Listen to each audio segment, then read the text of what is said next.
Creator, make your spirit and guidance be in us as we work for the benefit of all our people, for peace and justice in our land, and for the constant recognition of the dignity and aspirations of those whom we serve. Amen.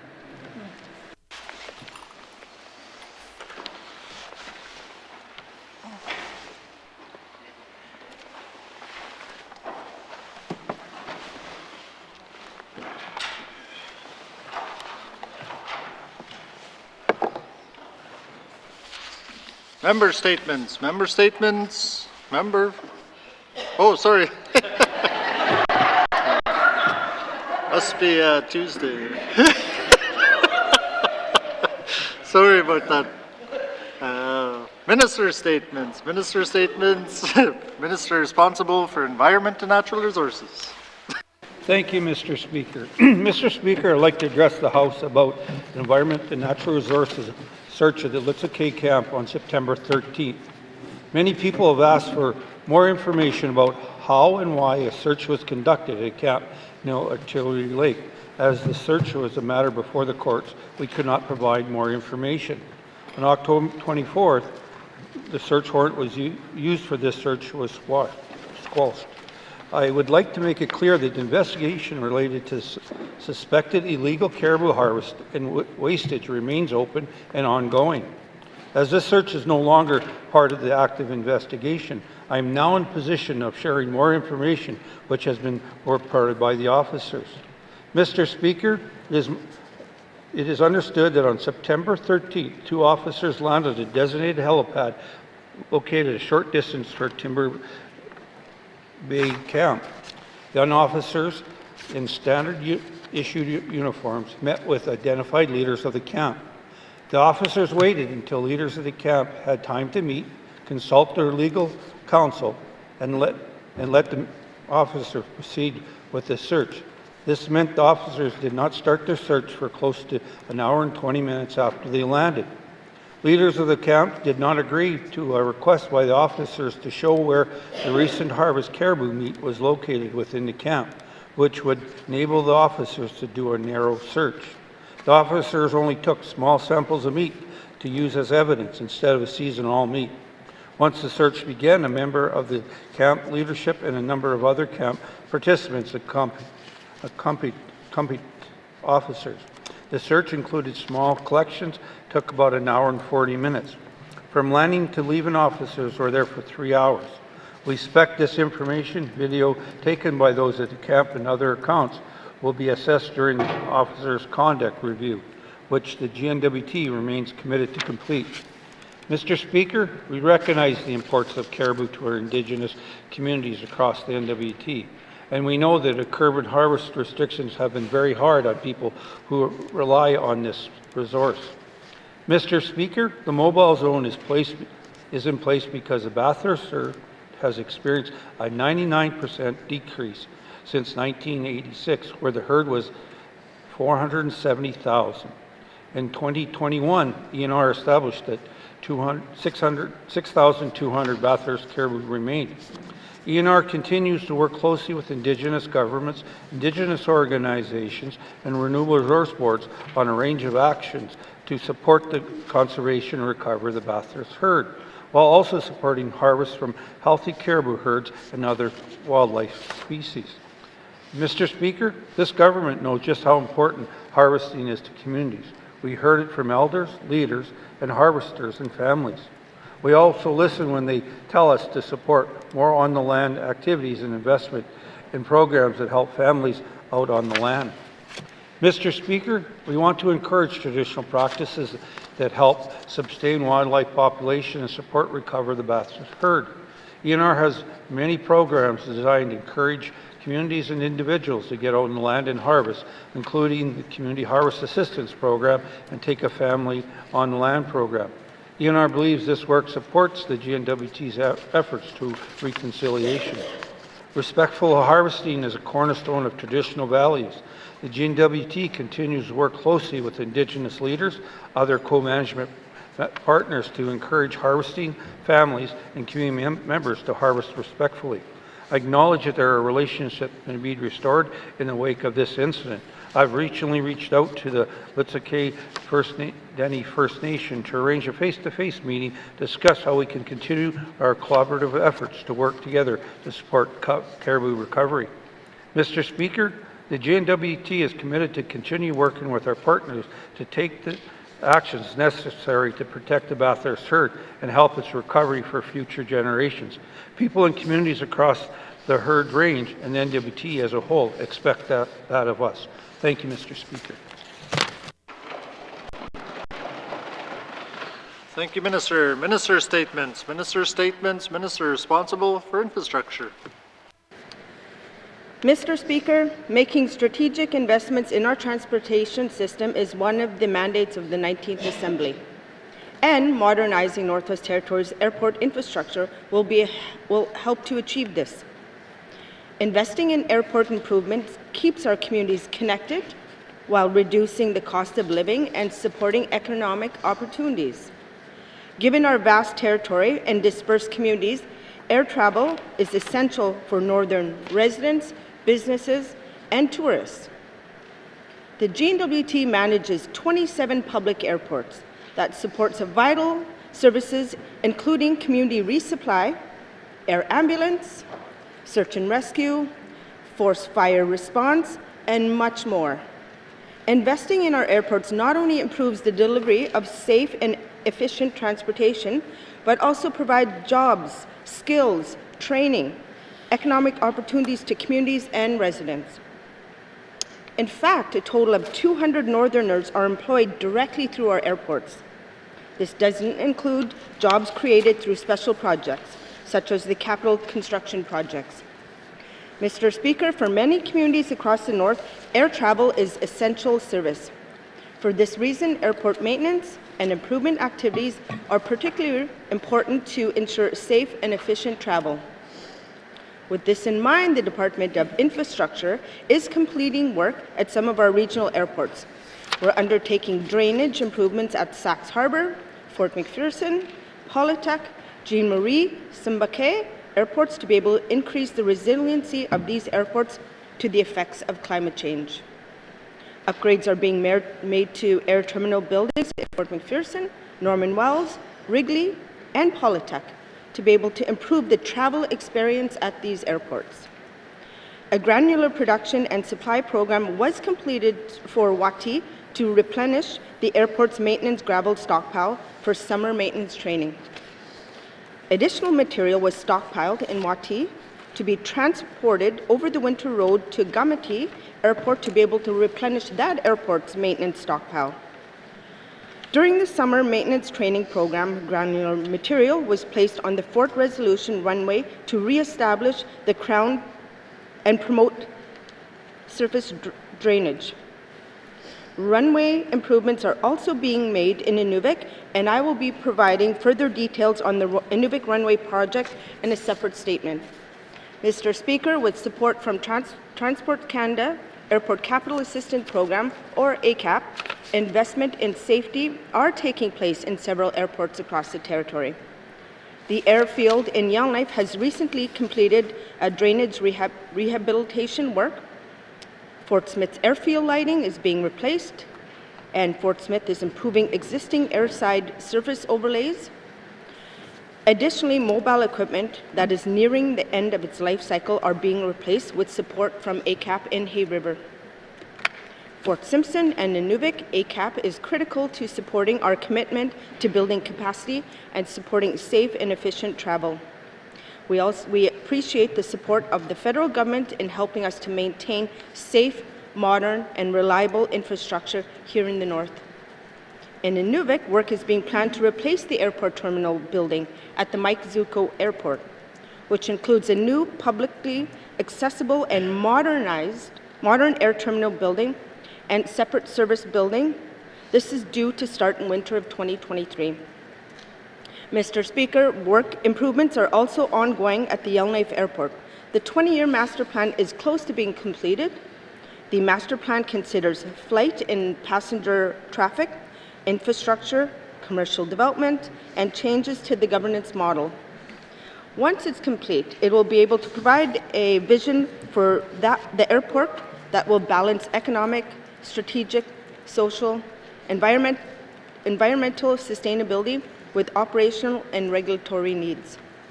Engagement played a crucial part in the development of the plan. That engagement included other N.W.T departments and the City of Yellowknife, as well as a public survey for residents to provide their feedback on the final two options for the future development of the Yellowknife Airport.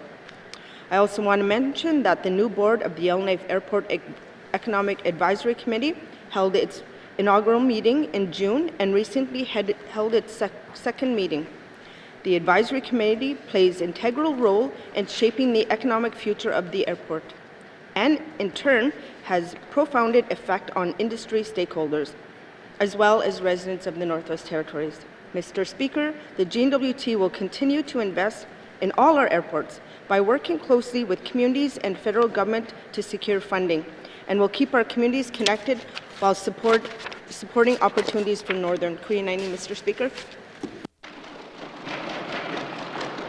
Thank you, Minister. Minister statements. Minister statements. Minister responsible for Health and Social Services. Thank you, Mr. Speaker. Mr. Speaker, for the past several years, the health and social services system has been undergoing an important transformation. Today, I'm presenting an update on the ways that system governance has changed and how those changes help empower communities. The transformation of governance and management of the health and social services system began in 2016.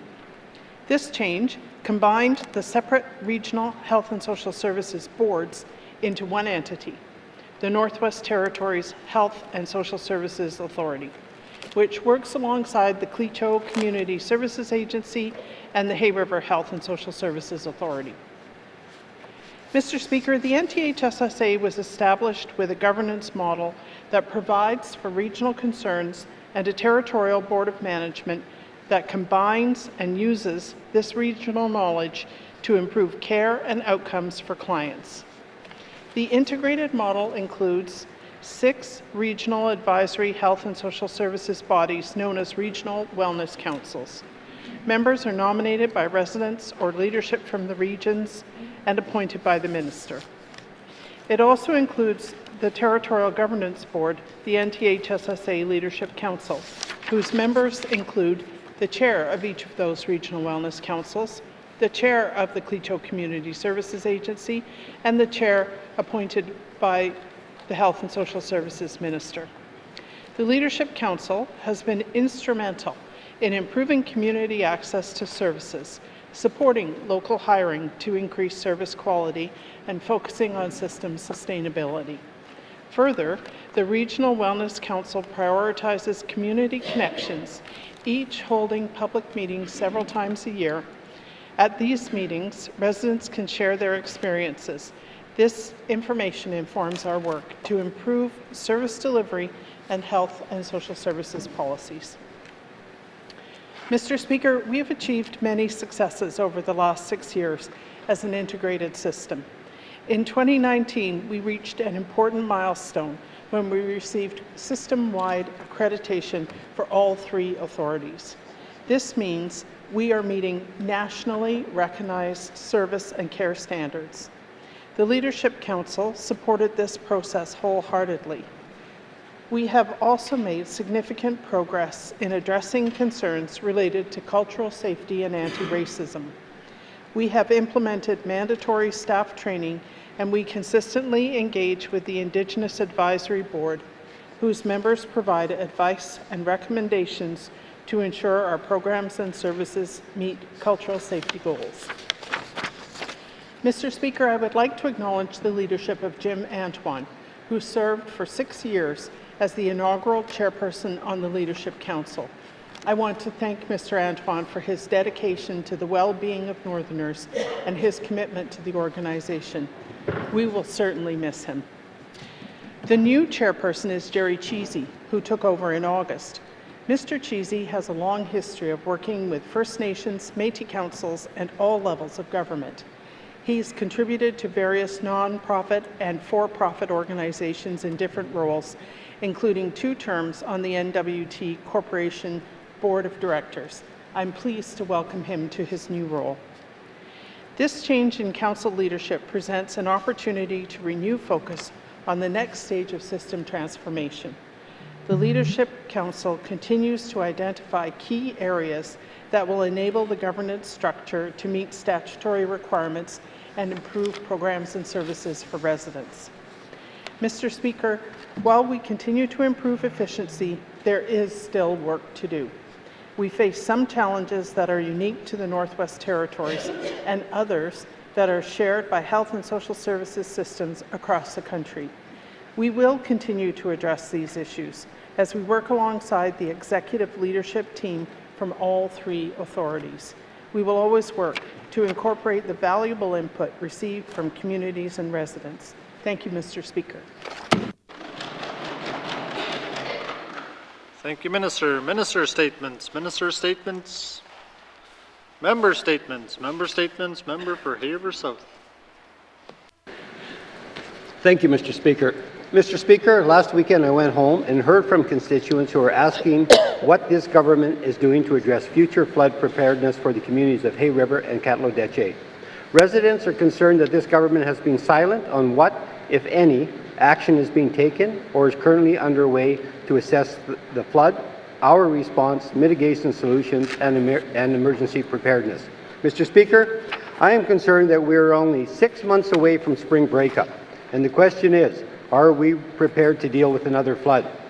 Preparedness does not suggest continuing to offload responsibility to communities that lack not only human and financial resources, but the expertise to identify and evaluate those flood risk indicators.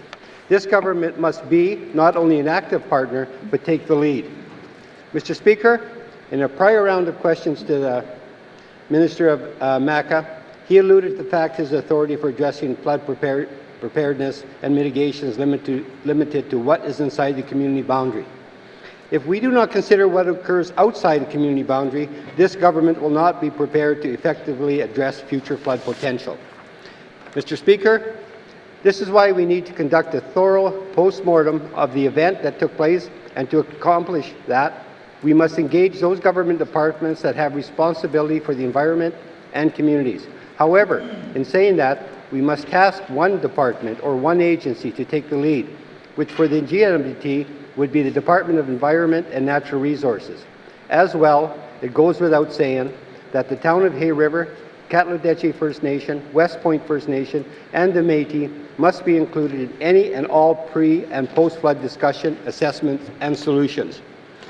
Mr. Speaker, as a result of flood damage, this government, the federal government, Indigenous governments, residents, and businesses will have spent approximately $200 million to address property damage, loss of income, loss of revenue. On top of this figure, we will have additional costs associated with mitigation requirements, ongoing monitoring and assessments of the lake, river, community, and the Hay River Basin.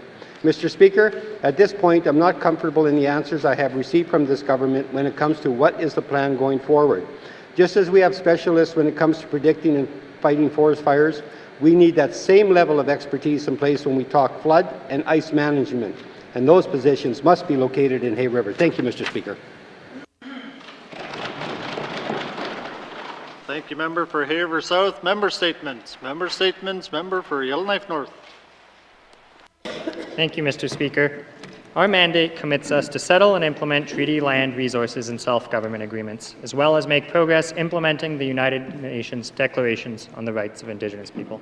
And Mr. Speaker, when you look at progress to date, it's hard to see that almost anything at all has been done on these two priorities. The mandate made an unambitious goal of settling 2 agreements in the life of this Assembly. To date, we have seen 0 agreements, and with the last one being Delaunay self-government in 2015, it's over 7 years since this government has signed an agreement on treaty land resources or self-government. Furthermore, Mr. Speaker, many of the existing agreements are not fully implemented. There are sections and there are still fights about implementation dollars. At this point, Mr. Speaker, I would take any progress at all on this. Perhaps, when this was first passed and we saw 2 agreements, some of us hoped for one of the big 3, the Métis, the Akecho, or Decho settling. But at this point, Mr. Speaker, I would take a small chapter on governance for a single group, or perhaps one of the smaller communities' self-government agreements. I know we recently, in the last Assembly, signed an AIP with Norman Wells, I'm unsure of progress on that. Even at this point, Mr. Speaker, I would take a group saying, you know, our existing agreement is fully implemented. We believe we have accomplished everything that was originally negotiated and funding dollars are flowing, because I know many groups would not say that about their current agreements. Additionally, Mr. Speaker, on the United Nations Declaration on the Rights of Indigenous People, an action plan was promised for summer 2022. Well, summer 2022 was passed, and we do not have an action plan. Now, I know COVID occurred, and I know getting agreement on an action plan is a hard goal. But, Mr. Speaker, I grow concerned that we are going to leave this Assembly with absolutely nothing done to meaningfully implement UNDRIP. Mr. Speaker, at a very minimum, I would have expected the government to have released by now a view of what they think they are doing that implements each article of the Declaration, an analysis of what we are already doing very well and perhaps some areas of improvement. I would have expected legislation that was similar to BC or Canada in this area that binds the government to commit to providing an action plan. Yet, Mr. Speaker, at this point, we have nothing to look for. There is no public document about what we are actually doing to implement UNDRIP. What is our interpretation of free prior informed consent? I do not know these. Mr. Speaker, I'll have questions for the Premier about whether any progress will be done by this Assembly on either of our main priorities. Thank you, Mr. Speaker. Thank you, member for Yellowknife North. Member statements. Member statements. Member for N.W.T. Thank you, Mr. Speaker. I wanted to talk about the fuel prices in the riding of N.W.T, Mr. Speaker. Across Canada, it seems year over year, significant increases in fuel prices turn and it raises the price overall cost of living in our riding. Mr. Speaker, my riding, we rely on fuel for everything, transportation, to heat our homes, to hunt. In essence, Mr. Speaker, we basically need fuel to live. When the prices get bad in the south, it even gets worse in the Beaufort Delta and the N.W.T. 3 or 4 communities have in my riding their price or fuel set by the government of the Northwest Territories. Current gasoline prices, N.W.T for Polituck, YELLOWKNIFE, and Sax Harbour are $2.12 per litre and $2.09 to $2.05 respectively. As October 25th, the prices of regular gasoline in Tuktoyaktuk, $2.31 a litre and $2.60 a litre for diesel at the pump. Mr. Speaker, prices are more than 30 cents higher than the gas pumps here in Yellowknife. Every time an increase in the price of fuel, Mr. Speaker, serious negative effects that on the people of N.W.T. N.W.T already faces the highest cost of living in N.W.T. The senior heating subsidy in 2022-2023 additional payment on the N.W.T announced in September is good, but it's not good enough to cover the rising fuel costs for our elders and our single-parent families. The government needs to find a solution to mitigate the rising cost of living for the residents in N.W.T. Mr. Speaker, we have to do more. We have to rein in the fuel costs is a place to start. I'll have questions for the Finance Minister at the appropriate time. Thank you. Thank you, member for N.W.T. Member statements. Member statements. Member for Kamloops. Mr. Speaker, housing has a cyclical effect in the N.W.T. Where housing is inadequate or unsuitable in small communities, the cost of housing is unaffordable in Yellowknife. Inaccessible housing, housing in disrepair, or simply not enough housing and lack of local resources and employment funnel N.W.T residents into our territory's capital. According to the Bureau of Statistics, 17 of our 33 communities lost residents from 2020 to 2021. Housing plays a significant role in supporting community residency and, in turn, Arctic sovereignty. Housing N.W.T maintains a suite of housing programs, including home purchase, home repair, and public housing. But N.W.T residents with public housing arrears cannot put their names on public housing waitlists or access housing purchase or repair programs. The Standing Committee on Social Development traveled to multiple communities across the N.W.T to hear from residents about homelessness prevention. I want to thank N.W.T residents who shared candidly with committee and invited us into their homes. One family we met lives in a renovated work trailer from the 1980s with 10 family members from 3 generations. Their home has no working furnace, dangerous electrical, and a bed in every space. This family does not qualify for home repair programs and cannot put their names on public housing waitlists because they have arrears from decades ago. A second person we met was an 87-year-old elder who is still working to pay off their public housing arrears while staying housed. This elder is not employed and uses their pension to make payments, leaving this resident with $300 a month for the rest of their living expenses. Housing N.W.T's own arrears collection principles stipulate that Housing N.W.T will adhere to a standardized and consistent approach to collections, that arrears should be collected in a timely and efficient manner, that tenants and clients should not accumulate large rental and mortgage arrears that are difficult to collect, and that arrears should be forgiven where collection is not possible. Mr. Speaker, how does collecting arrears from an 87-year-old elder adhere to the principles of collection? How does holding a family accountable to unaffordable arrears from decades ago, and in the process withholding access to housing programs, adhere to the principles of collections? If housing is a human right, why do we have housing policies that force people to prove they deserve to be housed, that deserve dignity, rather than policies that meet people where they are at and access a toolbox to achieve the goal of housing Northerners? Thank you, Mr. Speaker. Thank you, Member for Kamloops. Member statements. Member statements. Member for Mumfui. Must see, Mr. Speaker. Mr. Speaker, for the people in small communities with the government of the Northwest Territories job, there is one level of healthcare service. And for non-government employees, there appears to be another level of healthcare services. Mr. Speaker, we have two systems of medical travel in the N.W.T. One for the GNWT, where hotels, car rentals, and daily food expenses are covered, more than enough expense. And another system for non-GNWTs, people largely covered by non-insured health benefit. The healthcare service is considerably different for residents who receive healthcare services as covered by non-insured health benefits. I hear from constituents about their travel experience, where there is no flexibility in their travel, negative experience in their stay at the boarding home, limited budget for food and expense, and further, lack of coverage for escorts. Mr. Speaker, many in my ridings or in the N.W.T. require an escort due to language barriers. This basic need must be considered to ensure N.W.T. residents are receiving equitable access to healthcare services. Mr. Speaker, without medical travel escort, we expect our most vulnerable to go on their own to a big city they are not familiar with, navigate a complex health system they don't know what to ask for in English, interpret and consider the information and consequences, and advocate for themselves, and potentially make life-changing decisions about family or loved ones on their own. This is not a trauma-informed policy, Mr. Speaker. This is a policy that puts our people knowingly at risk. And if this is not enough, Mr. Speaker, to top it off, we go ahead and treat them as a second-class citizens with small per diems. Mr. Speaker, the purpose of the medical travel policy is to give N.W.T. residents access to insured services not available in their home community.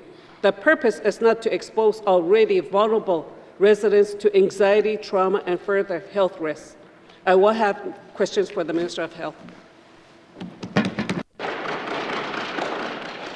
Thank you, Member for Mumfui. Member statements. Member statements. Member for Thabacha.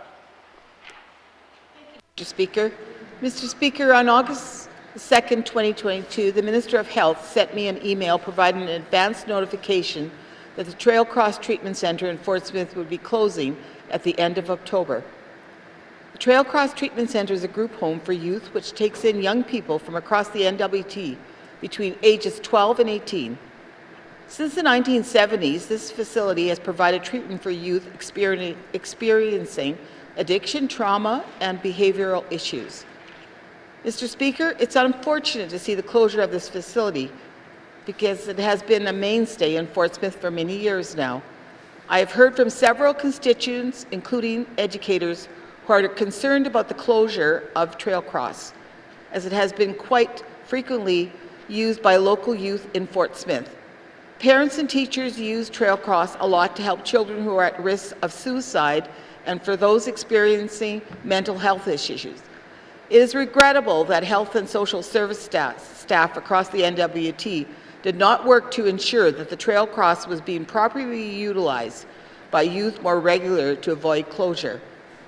Mr. Speaker, I understand the occupancy rate of trail cross has been declining over the last 3 years, except that the 2.5 years were during a pandemic, so the occupancy numbers would surely gone down partially because of that. In my email, I asked the minister to reconsider this decision and find another contractor to continue operations at Trail Cross. However, the department has decided to take this opportunity to review and assess the current mental health and addiction services for the youth and communities in the N.W.T. Well, Mr. Speaker, given the situation and considering the state of people's general mental health since the pandemic, I remain very concerned about the mental health and addiction services, both for the people of Fort Smith and for the people across the N.W.T. I do not want to see a disruption or reduction of services for my community and the broader N.W.T. So I gave Minister Green a few suggestions for what the old Trail Cross building could be used for. Among those suggestions was to convert the building into a territorial aftercare facility for people experiencing addiction. Because of the way the facility was built, it makes an ideal location to house both male and female clients in a separate way, but under the same roof. Ultimately, Mr. Speaker, I would really like to see the old Trail Cross building to continue to be used to help people. Specifically, I would like to prefer to see it continue being used to provide mental health and wellness for Fort Smith and the people of the N.W.T. I believe the minister is receptive to some of my ideas on the subject, so I will have questions for the Minister of Health on this at the appropriate time. Thank you, Mr. Speaker. Thank you, Member for Sabacha. Member statements. Member statements. Member for Great Slave. Thank you, Mr. Speaker. Mr. Speaker, it is no secret how important the mineral resource sector is to the Northwest Territories economy. This reliance is so great that we spent a lot of time in this Assembly talking about it, and we made it one of our priorities. However, the unfortunate reality of a post-pandemic world is that these efforts have done little to advance any other sector. None can come remotely close to touching the direct and indirect benefits of our resource sector. As of 2020, mining, oil and gas directly represented 25% of our GDP. Even as the mining sector recovers post-pandemic, exploration, production and sales are still below pre-pandemic levels. Diamond mines are currently the commodity that drives the N.W.T's resource sector, but are set to cease production by 2030. 2030, Mr. Speaker. In a mere 8 years, we will see the closure of Diavik in 2025, Ekati in 2028, and finally Gaucho Quay in 2030. Mr. Speaker, we should all be very concerned about the potential closure of these mines and what this means for our future. The economy of the N.W.T is dependent on a robust, prosperous mineral exploration sector and the subsequent opening of new mines. Currently, there are no planned expansions for the diamond mines. Therefore, our territory is about to become very dependent on the development of metal mines. However, we also know metal mines planned for this decade, quote, will only moderately offset the declining production of the N.W.T's diamond mines as per ITI's business plan. One hopeful mining project for the Northwest Territories is Osisko Metals Pine Point site, which is projected to start construction in the next few years. Over the projected 12-year mine life, starting in 2028, the Pine Point project is expected to produce an annual average of 329 million pounds of zinc and 141 million pounds of lead. On October 13th, Osisko Metals announced the signing of an MOU with the Power Corporation that outlines the process of negotiating a power connection to the Tallston hydroelectric grid, as well as power purchase agreements.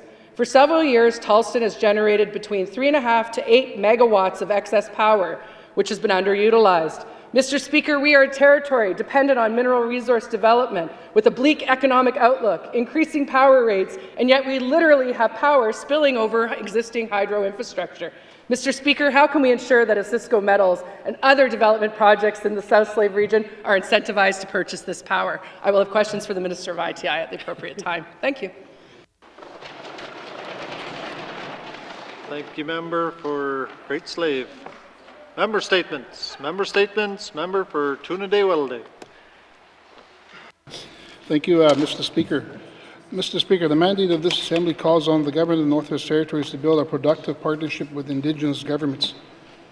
The Premier, in the mandate letter given to the Minister of Environment and Natural Resources, wrote that I expect every minister to foster constructive and respectful government relationship with our Indigenous partners and to seek ways to advance reconciliation and recognize and affirm Aboriginal rights. The mandate letter also stated that it's critical to address the ongoing legacy of colonialism and devastating impacts that had on Indigenous people's culture. That's why it's hard for me to understand what happened yesterday in the Supreme Court of the Northwest Territories. N.W.T lawyers acknowledged that the search warrant obtained by ENR officers for a raid in N.W.T Identity First Nation Culture Camp at Tainani last month was issued without lawful authority. Plainly, Mr. Speaker, this means that ENR officers violated the constitutional protected charter and treaty rights of Indigenous people. There were 80 people there, including elders, children, who under threat of arrest had to stand by while ENR officers searched their dwelling and seized belongings. It was returned to the colonial days and colonial ways. All of this was done without unlawful authority. Now the whole world is watching. And what do we do next? Mr. Speaker, this can be no excuse. We need to make things right. Yesterday, Chief Martel called for a formal apology from the Minister to the N.W.T Identity First Nation and accountability from those who authorized this unlawful raid. The community is demanding the resignation of those who made this decision. He's also asking for a compensation on behalf of all of those who had their charter rights violated, and for a healing ceremony to help restore the relationship between the N.W.T and the community. Finally, N.W.T is also proposing a protocol for communication between the N.W.T and the Band Council to ensure there is a proper communication about enforcement actions so that this situation will never happen again. Mr. Speaker, the courts have said the search warrant was unlawful. This is the truth. Now we need to reconciliation. I will have questions for the Minister of Environment at the appropriate time. Merci. Thank you, Member for Trinity-Welde. Member statements. Member statements. Member for Inuvik-Twin Lakes. Thank you, Mr. Speaker. Mr. Speaker, I was raised my entire life from elders, not just my grandparents, but many elders in my community. I owe it to them to ensure that they age in place with dignity. Mr. Speaker, increasing the number of long-term care beds has been a discussion in this Legislative Assembly since we began, as well as in the past government. Since I've been elected, we went from 48 beds to 16, maybe 18, but most recently 20 beds. Mr. Speaker, we are again reinitiating with a new number back in a planning stage. Mr. Speaker, I do agree that the money spent to keep our elders home and in their communities is the best possible solution, but when that is not possible, where do they go? From my understanding, there's a territorial application for long-term care, and they may get a bed in their region, but not their community. There may not be enough beds, so they are moved away from their home, their region, their family, their culture. Mr. Speaker, what happens to those who are in between and cannot live alone, but may not fit the criteria for long-term care, or their needs are low and due to that cannot get a bed? We have home care and home support staff, and we are lucky if they, and some members, seniors are lucky if they have family members who will help. But even this is difficult because families still have to go to work and home care staff can't stay for hours with one client. Mr. Speaker, we have done some pilot programs in the Northwest Territories like the Pay Caregiver, and I know some Indigenous governments may fund this type of assistance as well, but is not consistent throughout the territory, which leaves some families struggling and our elders at risk. I have even heard the comment that they should have Jordan's Principle or Inuit Child First for seniors from some of the elders. Mr. Speaker, we have a priority for our seniors to age in place with dignity, but if they have nowhere to have supported living, what dignity are we providing? I will have questions for the Minister of Health and Social Services. Thank you. Thank you, Member for Inuvik-Twin Lakes. Member statements. Member statements. Member for Nahende. Gloria Darlene Grostet was born on November 22nd, 1971 in Fort Simpson. She passed away on March 7th, 2022, at the age of 51. It's never easy to say goodbye to someone who has been part of your life, especially a mother and sister. Darlene passed away approximately 3 weeks after her brother Ronnie passed away. The family lost two important people that they loved dearly. The passing of Darlene added to the hole in their hearts that Ronnie left. Mr. Speaker, family and friends got together in Fort Simpson to celebrate and how she had an impact on their lives, and this is their way to honor her. Because she did affect them in some way, it's not going to be easy to say goodbye. It's such a difficult time, it's important to remember good memories we had of Darlene. By holding on to those memories, we can focus on good times we had together, help each other find comfort in difficult times. Darlene was always an honest person, a good listener, a good cook, and very generous with her time. And speaking with her daughter recently, she explained Darlene was about helping others, even sometimes to a fault. Mr. Speaker, it's hard to say goodbye to someone who has a big impact on their lives. It's always hard to lose someone you know, to let go of her and move on.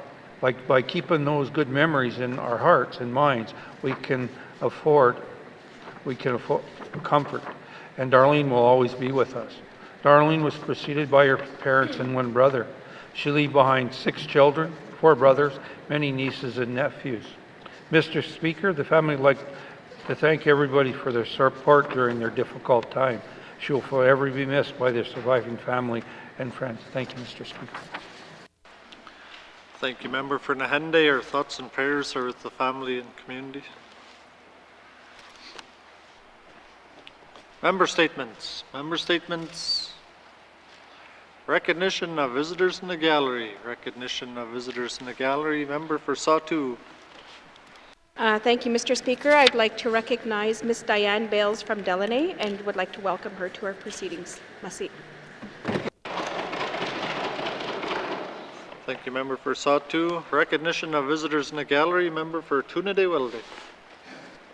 Mr. Speaker, I'd like to recognize Iris Catholic. She's the manager for Thaineni from Tsuut'ina Dene First Nation in the audience, and also Laura Michelle, traditional knowledge activist for Tsuut'ina Dene First Nation. And I'd like to recognize Paul Bitsina, a band member, and also from YKDFN. So, merci and welcome. Recognition of visitors in the gallery. Recognition of visitors in the gallery. Reports of committees on the review of bills. Reports of committees on the review of bills. Reports of standing and special committees. Member for Kamloops. Mr. Speaker, your Standing Committee on Social Development is pleased to provide its report on Bill 48, Arbitration Act, and commends it to the House. Introduction. Bill 48, Arbitration Act, was referred to the Standing Committee on Social Development for review on March 30th, 2022. A plain language summary for Bill 48 was tabled on the same day. Bill 48 proposes replacing the existing Northwest Territories Arbitration Act with a more modern law modeled after the Uniform Arbitration Act, known as the Model Act. The proposed new N.W.T. arbitration governance includes updates on 1. How to begin and conclude arbitration proceedings. 2. The composition of arbitral tribunals and the appointment and removal of arbitrators. 3. The jurisdiction of arbitral tribunals. 4. The matters of evidence and procedure, including the issuance of subpoenas and the giving of evidence by experts and other witnesses. 5. The granting of enforcement and interim measures and preliminary orders. 6. The making of arbitral awards and the awarding of costs. 7. The termination of arbitral proceedings. 8. The enforcement of arbitral awards, including awards made in the other jurisdictions in Canada. 9. Recourse against arbitral awards, including appeals. And 10. The confidentiality of arbitral proceedings. The committee reviewed Bill 48 and accepted the new legislation without proposing changes. The committee did not receive any written or verbal submissions on Bill 48. Mr. Speaker, through you, I would like to pass the reading of this report to my colleague, the MLA for Great Slave. Thank you. Thank you, Member for Cam Lake. Member for Great Slave. Thank you, Mr. Speaker. Mr. Speaker, Bill 48, Arbitration Act. Bill 48 is based on the Uniform Arbitration Act of 2016, referred to as the Model Act in this report. The Model Act was prepared by the Uniform Law Conference of Canada, an organization promoting uniformity of legislation in Canada. The goal of the Uniform Law Conference of Canada is that jurisdictions adopt uniform or model acts to harmonize laws across the country through various forms of enactment, with changes related to drafting style, with substantially the same wording, with modifications, or in part. The perception is that the closer a jurisdiction adheres to the Model Act, the greater the harmonization of law will be among Canadian jurisdictions. Background. Previous national initiatives to align arbitration legislation reach back to the 1980s when Canada adopted the United Nations Model Law on International Commercial Arbitration. All Canadian jurisdictions except Quebec adopted the Model Law, including the N.W.T's International Commercial Arbitration Act. In 2011, the Uniform Law Conference of Canada took on the task of reforming existing domestic arbitration legislation. This led to the development of the Model Act in 2016, the Uniform Arbitration Act 2016. The policy goal of the Domestic Model Act is to increase the consistency in arbitration legislation across the country. Arbitration legislation recognizes the choice to arbitrate as a choice to participate in alternative dispute resolution and substitution for court litigations. Choosing alternative dispute resolution was not intended to replicate court processes or to be a precursor to court proceedings.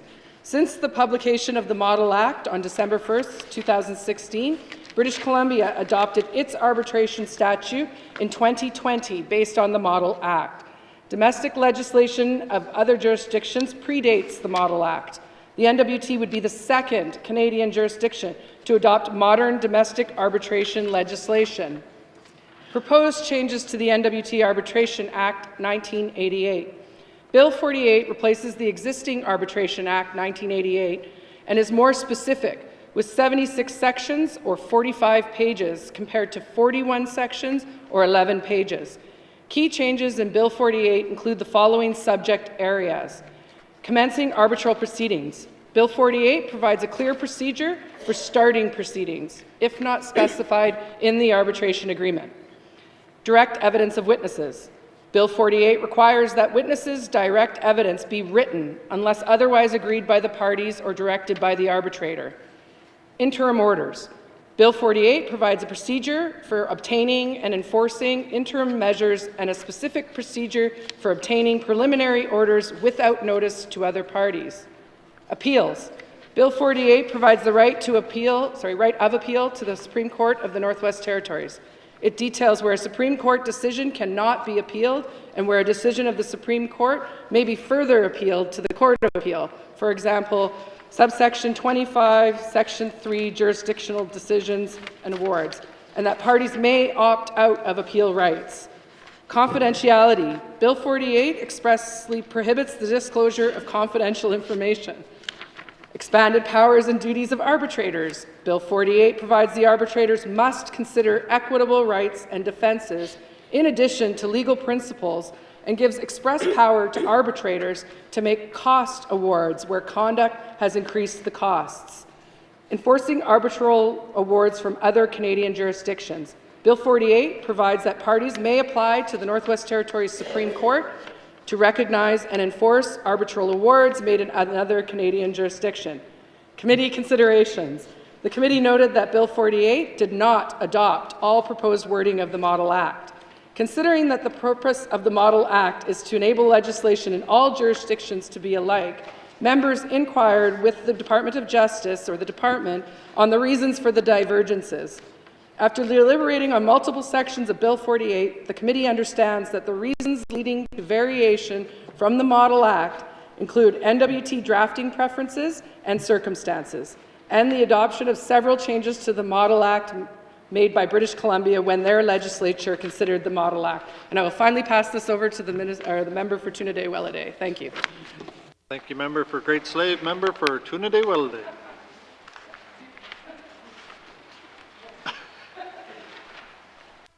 All right, thank you.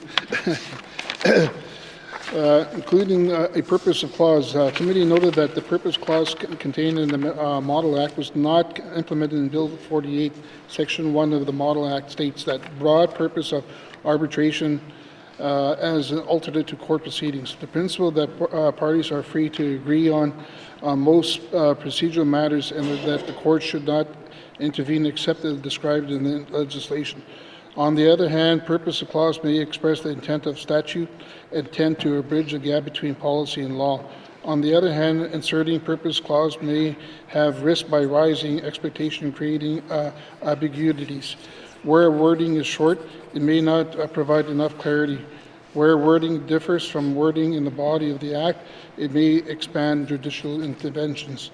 Bill 48 expresses the purpose of principle of arbitration in the provision, and the committee understands that it's unnecessary and undesirable to include a purpose of clause defining award and give. Section 2 the Model Act explains the meaning of the word to remove ambiguity. The definition of the word award and give were not adopted by Bill 48. An award in the Model Act means the final decision in an arbitral tribunal, and give it meant in relations to record and include a meaning to deliver to or to serve. The committee understands that not dealing in defining awards all case law to be applied rather than attempting to condense a large body of case law into what can constitute our arbitral award. The province of British Columbia arbitration legislation also does not define award. The committee recognizes that defining give in Bill 48 is drafting choice that aligns with drafting styles followed by government Northwest Territories. Other sections of Bill 48 speaks of delivering a notice, then given a notice, and are consistent with other N.W.T legislation. Restrictions of altering or provisions. Bill 48 did not adopt 4.2 of the Model Act. Section 4.1 of the Model Act allows parties to contract out non-mandatory provisions. Section 4.2 lists 16 conditions that parties would not be permitted to remove or modify the arbitration agreement. The committee appreciates the department drafting of not mirroring Section 4 of the Model Act. Instead, Bill 48 treats each provision independently includes the word unless otherwise agreed by parties before any section that the parties may alter. This approach is considered to be clear because it avoids the need to cross-reference a list of flip back and forth difference in section in Bill 48. This decision also follows the approach taken in British Columbia. The committee noted that reducing internal reference contributes to the clarity of the legislation. Mr. Speaker, I'd like to turn this over to MLA Nuvik Twin Lakes. Let's see. Thank you, member for Tunde Welde. Member for Nuvik Twin Lakes. Adding security requirements for interim measures, paragraph 1, brackets E of Bill 48, permitting security for cost as an interim measure was added to the definition of interim measure. To clarify whether an arbitral tribunal may order security for costs, the committee welcomed this alteration to the Model Act and noted that British Columbia made the same alteration. Exempting certain government-to-government agreements via regulations, Bill 48 contains a section not provided in the Model Act. Section 3, brackets 5, subsection B allows the Executive Committee to prescribe agreements to which the Act should not apply. This is limited to agreements entered into by the N.W.T or the Government of Canada and government of another jurisdiction. This provision is not found in the Model Act. The committee deliberated on the type of arbitration agreements this exemption would address. The committee sought clarification from the minister during its clause-by-clause review of the bill. The committee learned that certain agreements between provinces and territories might be exempt from Bill 48 because they would contain arbitration provisions and would not have the arbitration legislation from any jurisdiction apply. This exemption can be used for agreements between jurisdictions and includes national and international agreements. The committee learned the N.W.T is following British Columbia, which added this regulation-making power to its arbitration legislation. The province enacted regulations prescribing several agreements exempted under this arbitration legislation, including multiple free trade agreements and the bid protest mechanism applied in the western provinces of Canada, Committee members acknowledged that the N.W.T wants the flexibility to create regulations exempting certain agreements in appropriate cases. Defining government. The committee observed that Section 3, brackets 5, subsection B of Bill 48 does not define government of another jurisdiction. The committee noted that Indigenous governments were not specifically referenced as they have been in other N.W.T legislation, such as the Access to Information and Privacy Protection Act and the Mineral Resources Act. The committee asked for clarification from the minister on whether Indigenous governments could be included under the government of another jurisdiction. The department confirmed that there would be no reason Indigenous governments could not be included. Committee members were satisfied with the response. I now pass it to MLA Montfouille. Thank you, Mr. Speaker. Thank you, member for Nivik-Twin Lakes. Member for Montfouille. Thank you. Choosing an opt-out approach to appeals on questions of law. Section 61 of Bill 48 provides the right to appeal on questions of law directly to the courts unless their agreement expressly prohibits such appeals. This is different from the model at Section 65, which allows appeals only if the arbitration agreement provides for such appeals. The Model Act assumed that appeals on questions of law would be permitted on an opt-in basis, whereas in Bill 48, appeals are allowed unless the parties opt out. Committee members understand adopting the opt-out was a deliberate policy decision and that it follows the British Columbia legislation. The committee understands and accepts that this approach is an appropriate balance for the N.W.T. Applying Bill 48 to the family law. Following the Model Act, Bill 48 proposes to be a law of general application. Committee members wanted to know if Bill 48 could apply to family law in the N.W.T. The committee appreciates that the nature of Bill 48 is that it is more likely to be used in commercial matters. However, we note that arbitration may, in the future, be a valuable way of dealing with family law matters. The committee understands that if the N.W.T were to proceed to use arbitration to address family law matters, consultation would occur with the family law bar, and specific arbitration provision for family law may be desirable. Reflecting circumstances of the Northwest Territories, the department expects that Bill 48 will have application outside of a commercial context. For example, it can be used in the context of labor arbitrations. Further, the department is aware that the Department of Finance is working on changes to the Public Service Act. Should it be considered that more specific default arbitration rules are necessary to respond to circumstances in the N.W.T concerning labor arbitrations? The committee understands that the Public Service Act could set out these rules. For example, British Columbia Labor Relation Code see arbitration rules and makes the Province Arbitration Act inapplicable. Engaging in the development of Bill 48. Committee members asked whether the department had engaged with professional mediators, arbitrators, or associations of mediators or arbitrators working in the N.W.T and industries such as construction, explorations, and mining. The minister advised that the department had consulted with the Law Society of the Northwest Territories, the Canadian Bar Association, and the judiciary. Mr. Speaker, I would like to pass this on to MLA from Kamloops. Thank you, Member for Mumfree. Member for Kamloops. Thank you, Mr. Speaker. Clause-by-clause review. The clause-by-clause review of Bill 48 was held on October 11th, 2022. Conclusion. Following the clause-by-clause review, a motion was carried to report Bill 48 Arbitration Act as ready for consideration in Committee of the Whole. This concludes the Standing Committee on Social Development's review of Bill 48. Thank you, Mr. Speaker. Thank you, Member for Kamloops. For reports of standing and special committees, Member for Kamloops.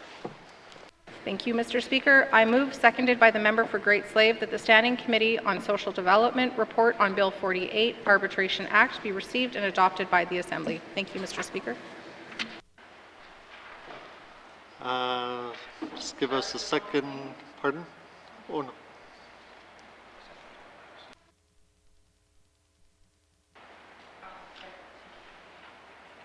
Member for Kamloops. Thank you very much, Mr. Speaker. Mr. Speaker, I move, seconded by the member for Nuvik Twin Lakes, that the Standing Committee on Social Development report on Bill 48 Arbitration Act be received and adopted by the Assembly. Thank you, Mr. Speaker. Thank you, Member for Kamloops. Motion is in order to the motion. Question has been called. All those in favour? All those opposed? Any abstentions? The motion is carried.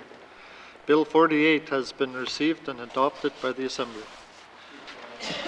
Reports of standing and special committees. Reports of standing and special committees. Returns to oral questions. Returns to oral questions. Oral questions. Member for N.W.T. Thank you, Mr. Speaker. Mr. Speaker, the N.W.T. CRA provides a cost of living offset to individuals in the program. To offset the cost of territorial carbon tax, can the Minister of Finance look into implementing the cost of living to offset that provides Nunavut residents in the Beaufort Delta with the same assistance because it recognizes their higher cost of living in a tiered system? Thank you, Mr. Speaker. Thank you, Member for N.W.T. Minister responsible for Finance. Thank you, Mr. Speaker. So, Mr. Speaker, we are later, I guess in 2023, facing a prospect of the federal government having changed the carbon tax system. As such, we are in a position of having to amend our carbon tax system to be compliant.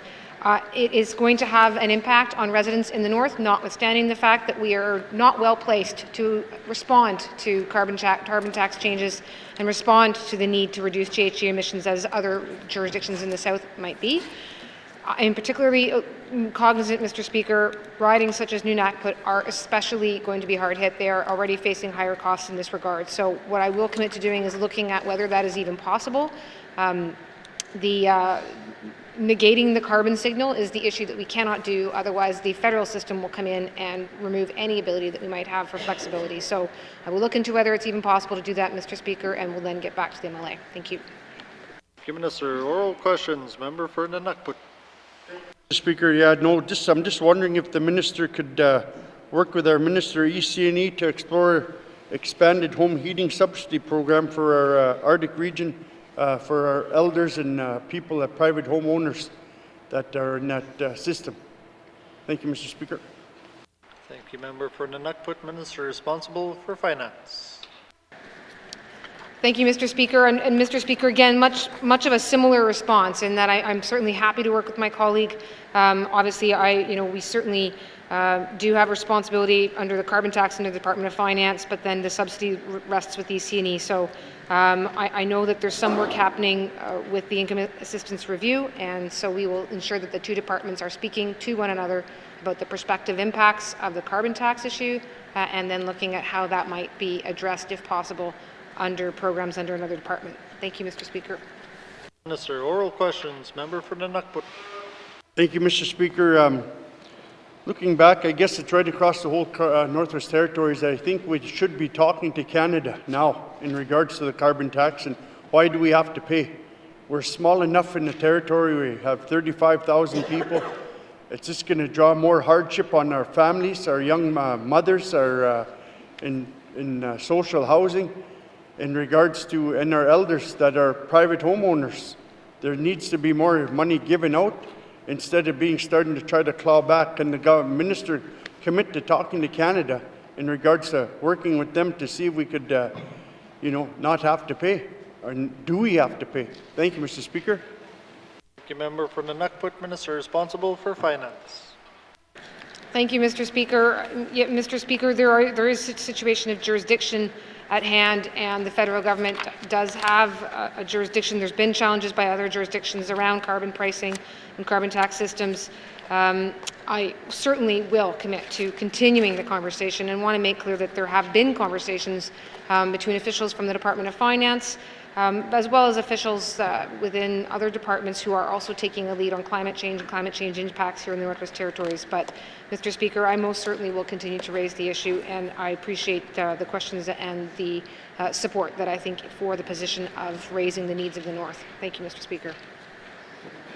Final supplementary, member from the N.W.T. Mr. Speaker, we live climate change every day where we are from. I have shoreline erosion programs. I have so much going on. We have colder winters, lot less snow, but colder, longer periods of time. You know that. You live back in the Delta with us.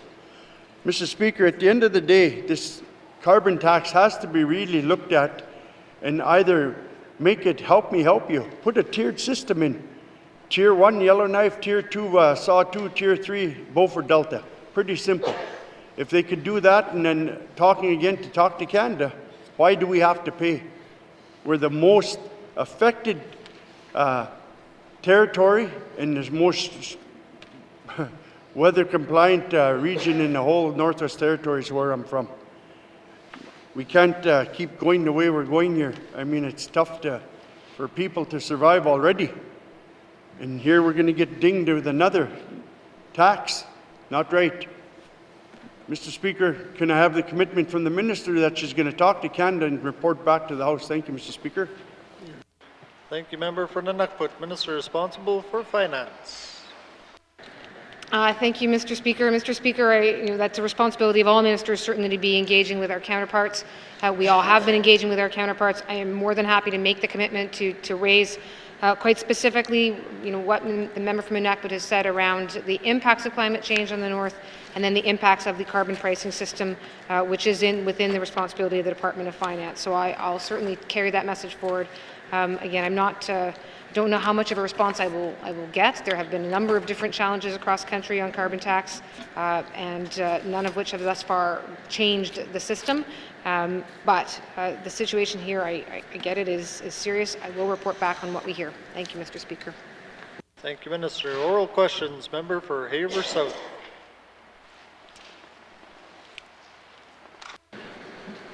Thank you, Mr. Speaker.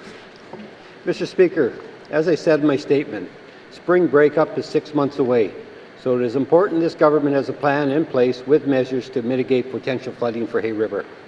Mr. Speaker, has the Minister of ENR considered establishing a group within his department to take on the responsibility for flood and ice management? Thank you, Mr. Speaker. Thank you, member for Haver South, Minister responsible for municipal and community affairs. Thank you, Mr. Speaker. Mr. Speaker, MACA is leading ENR supporting information. ENR provides municipal and community affairs a support role in flood management. ENR monitors and evaluates water and climate conditions prior to ice breakup every spring to help determine the level of risk of flooding.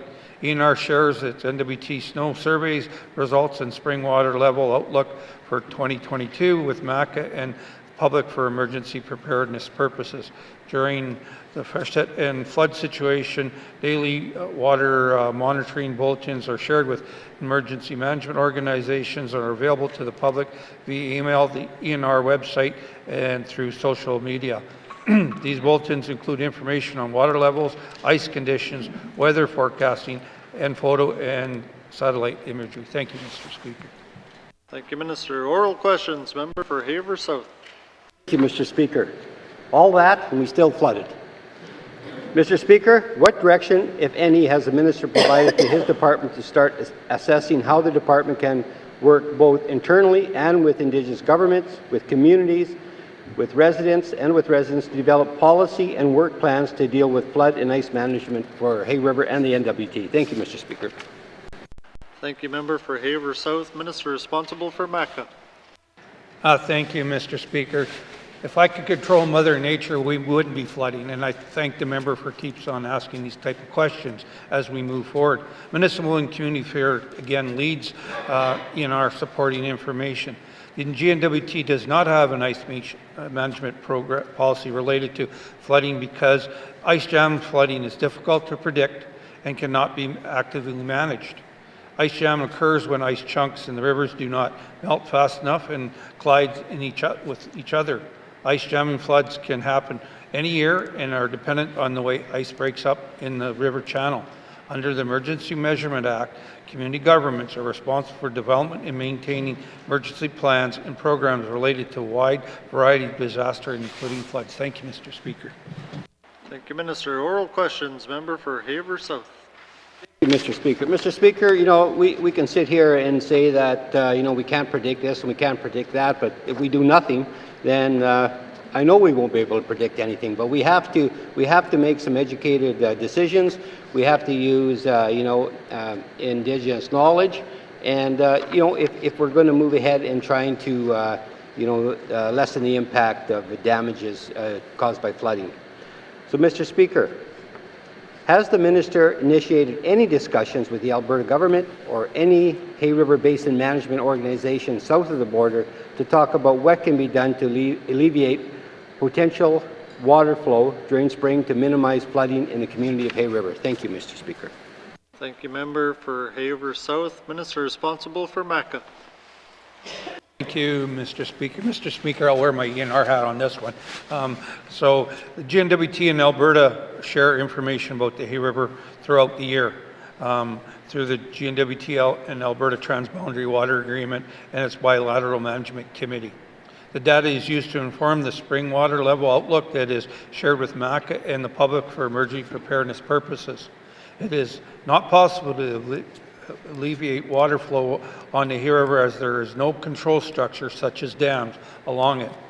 That said, ENR is working with federal governments and other N.W.T departments to create a hazard and risk management plains map in locations that experience ice jamming flooding. Thank you, Mr. Speaker. Thank you, Minister. Final supplementary. Member for Hay River South. Thank you, Mr. Speaker. And it's important that if we're gathering in this information, you know, we're studying, we're developing plans, that we communicate that to the public as well, so they know what's going on, so they know we're actually doing something. Because, you know, most people look at it and, you know, they look at Hay River and they say, well, what do we have for monitoring? Well, we got a couple of cameras on the river, and we have an airplane that flies over and says, yeah, the water's getting higher. And that's about it. And that's people's understanding.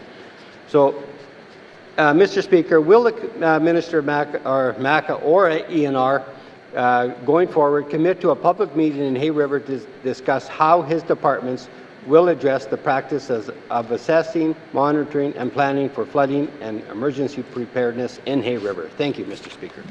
Thank you, Member for Hay River South. Minister responsible for MACA. Thank you, Mr. Speaker. Yes, this is a MACA question. The emergency management organizations work with all departments, includes ENR. The department maintains contact with ENR prior to and throughout the flood season to monitor water levels. Municipal and Community Affairs offers ongoing assistance to assist communities with emergency preparedness, including delivery of community emergency planning workshops, delivery of tabletop exercise material so communities can run through a mock scenario to ensure roles and responsibilities are well known before an event, distribution of community emergency planning tools and templates, preparation, assistance, and community planning. So we work with the municipal governments. We have staff that will go in there and work with them. So again, if that's what the member wants and the community wants, we'll make sure staff gets in there. Thank you, Mr. Speaker.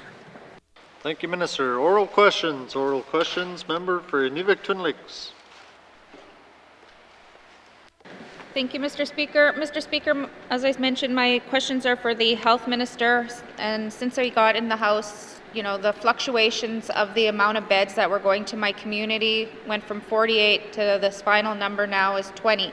So I'm just wondering, the first question I have to the minister, why is this fluctuation continuously changing? Thank you.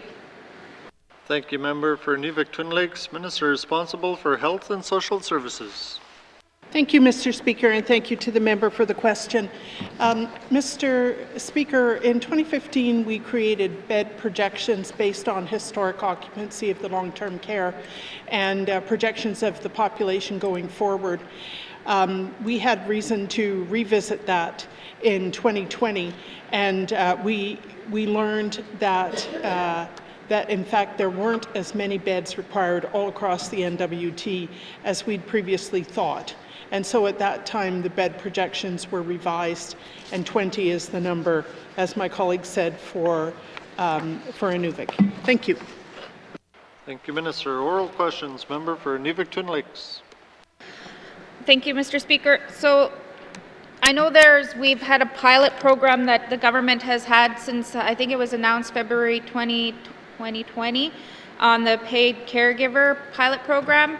And I know that it was only in so many communities. So I'm just wondering, now that this 2 years has passed, is this program continuing, or is it still going? Thank you, Mr. Speaker. Thank you, member for Nuvik-Twin Lakes. Minister responsible for Health and Social Services. Thank you, Mr. Speaker. Mr. Speaker, the paid family caregiver program was indeed a pilot project. It has been evaluated and found to be worthwhile in the communities where it's operating, which is, I don't remember off the top of my head exactly, but it's about half a dozen communities and 30 clients. There is money for this fiscal year, there's money for next fiscal year, and we're looking to continue the program indefinitely. Thank you. Thank you, Minister. Oral questions. Member for Nuvik-Twin Lakes. All right, thank you. The reason I'm asking is, I've had other people have contacted me in regards to this program because it was a pilot, and they contacted it that it was being reviewed. So I'm just clarifying that if it is continuing, that's great. Can the minister advise if this program will be in all the communities now? Thank you, Mr. Speaker. Thank you, member for Nuvik-Twin Lakes. Minister responsible for Health and Social Services. Yeah, thank you, Mr. Speaker. Mr. Speaker, we have enough money to continue running the program at the scale it's at now. In order to have a larger program, we would need a greater investment from the federal government, who pays for a portion of home and community care and has been paying for this program. Thank you. Thank you, Minister. Final supplementary. Member for Nuvik-Twin Lakes. Okay, thank you, Mr. Speaker. Mr. Speaker, in my past career, I know that this was something that the Indigenous governments did talk about, and so I'm just wondering, Mr. Speaker, if the minister has been discussing this possibly with Indigenous governments, and then they can access more federal dollars together, and maybe the Indigenous governments could run this program for their members, their seniors. Thank you, Mr. Speaker. Thank you, member for Nuvik-Twin Lakes. Minister responsible for Health and Social Services. Thank you, Mr. Speaker. Mr. Speaker, these programs are community run at this point, so it is possible to have Indigenous governments or Indigenous government organizations provide these programs in the communities, as well as municipal entities and nonprofits. So we would certainly welcome that. At this point, there hasn't been a wholesale transfer only to one kind of entity, such as an Indigenous government. Thank you. Thank you, Minister. Oral questions. Oral questions. Member for Yellowknife North.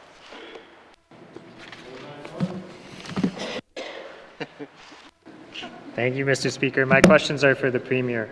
The mandate commits us to an UNDRIP action plan for summer 2022. Obviously, summer has passed and we have not seen that action plan. So when can we expect to see that, Mr. Speaker? Winter time.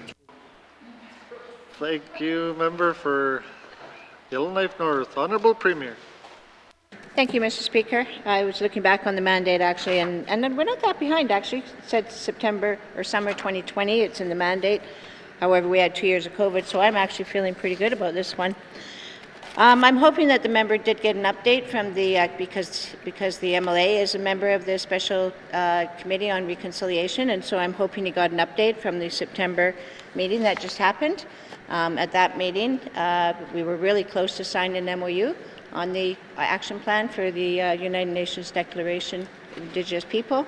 There was a bit of pullback at the end, but we're still in the process. Right up until last night, we're in meetings. So I'm thinking that within the next few days that we'll actually have an MOU, Memorandum of Understanding. But it was really clear from the Indigenous governments as we started this work that they said, you can't do an action plan. It has to be done in collaboration and cooperation directly with the Indigenous governments. I've said that all along, Mr. Speaker. This is about the Indigenous governments. Thank you, Mr. Speaker. Thank you, Honourable Premier. Oral questions. Member for Yellowknife North. Yeah, thank you, Mr. Speaker. I'm gonna try this again. I heard the Premier hoping that soon we will have an MOU, but my understanding was that that was an MOU of how to go about and create an action plan, which seems quite a ways off from the actual action plan. So when can we expect to see an actual UNDRIP action plan? And will it be in the life of this Assembly, more importantly, Mr. Speaker? Thank you, Member for Yellowknife North. Honourable Premier. Thank you, Mr. Speaker, and thank you for the clarification from the member.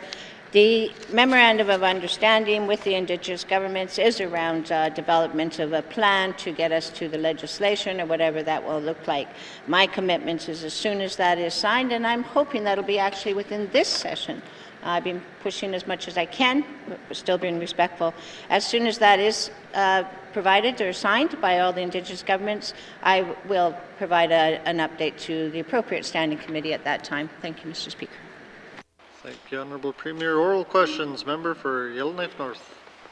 Thank you, Mr. Speaker. In a similar vein, the mandate committed to signing 2 agreements in the realm of treaty land or self-government implementation. I'm just wondering if the Premier can update this House whether she still believes we can sign 2 agreements in the life of this Assembly. Thank you. Thank you, Member for Yellowknife North. Honourable Premier. Thank you, Mr. Speaker. Yes, I'm sure hopeful to be able to get 2 signed by the end of this government. The MLA did refer to the last one was signed in 2015. I do need to remind MLAs that although they're signed that day, it doesn't usually take. Some of these are 20, 30 years, the process to actually get these defined. There's 3 parties to the table, and I'm doing our part. Some of the things that the Indigenous government said was we don't like the core principles and objectives. We took it out, this government. Some of them said, we don't know what your negotiated mandate says. We publish them, this government. So, Mr. Speaker, we're doing the best we can to get these settled, but it is 3 parties at the table. Thank you, Mr. Speaker. Thank you, Honourable Premier. Oral final supplementary. Member for Yellowknife North. Yeah, thank you, Mr. Speaker. I recognize that there's 3 parties, but there's 17 tables, and I think getting 2 agreements out of 17 seems, well, I'm hopeful we can at least get there. I guess the Premier is still hopeful too that we're going to get 2. I'm wondering if she would inform this House or if she's willing to hint at what 2 she thinks that would be. And I'm also curious whether in that counting the Premier is including agreements in principle, because I know we've signed a number of agreements in principle that are, well, they're over 20 years old now at this point, so they don't necessarily lead to an actual final agreement. Thank you, Mr. Speaker. Thank you, Member for Yellowknife North. Honourable Premier. Thank you, Mr. Speaker. No, I won't in the public house name the ones that I think we're close on. We are close on some. I would give a briefing to standing committee if that is desired by the appropriate standing committee. The problem is that I think we're 1 step forward and then something happens and we're 2 steps back. So because of that, I can't say it publicly, but I'd be more than willing to give a briefing in confidence to the appropriate standing committee. Thank you, Mr. Speaker.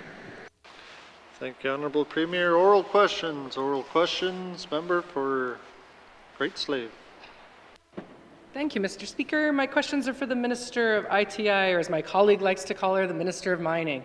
Can the Minister, which I think is a good thing, Mr. Speaker, can the Minister speak to how the N.W.T is facilitating the purchase of the excess hydropower from the Tallston Hydro Dam for mines or other development projects in the South Slave region? It seems like a real untapped potential there. Thank you. Thank you, Member for Great Slave. Minister responsible for Industry, Tourism and Investment.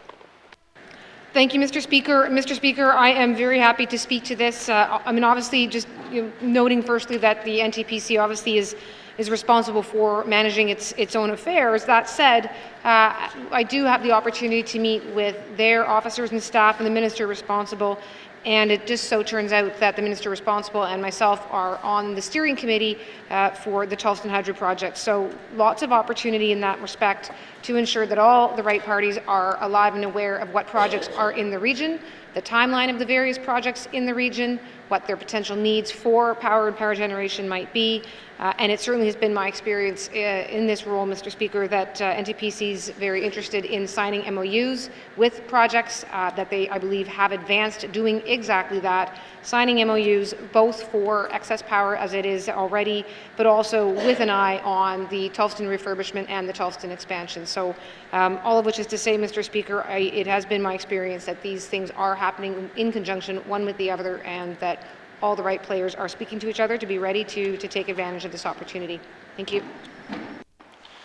Thank you, Minister. Oral questions, member for Great Slave. Thank you, Mr. Speaker. Mr. Speaker, I'm super glad to hear the minister speak about a coordinated approach and sort of being proactive with players in the region, given that I can't think of how many times I've heard of, oh, if we just knew that was going on, we would have jumped on board. So great to hear that the minister is coordinating that. Given that our dependence in the next while is going to be on metal mining as the diamond mines sunset, can the minister speak to what is being done and how the N.W.T is supporting the expansion or exploration for new metal mines? I can't stress enough how important it is, given that they are 7 to 10 times smaller than a diamond mine's revenue output. Thank you. Member for Great Slave, minister responsible for ITI. Thank you, Mr. Speaker. Mr. Speaker, let me just quickly start by saying that I certainly haven't shut the door on the possibilities around the diamond mines, that there is still exploration happening, and while it looks likely that at least one of them will be on its closure date, the others are, I'd like to say that let's just not shut that door just yet. My hope is a little more positive and optimistic. But as for metal mining, Mr. Speaker, we do have a mineral development strategy. It does need to be updated, but it is there. It was developed in conjunction with industry. It is helping to guide some of the programs that we have now. There's the Mineral Incentive Program that continues to be well subscribed, that leverages private funds. There, of course, is our CSCR folks, Client Services, Client Relations, who we always hear good things about to support projects at all stages moving through the regulatory process. There, of course, now is Indigenous capacity building to help support Indigenous governments and Indigenous organizations to build their capacity in this space. And Mr. Speaker, and in general, a lot of what we do, and certainly what I am responsible for doing, is getting the word out about the incredible potential that is there. We take that very seriously, and with the COVID restrictions behind us, there's been no end of interest and opportunity, both for people to travel here and learn about our opportunities, and for us to take ourselves and to the right organizations and to the right conferences. So, Mr. Speaker, I am in short quite confident that there's a lot of interest and that investment will follow with that. Thank you, Mr. Speaker. Thank you, Minister. Oral questions, member for Great Slave. Thank you, Mr. Speaker, and I'm really glad to hear that the minister is feeling optimistic about the diamond mines. I guess I'm at a point of preparing for the worst and hoping for the best. So it is good to hear that there is a potential, but we do know that with the ones that will sunset, it is going to create a bit of an economic hole for us. Given that the minister brought this up, I think it's a good opportunity to speak to the Indigenous capacity building. It's my understanding in the past that money was used for us to take people from Indigenous governments and organizations to conferences like Roundup. However, now that money is being put in the hands of those Indigenous people themselves for them to decide how they want to spend it, which I think is great. So can the minister speak a little more to how she sees that rolling out and the reception from the Indigenous governments to those changes? Thank you. Thank you, member for Great Slave. Minister responsible for ITI. Thank you, Mr. Speaker. This is a fairly new rollout. There certainly has been funds available prior to now, but it was ad hoc, whereas now there's a more formalized process by which interested parties can apply.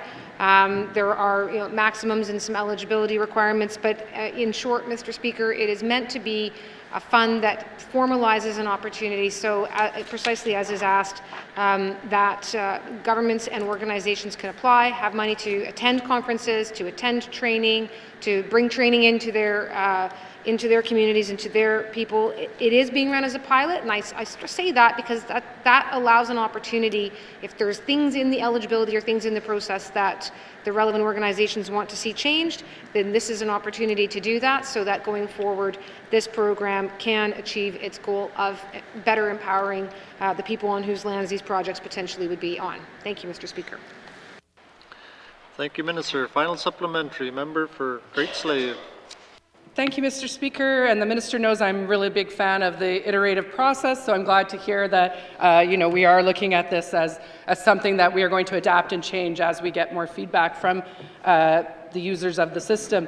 My last question, I think, just has to speak around Indigenous ownership. I believe there's been some information in the media around, people sort of being window dressing as they take part in ceremonies and such, but I think it's really important to clarify the record that the rare earth mine that is operating in the Northwest Territories is run by an Indigenous-owned organization through Cheetah Resources hiring them. So can the Minister speak a little bit more to, do we have any more of these types of agreements in the works or coming down the line?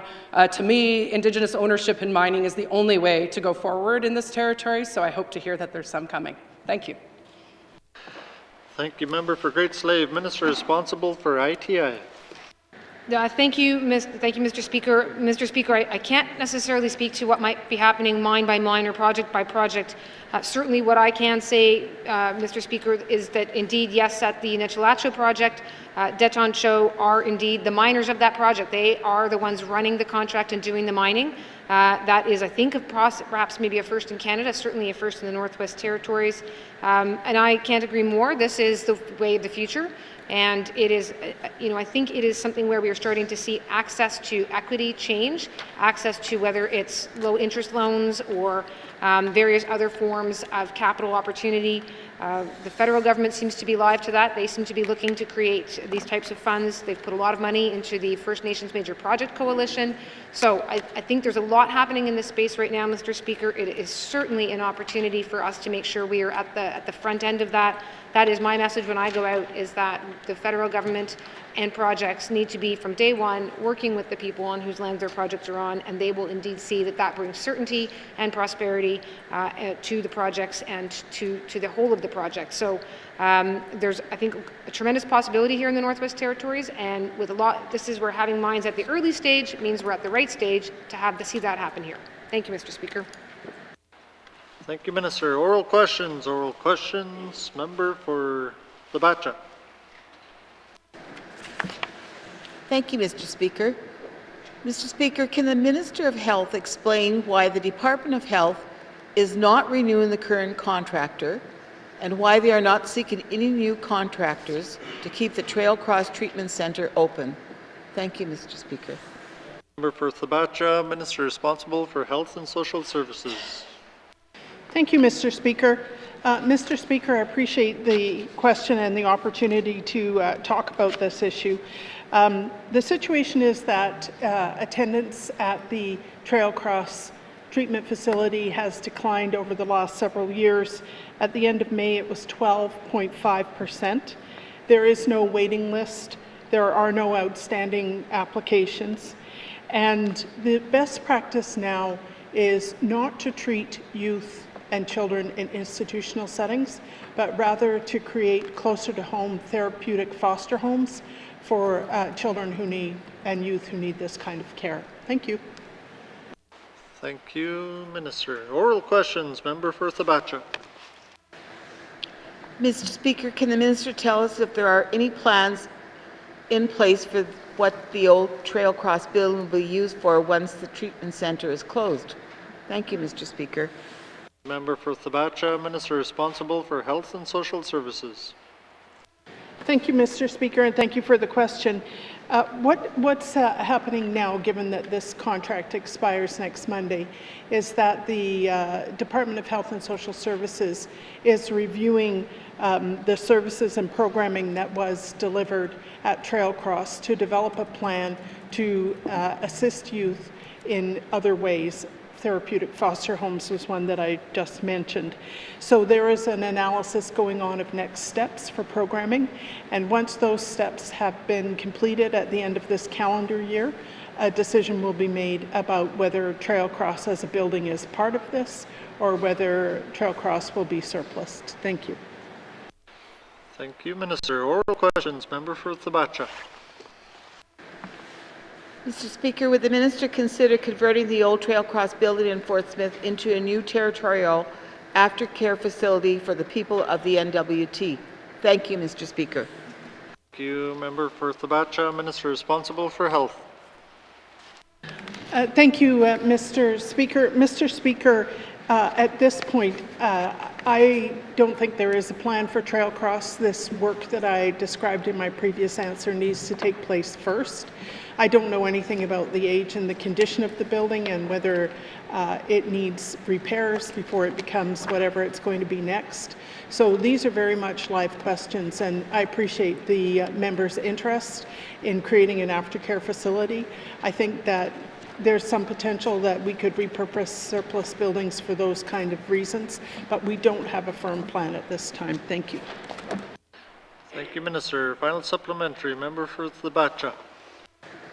Mr. Speaker, will the minister commit to have her department examine the possibility of converting the old Trail Cross building into a territorial aftercare facility? Thank you, Mr. Speaker. Thank you, Member for Thabacha. Minister responsible for health. Yeah, thank you, Mr. Speaker. Mr. Speaker, once we have finished the programming review, we'll have a better idea of what we're going to do with the building. Thank you. Thank you, Minister. Oral questions. Oral questions. Member for Mumphy. Thank you, Mr. Speaker. There are about 6,000 Government of the Northwest Territories employees. Over 3,000 positions are located in Yellowknife. We can only assume roughly 1 out of 4 or 1 out of 5 people are employed by N.W.T. In the Klitschko communities and other small communities, we see with limited N.W.T jobs that the majority of residents are eligible for only those benefits covered by non-insured health benefits. Minister Green, can you please explain why the N.W.T provides healthcare service for employees that is different from the healthcare service provided by the non-N.W.T employees? Thank you. Thank you, Member for Mumphy. Minister responsible for health and social services. Yeah, thank you. It's true that there is a two-tier approach. There are people who have insurance through their employer, including the N.W.T, maybe through the federal government, through the school boards and so on, and people who don't, and the approaches are different and the benefits are different. One of the reasons that we are currently reviewing the supplementary health benefits. So the concept of providing benefits to employees is to compensate them. It's part of their compensation, and it's also a part of usually the retention strategy that people want employees to have these benefits so that they remain working for them. I recognize that there's a disparity between the amount of employment available in the small communities and in Yellowknife, but benefit programs don't take that into account. It's really about whether you are working for an employer with a private insurance plan or whether you are using the public insurance, which is NIHB and Métis Health Benefits. Thank you. Thank you, Minister. Oral questions. Member for Mumphy. So what this means is that N.W.T's employees are treated better than the members of the public. So that's what it's saying. So, Mr. Speaker, I hear from constituents in my writings how difficult it can be to navigate the healthcare system while on medical travel. Will the minister commit to hiring people to work with and support Northerners as they navigate the healthcare system while out of the territory? Thank you. Thank you, Member for Mumfui, Minister responsible for Health and Social Services. Thank you, Mr. Speaker. Mr. Speaker, there is a trial project in Edmonton called GOBA Care, which is being offered by Satu beneficiary to help people in Edmonton navigate their appointments. And that's something that the Department of Health and Social Services has been funding, and we're very interested to learn about the results and whether this is something that we want to scale up. Thank you. Thank you, Minister. Oral questions, Member for Mumfui. Well, that's good to know that there is something in place, so then this can be extended to other Indigenous organizations as well, or Indigenous government. What supports are in place for single parents who require medical treatment in the South with young children whom they can't leave behind? Can the minister commit to making young children eligible travel companions for people traveling south for medical care? Thank you. Thank you, Member for Mumfui, Minister responsible for Health. Thank you, Mr. Speaker, and thank you to the member for that question. The criteria for escorts is set by Indigenous Services Canada, which pays most of the $44 million bill for medical travel each year. If the person receiving care is a minor, the parent goes with that child, but there is no provision at this point for the other children to go with that parent. Having said that, I am aware of times where this issue has arisen and social services has been able to help with a voluntary services agreement.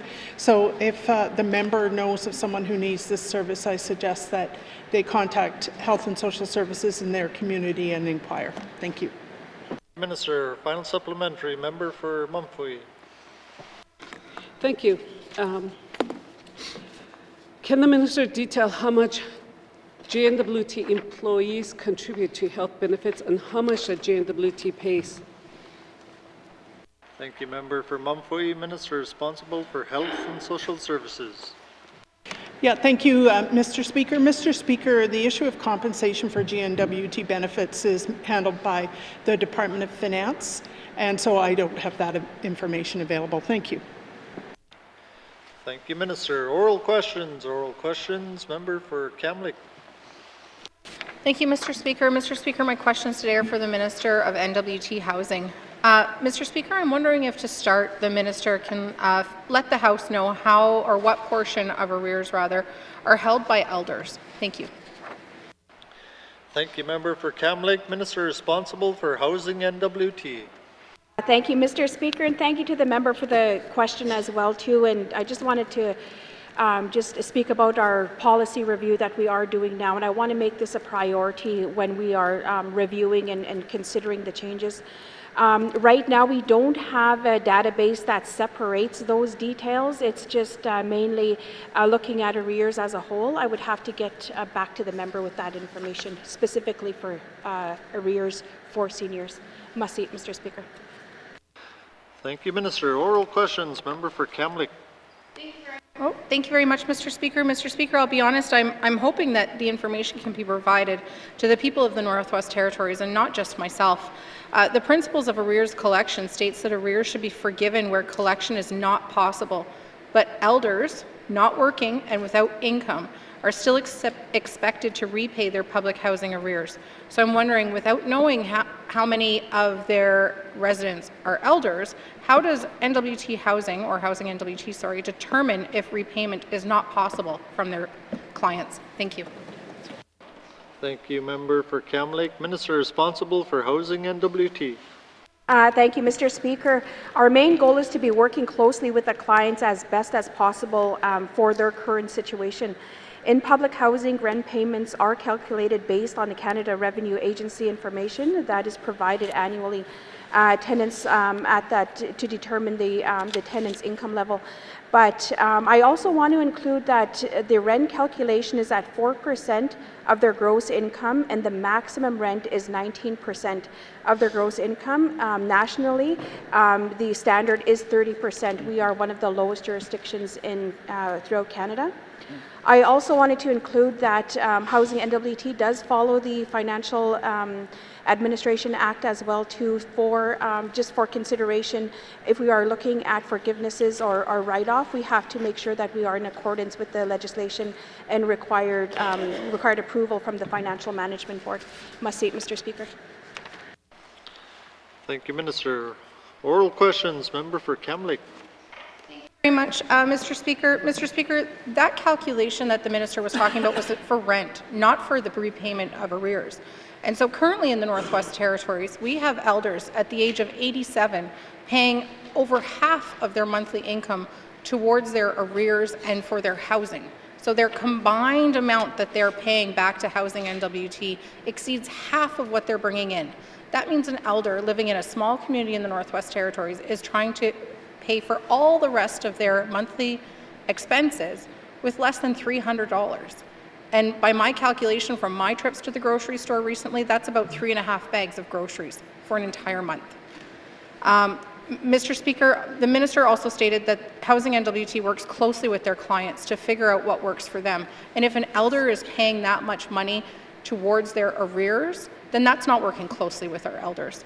So, Mr. Speaker, given the policy change that occurred earlier in this Assembly, where it was prohibited for elders to be charged rent based on income of adult children living in their unit as a means to prevent elder abuse, does Housing N.W.T intend to address the arrears that were accumulated by elders before the policy change that are still being held accountable for the arrears accumulated from the incomes that are not their own? Thank you. Thank you, member for Kamloops. Minister responsible for Housing N.W.T. Thank you, Mr. Speaker, and thank you to the member for the question as well too. That, you know, we are just in the middle right now of really working with our new mandate that we had published earlier this year as well. And I really appreciate the comments that are coming forward as well, because it really drives the change on how it is that we're going to be looking at our programming and changing them as well too. For the public housing tenants, they are encouraged to be going into the local housing authorities as well too, and moving to a month-to-month rent assessment as well, and looking at the work that is done with the local housing authorities. That we will be working more closely with our tenants so we could flag those issues and being able to provide more opportunity for the rent calculations and also for collecting of the arrears. This is something I would like to bring back to the department as well too, and really look at those numbers that we actually do have that are outstanding. Thank you, Mr. Speaker. Thank you, Minister. Final supplementary, member for Kamloops. Thank you very much, Mr. Speaker. Mr. Speaker, currently 487 former tenants of Housing N.W.T, and I'd like to point out that only 51 are from Yellowknife. So over 400 former tenants of Housing N.W.T currently hold about $7.8 million in arrears owed to Housing N.W.T. These tenants are unable to put their names on wait lists for public housing, and they live in public housing dominated communities. They're unable to access home ownership programs or home repair programs. How does Housing N.W.T plan to address these arrears, given the reliance of many communities on Housing N.W.T public housing and programs? And is there a mechanism where residents can again gain access to these programs while they are still working at paying down their arrears? Thank you. Thank you, member for Kamloops. Minister responsible for Housing N.W.T. Thank you, Mr. Speaker. Housing N.W.T does allow applicants with rental arrears to be on the wait list if they provide a repayment agreement in place to follow up with their application that they are submitting.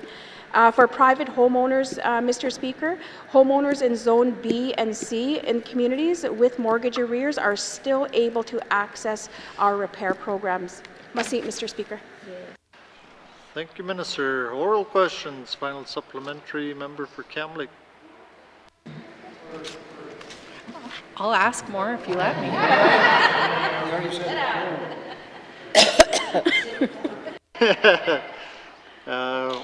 Oral questions, member for Tunde-Weldy. Thank you, Mr. Speaker. Mr. Speaker, Timber Bay is a very traditional place for the community of Tootsake Identity First Nation. They've been using this area since the time immemorial for hunting, trapping, fishing, wildlife. It's their way of life, and you know, they've been doing it long before the Canadian Constitution ever existed. Same thing with treaties, the N.W.T. Act in 1967. And in September of this year, the camp was raided. If you could imagine the camp having elders, families, children, guests, up to about 80 people. And then all of a sudden the chopper comes into the community, wildlife officers come out with bulletproof vests, making demands onto the camp and everything else. Is very concerning. So after that happened, I issued a press release asking for a public apology and also an investigation into the wildlife officer's conduct. So, Mr. Speaker, yesterday the court made a decision to quash the search permit for going into the camp. So my question is to the Minister of Wildlife and Natural Resources. Can the Minister apologize sincerely to the Tootsake Identity First Nation for the unlawful activities of his officers and the trauma it has caused for the community? Thank you, Mr. Speaker. Thank you, member for Tunde-Weldy. Minister responsible for Environment and Natural Resources. Thank you, Mr. Speaker. And again, I thank the member. He's been very active on this file, and I appreciate his work for it. Mr. Speaker, as I said in my minister's statement, the officers landed. They waited for an hour and a half, an hour and 20 minutes before they could actually get in to do the work. They offered the opportunity to go directly to the source where it was, and it was denied. So, Mr. Speaker, I've reached out to the chief and asked to arrange a face-to-face meeting to discuss how we can continue to work on our collaborative efforts to work together to support the caribou. As I said in my minister statement, the herd used to be 470,000, or now it's 6,200. And that is a huge issue. Thank you, Mr. Speaker. Thank you, Minister. Oral questions, member for Tunde-Weldy. Thank you, Mr. Speaker. So basically, the minister is refusing to apologize to the people in Tootsake and Tootsake Identity First Nation for their unlawful raid into the community. So I'm shocked. I mean, I don't know what to say. This is something that's I expect from the minister to apologize, and I'm kind of want to hear it here today. And if not, then I have other questions. Thank you. Thank you, member for Tunde-Weldy. Give the minister opportunity to respond if he wants. Or... Thank you, Mr. Speaker. Mr. Speaker, it hasn't been proven it was unlawful. We were given a tip. There was 2 illegal hunts in the mobile zone. There was caribou wastage. There was carcasses left behind. It was impacted. That was 6,200 caribou minus.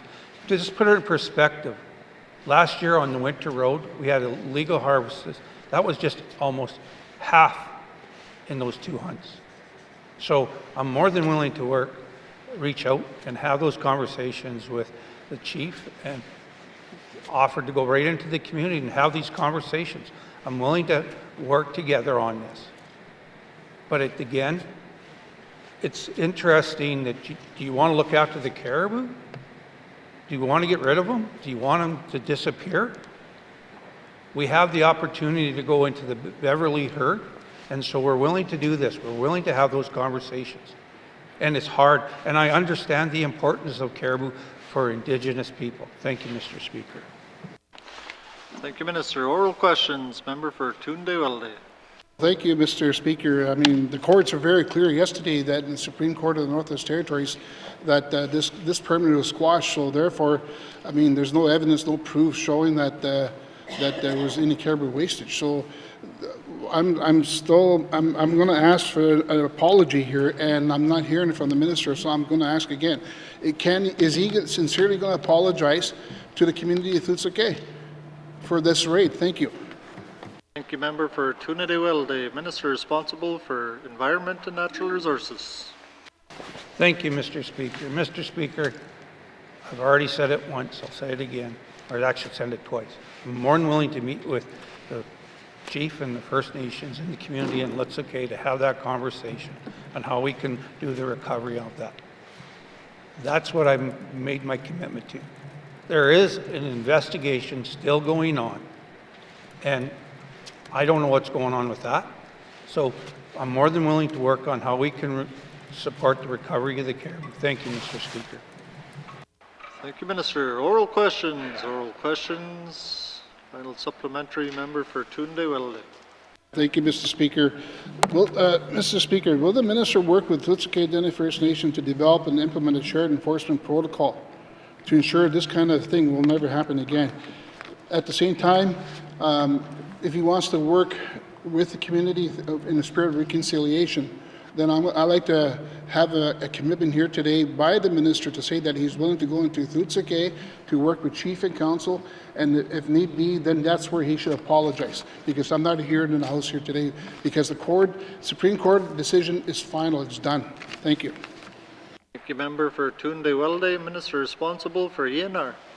Thank you, Mr. Speaker. Mr. Speaker, I've made a commitment to the Chief in the letter. GNW is committed to continue to work on commitments made in the Dene Establish Agreement, including the development of mutual agreed upon procedures and practice for the enforcement response to be used within the Dene. I'm more than willing to work with Chief and Council. I'm more than willing to have the member be as there and go into the community and work forward on this issue. Thank you, Mr. Speaker.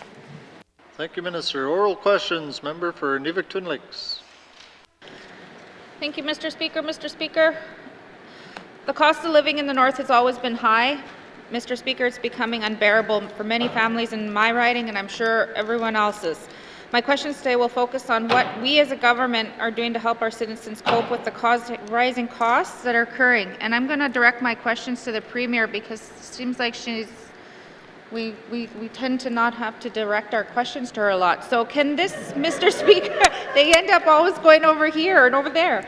Can this government look at freezing increases, as a government as a whole, look at some of the things that are rising costs for our everyday homeowners, like power, heat, and, you know, because those are all getting passed on to the consumers, which then our groceries and everything are expensive. So as a government, and as the leader of our government, will she look into freezing some of these costs to make sure that our citizens, our residents of the Northwest Territories can make it through the winter months? Thank you. Thank you, Member for Nivik-Twin Lakes. Honourable Premier. Thank you, Mr. Speaker. The reason I don't answer every question is because otherwise I wouldn't need to have so many ministers, Mr. Speaker. But in seriousness, Mr. Speaker, this is a huge issue for the residents of the N.W.T. It's always been really expensive to live here, and with what's going on post-COVID, I mean, it's even more so. I have given direction to all ministers to look within their programs and see what they can do. I didn't give specific direction that said freeze increases. What my direction was is to look and to see if there's anything that they can do within their departments to help people with inflation. And Mr. Speaker, I do have to clarify one of my directions, because I do believe that low-income people will be suffering from inflation the hardest. So I did say specifically around people that are lower income. Thank you, Mr. Speaker. Thank you, Honourable Premier. Oral questions. Member for Nivik-Twin Lakes. Thank you, Mr. Speaker. Mr. Speaker, one of my colleagues alluded to this today, and if another member was here, he would have alluded to it today too. But you know, we're coming up to the end of our term, and in April, we're supposed to be, possibly seeing the increase in carbon taxes to our residents. And so, can this government commit that to the end of this government, at least, and go to Ottawa, making sure that we're not increasing any more taxes to our residents? We are seeing people leave the territory because they cannot afford it. We are seeing people born and raised and live their life here leaving the territory because they can't afford it. And we don't want people to leave. We don't want our own people to leave. We want to bring everybody back home. We want more people to live here. Thank you, Mr. Speaker. Member for Nivik-Twin Lakes, Honourable Premier. Thank you, Mr. Speaker. The conversations with the federal government, I mention their name as well because I think the member's right. Every time we mention their name, somebody pays attention, and I do think that those conversations need to be ongoing, not only in this government, but carrying on. We've experienced some of the most highest cost of livings in Canada, and I have constantly told the federal ministers that we deserve to have the same standard of living as every other Canadian. I'll continue that message as far as we go on. As for specific on the carbon tax, that Minister Wozniak will be attending. We're actually planning on going back to Ottawa again, talking about the next budget, hoping that we get increases to the Northwest Territories. I can't say what we will be doing in the future. I do know that we've done increases to help people, such as the home heating. I know that we haven't raised taxes in this government yet, and it's tough because I hear every day, and I want to help too, saying increase programs, increase money to programs, and I want the same thing. But, Mr. Speaker, if we don't get money from the federal government and we don't increase taxes and we don't have any income, then we also have to say, do we stay with what we have? Because I'm not happy with that either. I don't have the answers, Mr. Speaker, but I do hope that everybody's part of the solution. And like I said, my direction to Cabinet is look at those most vulnerable to start with. Look at those who are going to suffer the most to start with. Thank you, Mr. Speaker. Thank you, Honourable Premier. Oral questions, member for Nivik-Twin Lakes.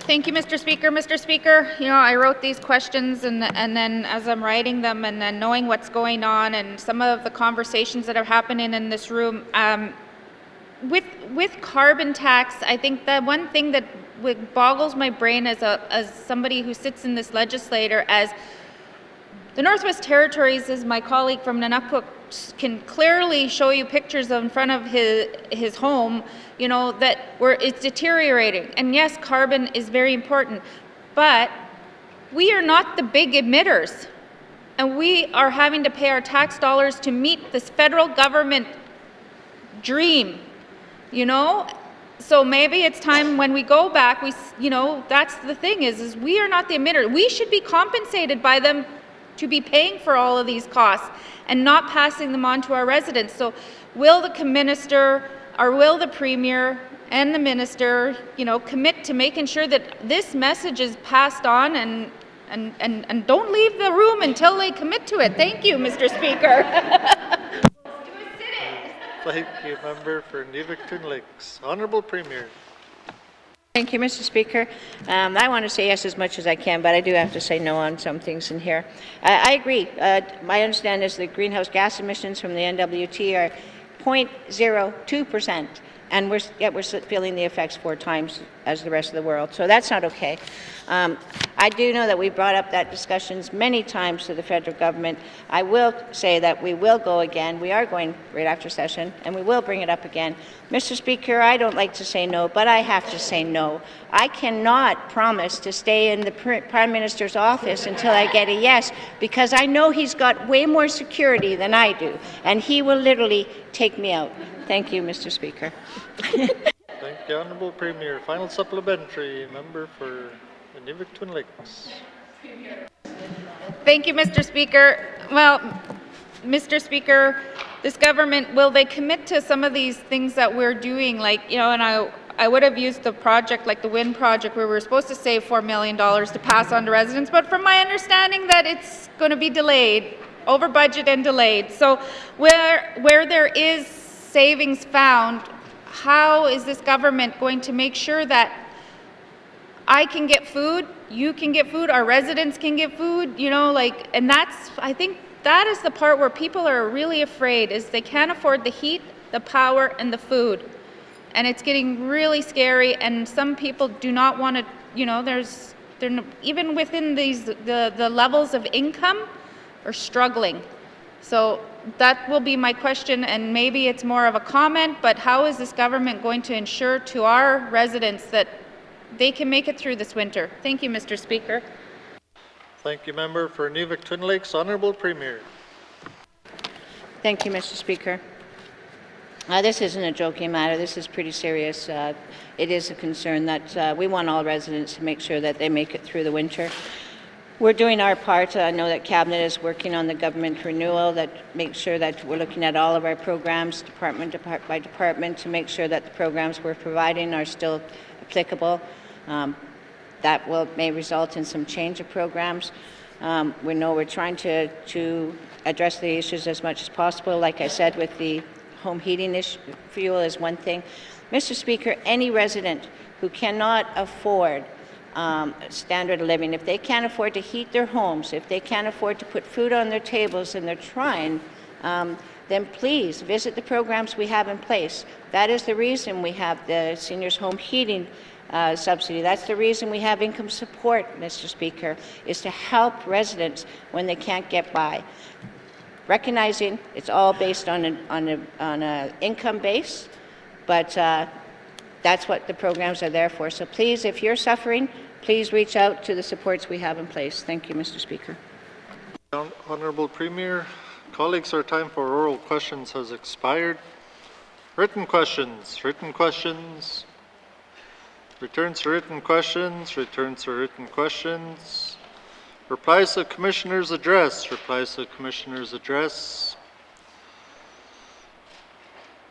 petitions, tabling of documents, Minister responsible for education, culture, and employment.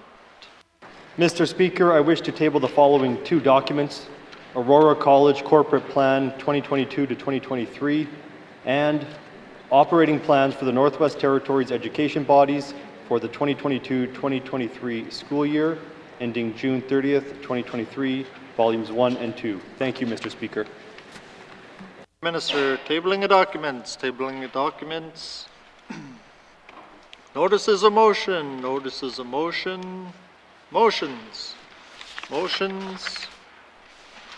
Notices of motion for the first reading of bills, first reading of bills,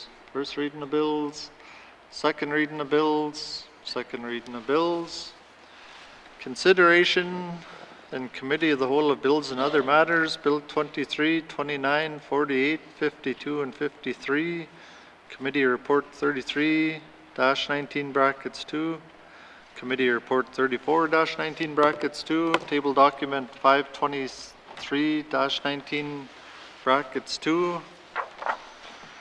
By the authority given to me as Speaker by motion 1-19 brackets 2, I hereby authorize the House to sit beyond the daily hour of adjournment to consider the business before the House, with member for Inuvik-Twin Lakes in the chair.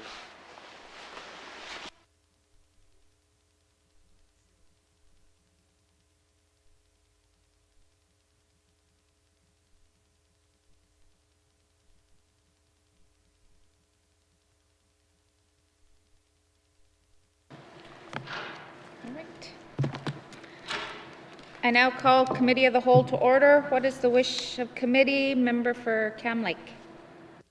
Thank you, Madam Chair. Madam Chair, committee wishes to deal with Committee Report 33-19 brackets 2, Bill 52, Bill 48, and Table Document 723-19 brackets 2, Infrastructure, Housing N.W.T, Environment and Natural Resources, and Lands.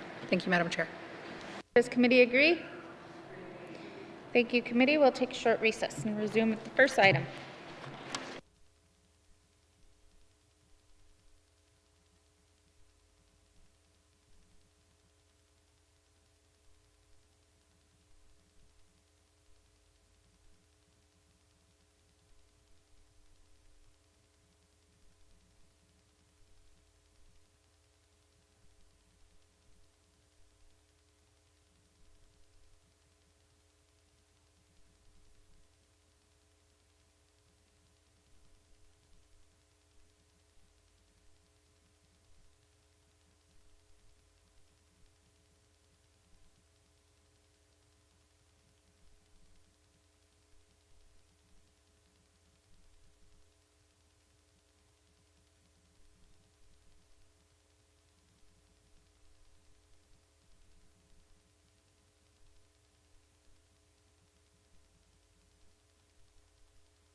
I now call Committee of the Whole back to order.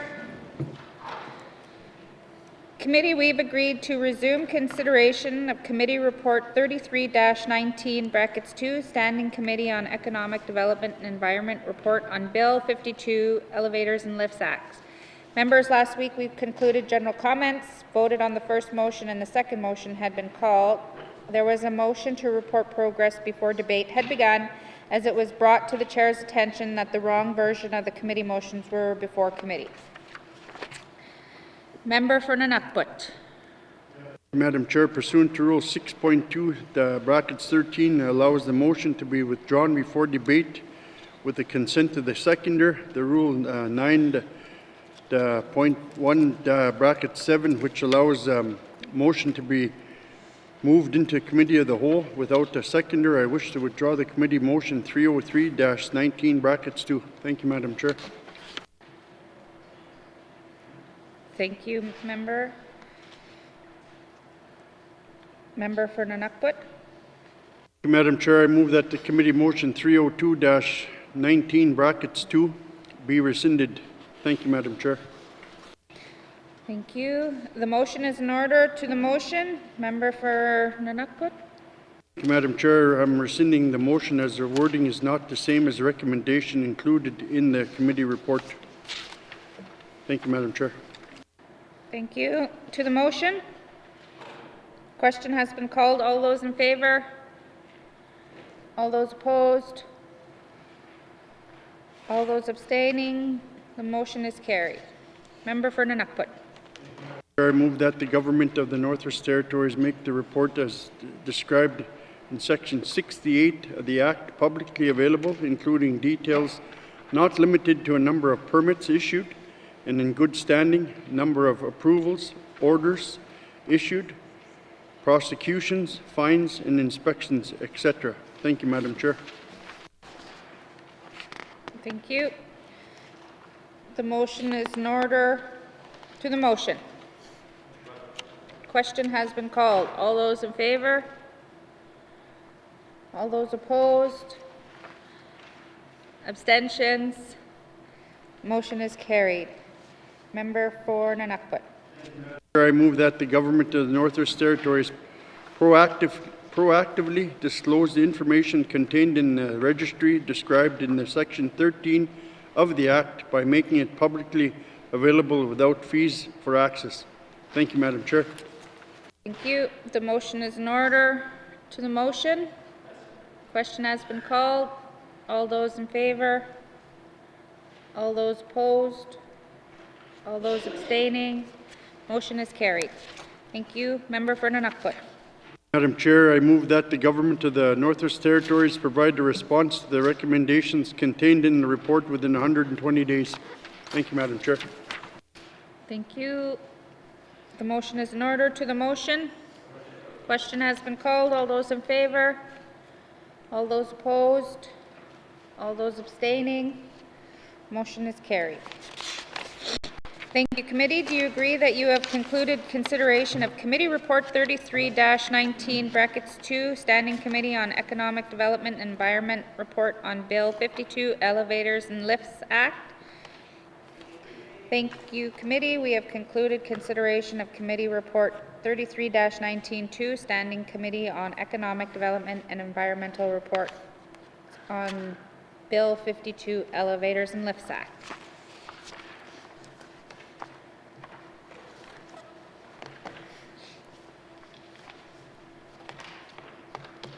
All right. We'll move on to Bill 52, Elevators and Lifts Act. Committee, we've agreed to consider Bill 52, Elevators and Lifts Act. I will ask the Minister of Infrastructure to introduce the bill. So it's just my opening remarks? Yeah. Thank you, Madam Chair. I'm here to present Bill 52, Elevators and Lift Act. Bill 52 was introduced in Legislative Assembly during the May-June 2022 sitting. The Elevators and Lifts Act creates a statutory framework for the regulation of elevating devices that addresses all components of these complex systems here in the Northwest Territories. This includes several key elements of public safety.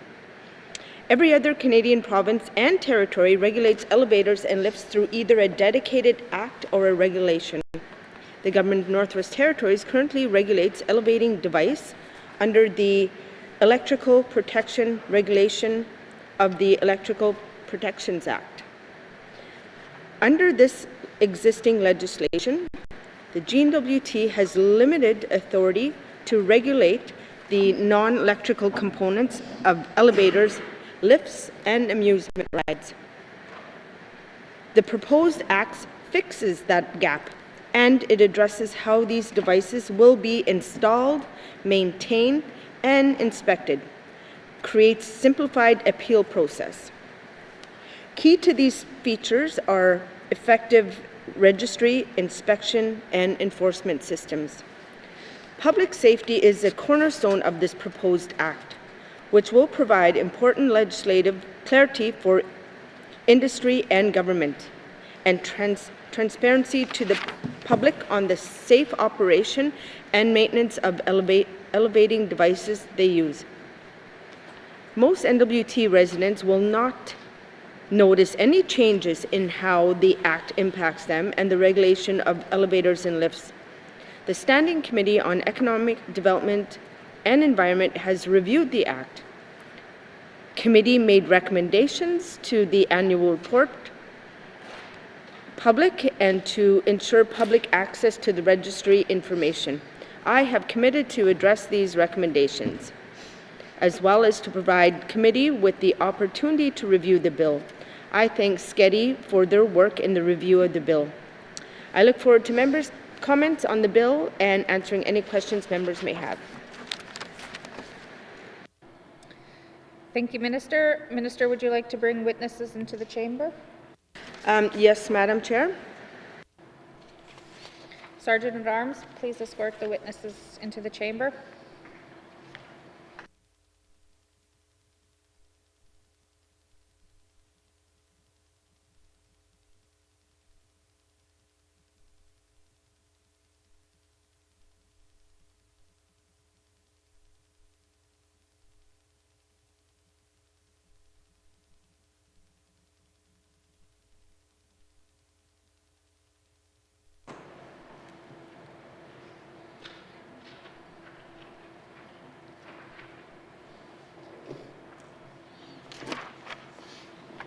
Minister, please introduce your witnesses.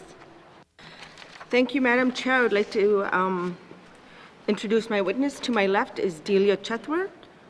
She is the ADM for Programs and Services. And to my right, I have Alison Scott, who's Director of Policy, Planning and Communication. Thank you. I will now turn to the Chair of Standing Committee on Social Development, the committee that reviewed the bill, for any opening comments on Bill 52. Oh, sorry. Yeah. Economic Development, sorry. Sorry, yeah. Economic Development Committee. Thank you, Madam Chair. Madam Chair, Bill 52, Elevators and Lifts Act, received second reading in the Legislative Assembly on May 31st, 2022, and was referred to the Standing Committee on Economic Development and Environment for review. On September 28th, 2022, the Standing Committee held a public hearing and completed its clause-by-clause review with the Minister of Infrastructure. The committee received no submissions on this bill. I thank the committee for reviewing this legislation and the individual members that may have additional comments. Thank you, Madam Chair. Thank you. I will now open the floor to general comments on Bill 52. Does the committee agree that there are no comments? Can we proceed to a clause-by-clause review of the bill? Committee, we will defer the bill number and title until after consideration of the clauses. I will call the clauses in groups. Please return to page 1 of the bill. Clause 1 to 5, does committee agree? Clauses 6 through 10, does committee agree? Clauses 11 through 15, does committee agree? Clauses 16 through 20, does committee agree? Clauses 21 to 25, does committee agree? Clauses 26 to 30, does committee agree? Clauses 31 to 35, does committee agree? Clauses 36 to 40, does committee agree? Clauses 41 to 45, does committee agree? Clauses 46 to 50, does committee agree? Clauses 51 to 55, does committee agree? Clauses 56 to 60, does committee agree? Clauses 61 to 65, does committee agree? Clauses 66 to 70, does committee agree? Clauses 71 to 73, does committee agree? Committee to the bill as a whole, does committee agree that Bill 52 Elevators and Lift Act is now ready for third reading? Thank you, committee. Does the committee agree that this concludes our consideration of Bill 52 Elevators and Lifts Act? Thank you, Minister, and thank you to your witnesses. Sergeant at Arms, please escort the witnesses from the chamber.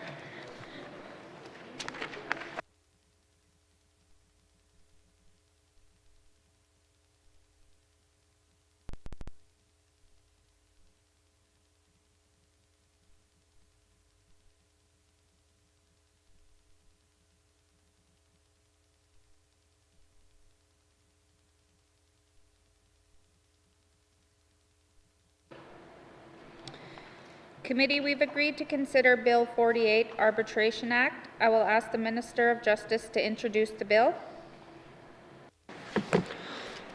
Thank you, Madam Chair. I'm here today to present Bill 48, Arbitration Act.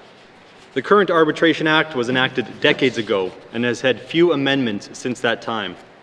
The Arbitration Act establishes the default terms of an arbitration agreement made between two parties. Many powers that an arbitrator possesses in other jurisdictions are not currently available in the Northwest Territories, meaning arbitration is currently a less attractive dispute resolution mechanism in this jurisdiction.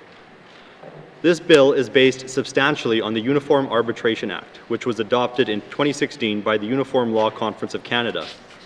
The Uniform Law Conference of Canada provides independent analysis and recommendations for the harmonization and reform of laws in Canada.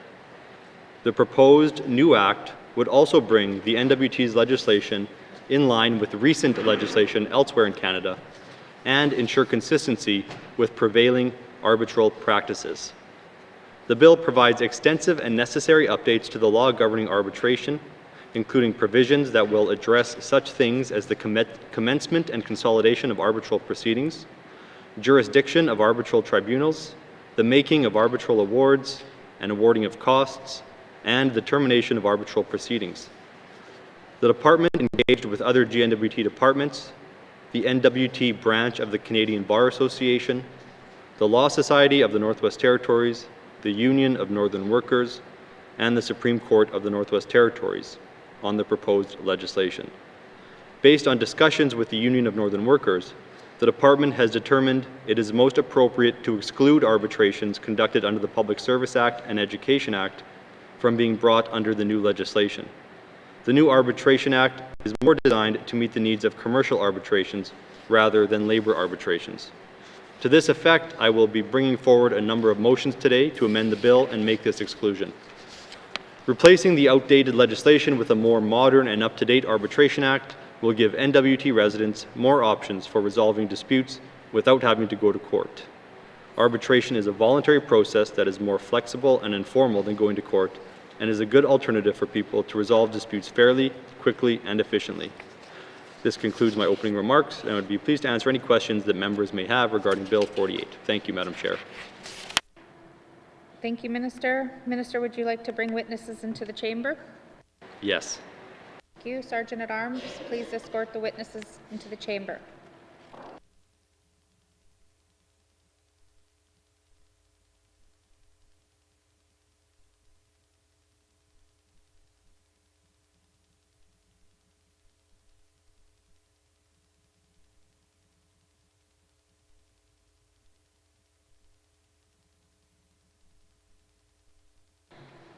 Minister, will you please introduce your witnesses for the record?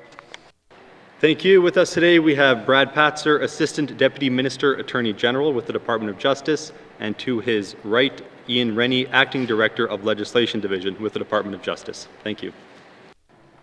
Thank you. Welcome. I will now turn to the Chair of the Standing Committee on Social Development, the committee that reviewed the bill, for any opening comments on Bill 48.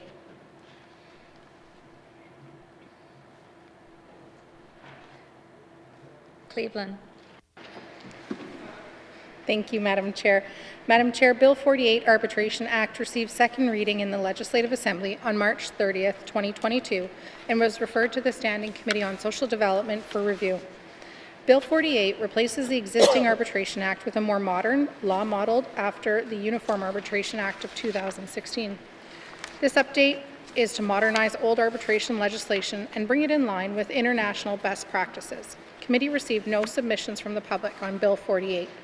On October 5th, 2022, the Standing Committee held a public hearing with the Minister of Justice and completed its clause-by-clause review on the bill on October 11th, 2022.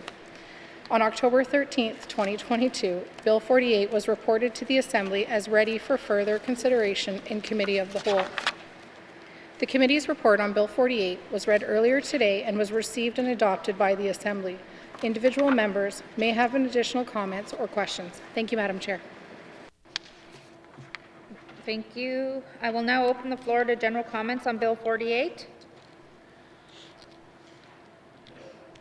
Does the committee agree that there are no comments for Bill 48?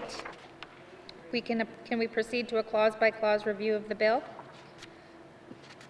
Committee, we will defer the bill number and title until after consideration of the clauses. I will call the clauses in groups. Please turn to page 1 of the bill. Clause 1 and 2, does the committee agree? Clause 3, does the committee agree? Minister of Justice. Thank you, Madam Chair. I move that subclause 3(5) of Bill 48 be amended. A, by deleting the "or" at the end of the English version of paragraph A. B, by deleting the period at the end of paragraph B and substituting "or." And C, by adding the following after paragraph B. C, an arbitration under the Public Service Act or the Education Act. Thank you.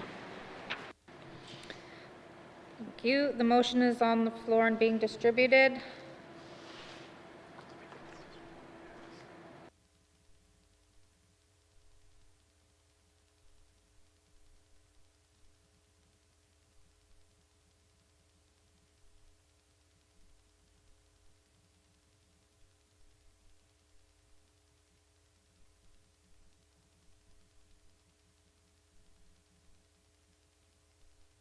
The motion is in order. To the motion, Minister of Justice. Thank you, Madam Chair. This motion is part of a package of motions that will deal with the application of arbitration legislation to the Public Service Act and Education Act. Upon review of the bill, the Union of Northern Workers advised the department that they were concerned with the application of the proposed new act, notably that Bill 48 is primarily geared towards commercial and other arbitrations, not labor arbitrations. The Department of Justice has developed these motions to address these concerns. The Department is proposing to exclude the application of the new Arbitration Act to labor arbitrations that are conducted under the collective agreements contemplated in the Public Service Act. This includes arbitrations conducted by the Union of Northern Workers and the Northwest Territories Teachers Association. If passed, Bill 48 would come into force, but the current act would also remain in force for the limited purpose of dealing with arbitrations conducted under collective agreements under the Public Service Act. The Department of Finance intends to pursue updates to the Public Service Act, which will, among other things, speak to labor arbitrations. The current Arbitration Act will be completely repealed once the new Public Service Act is advanced, with its arbitration provisions therein. To avoid any confusion in the interim, the current act will also be renamed to Arbitration Act 1988. The Department has reached out to the UNW and the Northwest Territories Teachers Association on this approach, neither of which have any objections. Thank you, Madam Chair. Thank you. To the motion? Question has been called. All those in favor? All those opposed? All those abstaining? Motion is carried. Clause 3 as amended. Does committee agree? Clause 4 and 5. Does committee agree? Clause 6 to 10. Does committee agree? Clause 11 to 15. Does committee agree? Clause 16 to 20. Does committee agree? Clause 21 to 25. Does committee agree? Clauses 26 to 30. Does committee agree? Clauses 31 to 35. Does committee agree? Clauses 36 to 40. Does committee agree? Clauses 41 to 45. Does committee agree? Clauses 46 to 50. Does committee agree? Clauses 51 to 55. Does committee agree? Clauses 56 to 60. Does committee agree? Clauses 61 to 65. Does committee agree? Clauses 66 to 70. Does committee agree? Clauses 71 to 73. Does committee agree? Minister of Justice. Thank you, Madam Chair. I move that Bill 48 be amended by adding the following immediately before the heading Community Planning and Development Act. Arbitration Act, RS.N.W.T. 1988, CA5. 73.1. 1. The Arbitration Act, RS.N.W.T. 1988, CA5, is amended by this section. 2. The title is repealed and the following is substituted. Arbitration Act, 1988. 3. Sections 2 and 3 are repealed and the following is substituted. 2. This act applies to an arbitration under the Public Service Act or the Education Act. 3. For the purposes of arbitral proceedings to which this act applies, a reference in an arbitration agreement to the Arbitration Act or Arbitration Act RS.N.W.T. 1988 CA5 is deemed to be a reference to this act. Thank you. Thank you. The motion is in order. The motion is on the floor and being distributed. Okay. Motion is in order. To the motion. Question has been called. All those in favor? All those opposed? All those abstaining? Motion is carried. New clause 73.1. Does committee agree?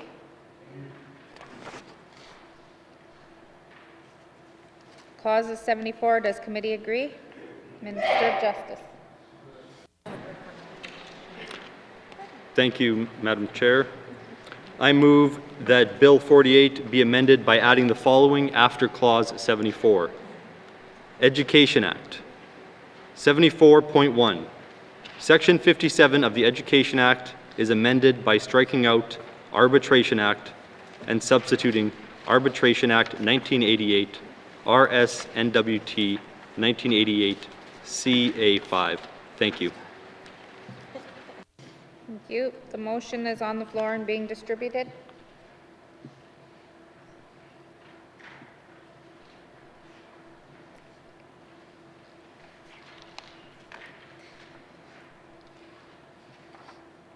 The motion is in order. To the motion. Question has been called.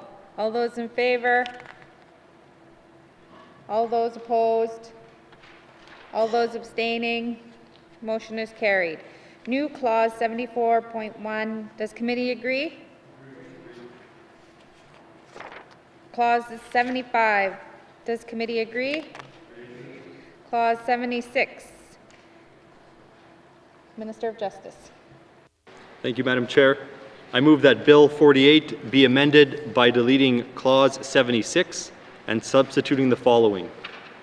76. 1. The Public Service Act is amended by this section. 2. The following provisions are amended by striking out Arbitration Act and substituting Arbitration Act 1988 RS N.W.T 1988 CA5.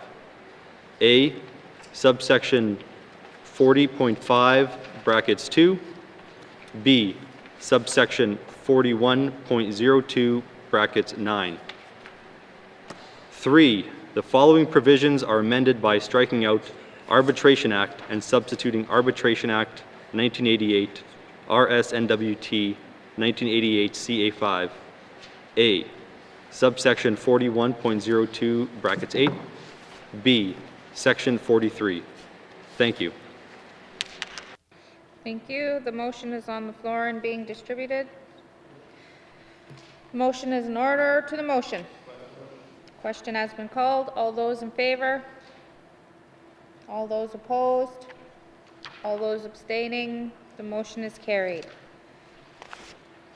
Clause 76 as amended. Does committee agree? Clause 77. Minister of Justice. Thank you, Madam Chair. I move that Bill 48 be amended by deleting Clause 77 and the heading immediately preceding Clause 77. Thank you.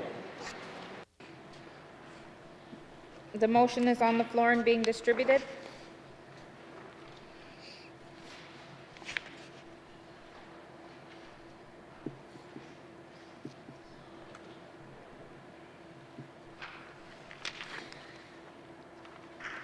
The motion is in order to the motion.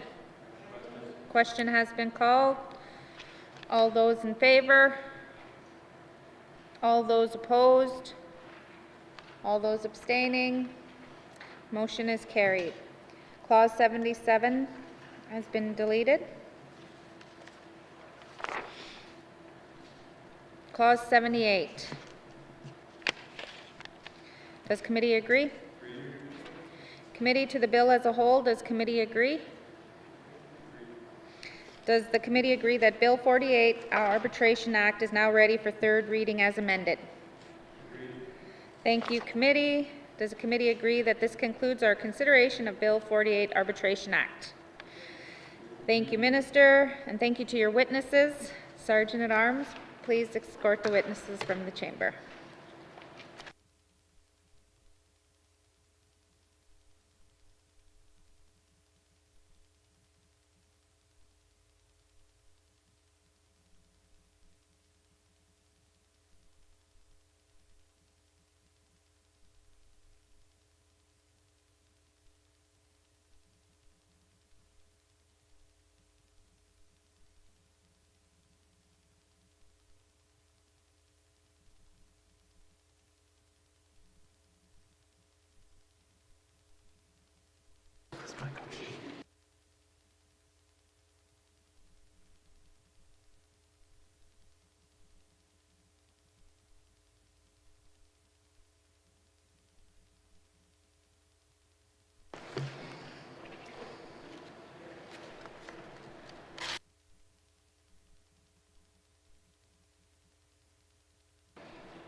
Committee, we've agreed to consider table document 723-19, brackets 2, capital estimates, 2023-2024.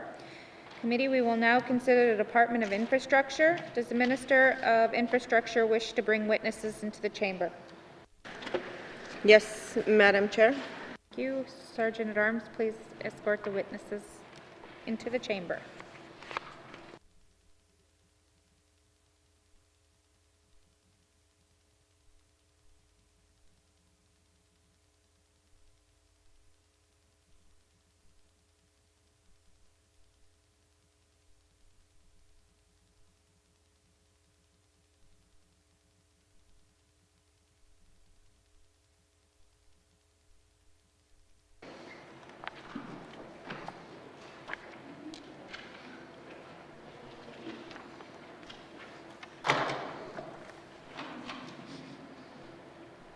Minister, would you please introduce your witnesses?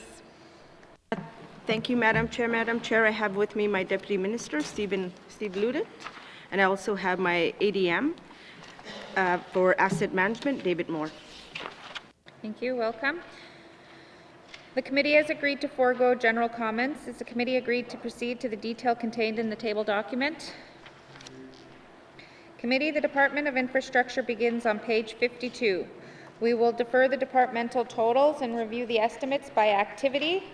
Summary beginning at page 53 with asset management. And there is information items on page 54 and 55.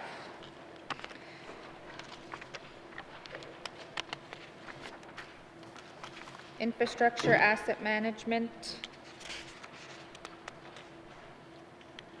Infrastructure investment, $82,792,000. Oh, MLA. Great Slate. Thank you, Madam Chair. I'm just curious to know for the Frank Channel Bridge if we can get an update on where we're at for that. Just curious to know, given that the life expectancy of the bridge is up in 2024, we don't have the luxury of waiting if this project gets delayed any further. So if I could get an update, that'd be great. Thank you. Thank you. Minister of Infrastructure. Thank you, Madam Chair. Madam Chair, the N.W.T continue to collaborate with the Cleachville government to ensure that we have local employment. We also are looking at working with the federal government to continue the bridge. It's a project that is funded under the National Trades Corridors Fund. Do you want to speak more to that? Sure. Thank you. Member for Great Slave. Thank you for that. Sorry, I just, okay, maybe I can rephrase. When do we expect to hear a decision on whether or not the additional funding has been awarded for that project? Thank you. Thank you. Minister of Infrastructure. Thank you, Madam Chair. I'm going to ask Mr. Moore to give an update on where we're at. He's the guy in charge with all our federal engagements. Thanks. Thank you. Mr. Moore. Thank you, Madam Chair. We continue to work with the federal government, Department of Transportation, on working with them on their National Trade Corridor Fund. We're awaiting a decision from Transport Canada on recent increases, inflationary increases to materials. We're also working with the Cleachville government on next step with respect to a progressive design build process. We're anticipating a decision from the federal government very shortly, within the next month. And at that time, we'll be continuing the next steps with the Cleachville on the progressive design build. Thank you, Madam Chair. Thank you. Member for Great Slave. Great, that's amazing, and I will hope to hear that news when it gets received by the department and shared with the rest of us. I think that's great. I guess I have a question around escalating costs around a lot of our our road contracts, considering that the supply chain is within the Northwest Territory itself. Can the minister and the department speak about why we're seeing such huge increases in our budgeting for these projects, given that really it's gravel and dirt that's already here in the territory? Thank you. Thank you. Minister of Infrastructure. Thank you, Madam Chair. Madam Chair, inflation is a growing national and international concern, so infrastructure continues to monitor the impacts of inflation by commodity prices as well as construction materials, as we find realistic ways to be able to adjust these rising costs of capital projects that are critical for the Northwest Territories' economic development, as well as our residents. Madam Chair, I'm going to see if Mr. Moore wants to add anything further. Thank you. Thank you. Mr. Moore. Thank you, Madam Chair. As the Minister mentioned, inflationary impacts are impacting ourselves and actually all jurisdictions in North America, not only due to material increases, but effects to the supply chain, that we're seeing supply chain issues on materials, as well as talent. And talent shortages and materials are affecting all projects across the spectrum, including in the territory here, which we're responding to accordingly. Thank you, Madam Chair. Thank you. Member for Great Slave. Thank you, Madam Chair. I guess I'd like to keep on the conversation about roads. And can the minister, the department, speak to what is the reconstruction work on the N.W.T highway and how much is that going to cost this year? Thank you. Thank you. Minister of Infrastructure. Thank you, Madam Chair. Madam Chair, we have engaged with the federal government on the N.W.T highway. It's the kilometer 0 to TUC 139. There's, a number of potholes, there's loose gravel, soft shoulders. So, I mean, these require additional annual program to be able to protect this investment. Everyone's aware how much money we spent to build the N.W.T highway. So we have an application for the ongoing rehabilitation of the TUC that is consistent with some of the other highways. These sections include some of the rising of the low-profile sections, the culvert rehabilitations, ponding, erosion. So these are a number of things that we are working with the feds to be able to look at the application and perhaps hopefully get some funding announced soon. Thank you. Thank you. Member for Great Slave. Thank you. So from listening to that, I hear that we don't have, or I didn't hear an amount. How much money was that? Thank you. Thank you. Minister of Infrastructure.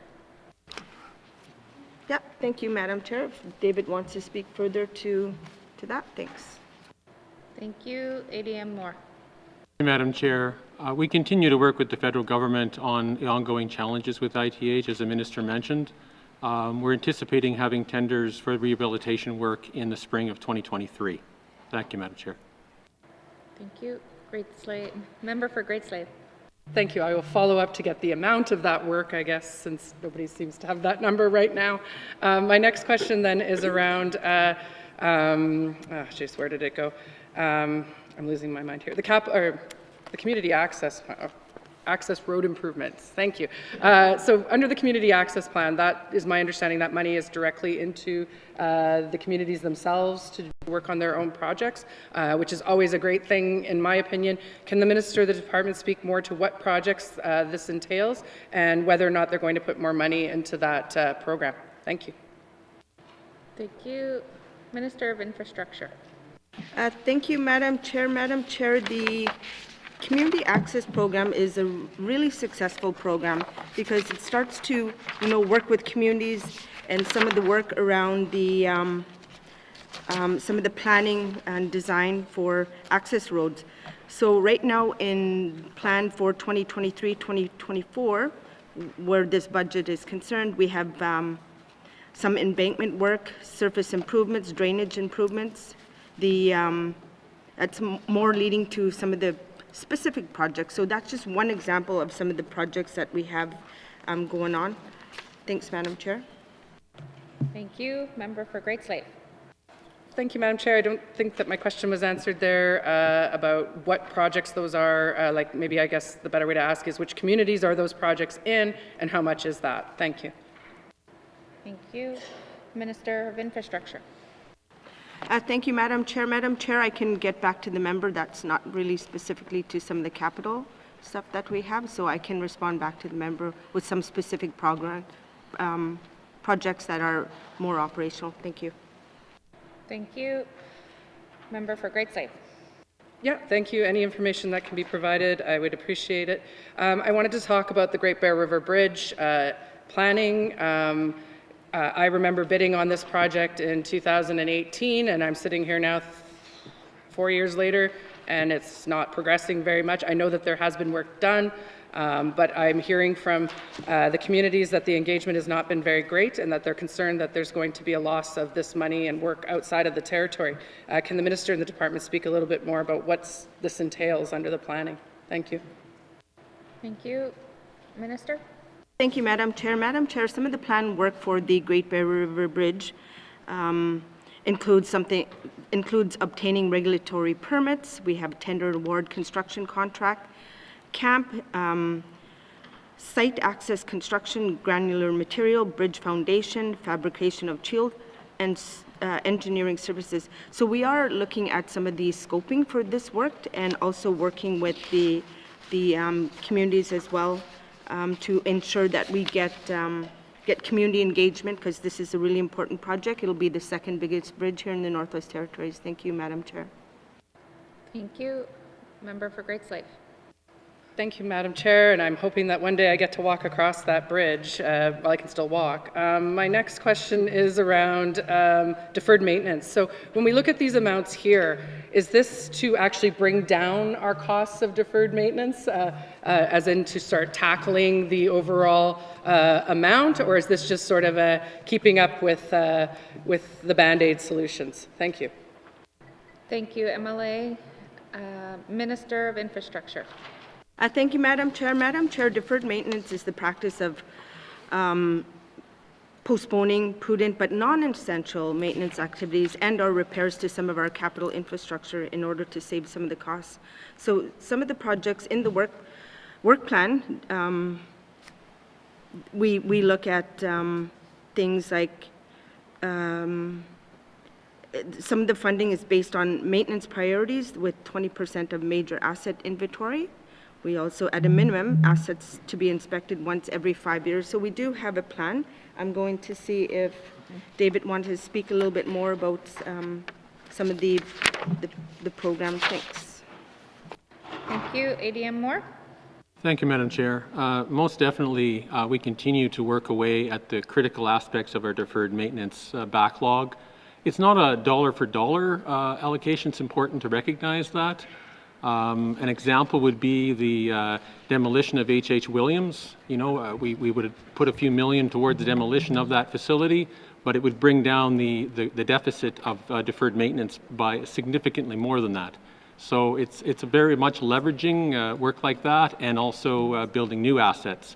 Thank you, Madam Chair. Thank you. Any other questions, comments from members? Under Asset Management, member for Hay River South. Thank you, Madam Chair. I guess I heard the minister once mention, we're talking about highways, and she had mentioned that it's kind of, our highways are kind of graded on a comfort level, I think, and she said something like 4 out of 10 is what we look at, which I guess isn't all that great. And when I look at the highway system here in the territories, you know, anything that had pavement on, we're chip sealing. So I guess I'd like to know from the department is, at any point, do we look at the, or do we compare the chip seal to actually paving? And what would be the cost benefit, I guess, of one or the other? And because I guess when I'm in Alberta, you can see the highway system. When you drive through the highway system, so it's paved, and they're a lot nicer. They seem to stand up. So I'm just wondering why we spend so much on, or we spend our time on chip sealing and not paving. Thank you. Thank you, member. Minister.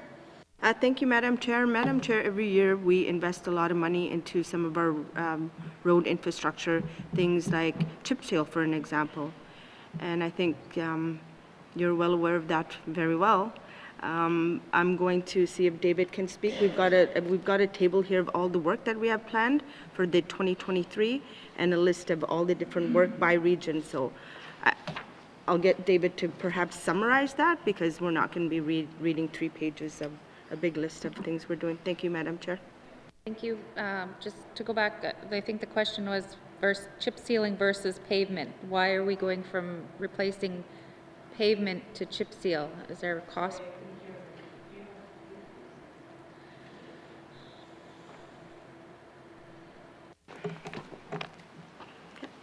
If I can, just get David to speak about it. Thanks. ADM Moore. Thank you, Madam Chair. Yes, very much. We work with other jurisdictions and the Transportation Association of Canada, looking at road standards, and we're utilizing that with respect to our traffic counts here in the territory, optimizing the work we need per highway based on the usage and the life cycle of our roads. As the minister alluded to, there's significant work planned for 23-24 on a number of our highways. I won't read the 3 pages, but there is a significant chip sealing we're looking at next year to maintain the quality and integrity and safety of our roads and highways. Thank you, Madam Chair. Thank you. MLA for Hay River South. Thank you, Madam Chair. I guess the other is drainage and culverts. We've had a number of washouts because of high water, and I'm just wondering, I guess, have we, I guess, assessed all the culverts along the highway to see if they meet standards? Because it seems like, this last couple of years we've been having a frequent number of washouts, and the amount of water coming down the culverts just can't handle them. Thank you.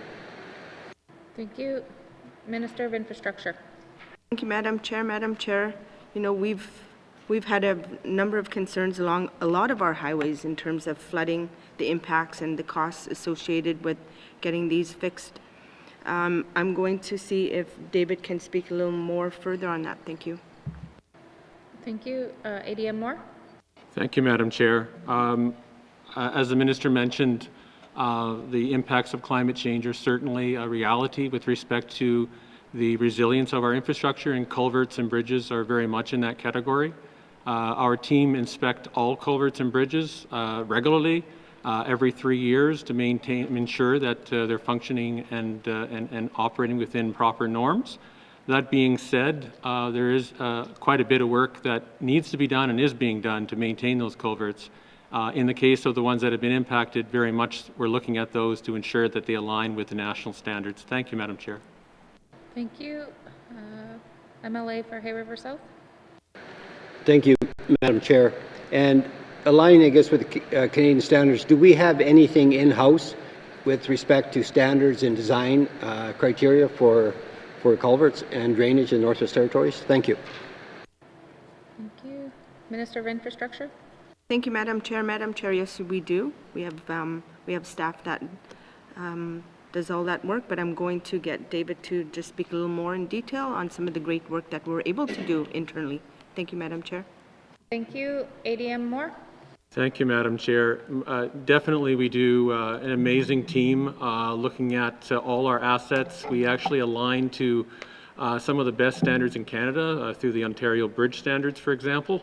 We're also doing a climate change vulnerability assessment review of all our assets, working with our sister departments, including culverts. So thank you, Madam Chair. Thank you. Member for Hay River South. Thank you, Madam Chair. Just looking at the work that's going to be done on the highway, I noticed that, I guess, and it might be there somewhere, but I don't see, I guess, highways 2, 4, 5, and 6 on there. So, and I guess my concern is probably more so Hay River, which is Highway 2, about kilometer 42 to 48, which is in dire need of work. Can the Minister tell me if that's included in work for this coming summer? Thank you. Thank you, Member. Minister of Infrastructure. Thank you, Madam Chair. I don't believe the work is planned for that. I'm looking at my Deputy Minister here for that. Thank you. Thank you, Deputy Minister L.W.T. Thank you, Madam Chair. That is correct. At this point, there's no plans for that area. We are doing maintenance on several different sections of roads on all of our highways, but we have prioritized the major projects and the areas most in need of repairs at this point. Thank you, Madam Chair. Thank you. Member for Hay River South. Thank you, Madam Chair. Yeah, I guess, when we look at the traffic corridor, traffic coming in from the south, heavy trucks, we're looking at Highway 1, and then if it's barge traffic, it's coming into to Hay River. And, we have quite a few corners there. We have no shoulders. So is there anything, I guess, in the works to look at maybe road straightening as well as road widening on either, well, I guess from the border all the way into Hay River? Thank you. Thank you. Minister of Infrastructure. Thank you, Madam Chair. Madam Chair, I'm going to ask Mr. Moore if he can speak a little bit more that we're doing. Thank you. ADM Moore. Thank you, Madam Chair. Most definitely Highway 1 we are looking at from near the border up to Hay River. We've examined that highway very closely. As the Deputy mentioned, We are prioritizing our dollars to the areas of greatest need, which in the case of Highway 2, for example, would be from kilometers 0 to 42, the work being planned for the summer of 23. Thank you, Madam Chair. Thank you. Member for Hay River South? No further questions. Thank you. Are there any further questions? Member for Yellowknife North? Thank you, Madam Chair. I guess I'll start with some comments that I find the capital plan estimates to be one of the most unworkable documents ever. And I get that first and foremost, it is a finance document, not an infrastructure document. But as an example, we require every municipality to have asset management plans. We are trying to get them all to have asset management plans, and they're great documents. They tell you the total replacement cost of every single asset they own. They kind of give you a timeline for construction. And I know the department has a lot of stuff in-house. You know, obviously we know some information about deferred maintenance, and we have some long-term capital planning, but none of that is public. The only public thing we have is this document that doesn't tell you the price of any project, doesn't tell you the timeline for construction, doesn't tell you whether it's on budget, doesn't tell you what we're planning to do beyond a specific fiscal. So I'm just wondering if the department has any plans to create some sort of asset management plan for the N.W.T. Thank you. Thank you, Member. Minister of Infrastructure. Thank you, Madam Chair. Madam Chair, I think the member will be happy to know that yes, we are looking at something a little more transparent, and it's going to be called the dashboard. We are working on it now, hopefully get it online by the fall. So I think that's great news. It'll all be out in the public like the members asked. Thank you.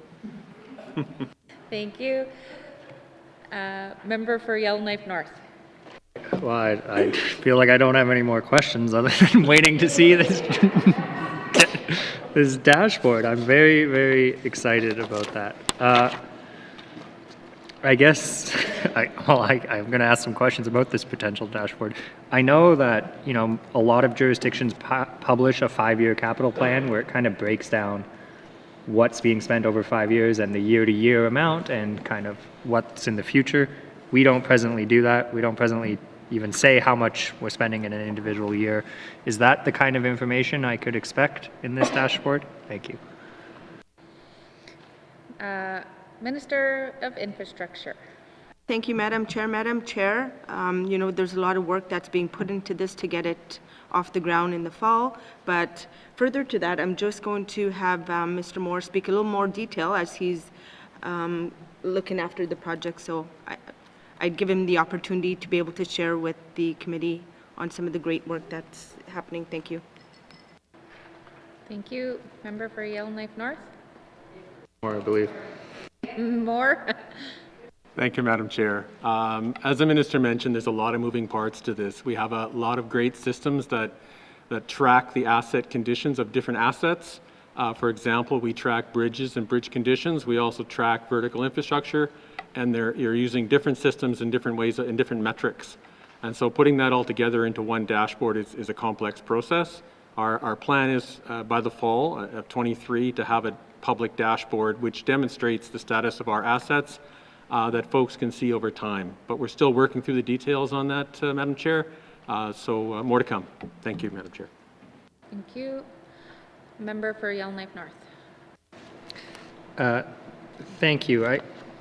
I'm happy to hear that. I guess I believe that as that dashboard will address a lot of the concerns I have about, you know, trying to find some public information on asset management planning, deferred maintenance, kind of where we at with that money. But I'm not sure it'll necessarily address the other concern I have, which is that there's a fear that if we publicly state the cost of any project before tender in this House, it's going to obstruct the tendering process. So the document I'm looking at right now doesn't tell us the cost of anything we are voting on.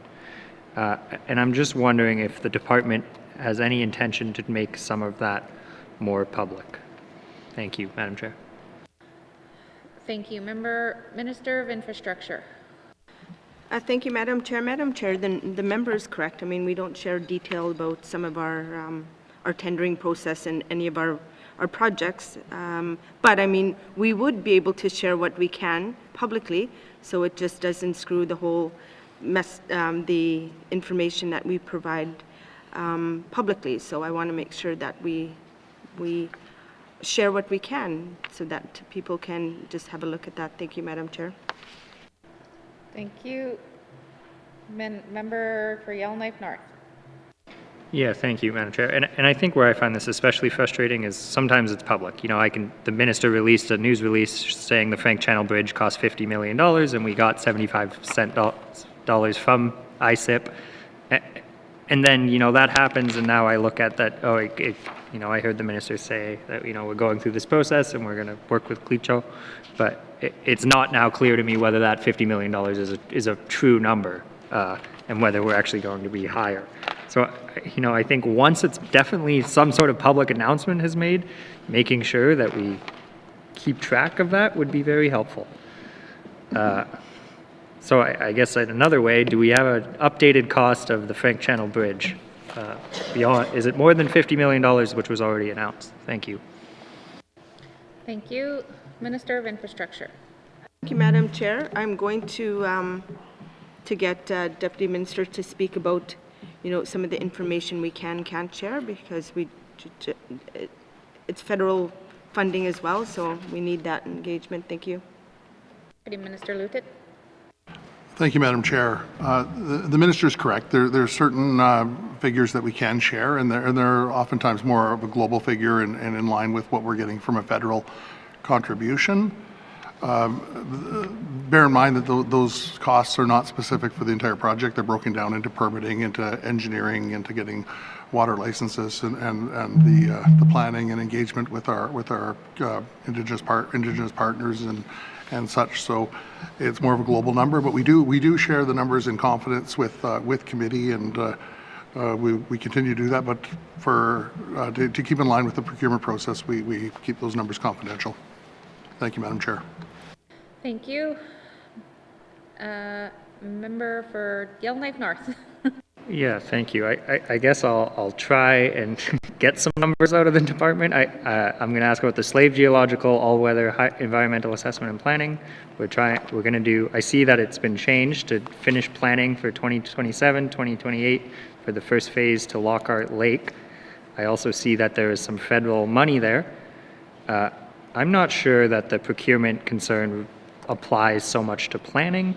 I can kind of not really understand it for, you know, the actual building, but is someone willing to tell me how much we are going to spend on planning and how much money we got from the federal government for this first section of the Slave Geological Province corridor? Thank you. Thank you. Minister of Infrastructure. Thank you, Madam Chair. Madam Chair, the Deputy Minister responsible for that project is coming up next, but I'm going to give it a shot to ensure that we have some information out there, perhaps. So planning and engagement is underway to be able to advance this project. You know, we are looking at a target of late 2024.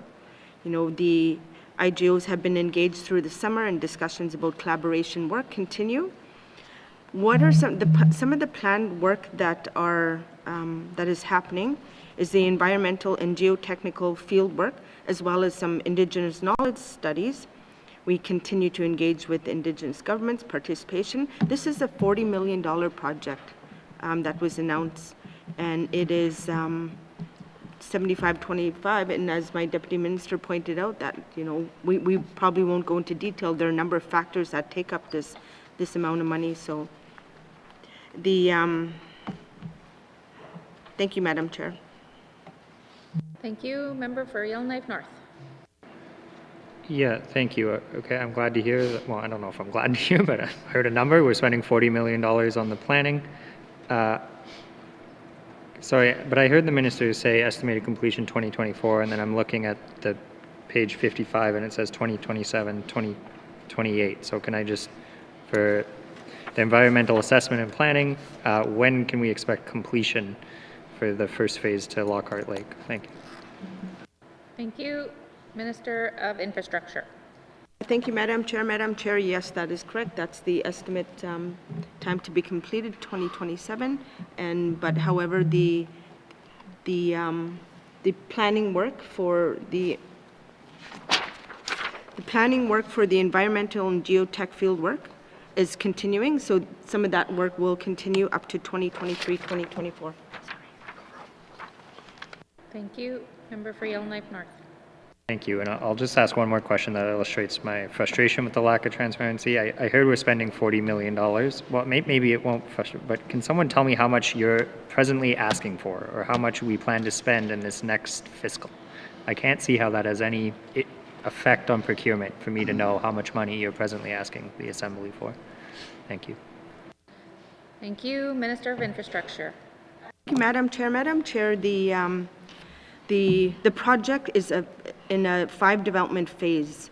So phase 1 are some of the environmental planning that's funded under NTCF. So some of the federal funding is allocated to that. So I mean, some of the other stuff is very confidential because we still need to go out and do that work. But I want the member to know that, each different phases are funded. Thanks. Thank you. Member for Trinidad-Willowday. Yeah, thank you, Madam Chair. I'm just thinking, just going through this budget here and understanding it. This budget you're proposing, you're putting forward, and you look at your energies and your project listings and that kind of thing. Does this cover winter roads as well, Madam Chair? Thank you. Thank you. Minister of Infrastructure. Thank you, Madam Chair. No, this process does not cover that. That comes through some of our operational maintenance. Thank you. Member for Trinidad-Willowday. Thank you, Madam Chair. I guess what I'm just thinking is that we got a budget of almost 2.2 billion, and in my writing we have 1.7% of the overall budget, but yet in the Salt Lake region on the map here that I'm looking at, it says it's we got 15% of overall costing, but yet when I look at this, it doesn't cover off Old Resolution, Data Dilo or Thutsuke. So I guess I'm wondering, like how do I,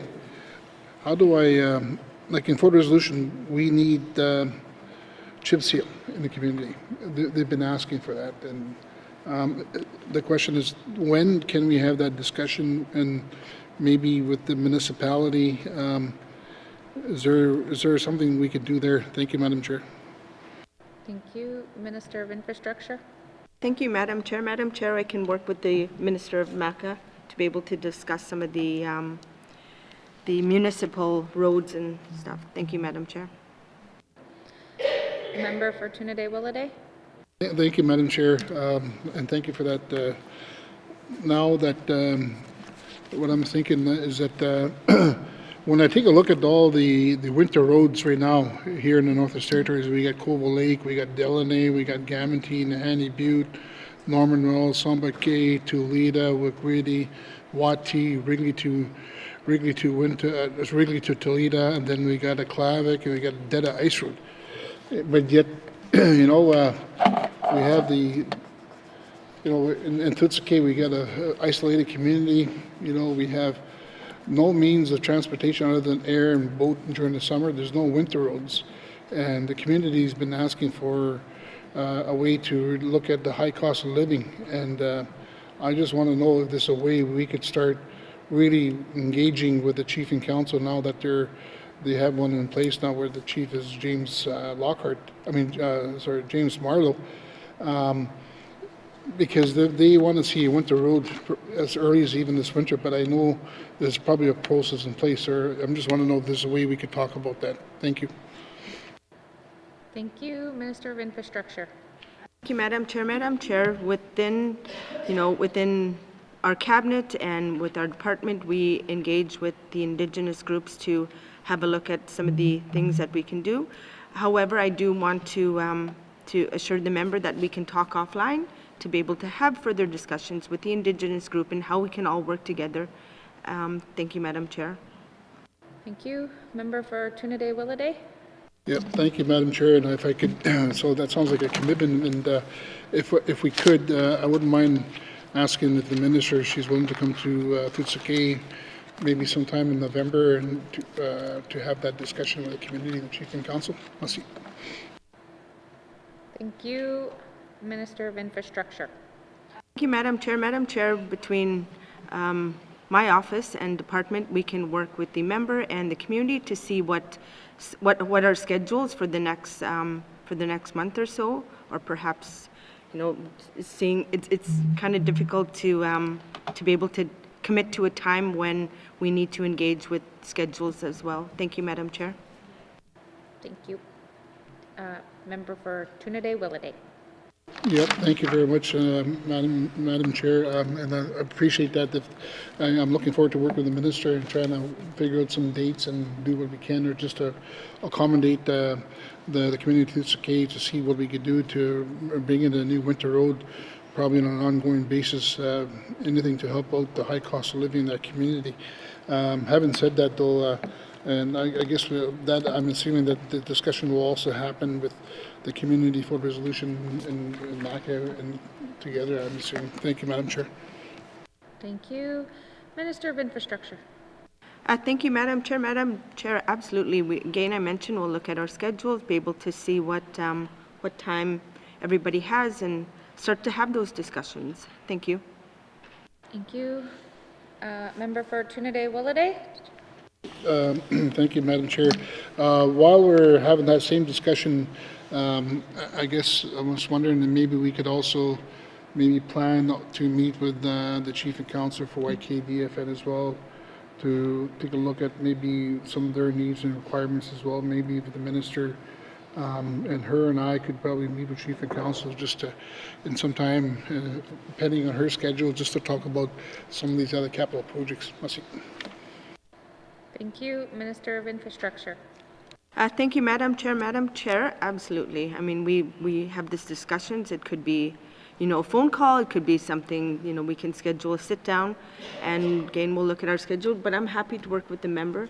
I think, that's important to get the MLAs, the Indigenous groups, to all sit down at a table and to be able to have meaningful discussions. I mean, you look at some of the work, the Indigenous groups and the work with the government, perhaps we can go to the feds with one planned approach to be able to look at funding options for some work that's happening in the communities. And it's always good to see the Indigenous groups engage in that process. So I'd be happy to work with the member. Thank you, Madam Chair. Member for Trinidad Williday. Thank you, Madam Chair, and I, as well, the Minister, if she could probably work with the Sompak other, I guess, in this case, the Minister of Finance, to see if we get her inside as well, because we did have a meeting with her a few weeks ago and trying to talk about those winter roads. So I'm looking forward to work with all of you on trying to make this thing happen. Thank you, Madam Chair. Thank you. Minister of Infrastructure, do you have anything?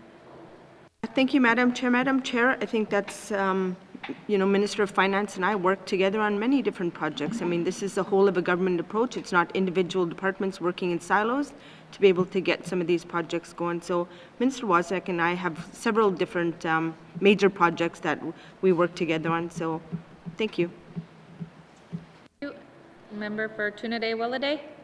Just one more question, I guess, and I'm done. I just want to see a smile on her face so that I could get my winter road this year. Thank you, Madam. Just a statement, Mussy. I'll take it as a statement. She's smiling. All right. Any further questions, comments under Infrastructure Asset Management? Member for Montfouet. Thank you. With reference to Y.E.L.L.K.N.I.F.E. transmission line, the completion date is 26/27. Can we get an update and the estimate cost of the project? Thank you. Oh, that's under the next section. On asset management we're on. You'll be first for the next section. Okay. They're looking for it.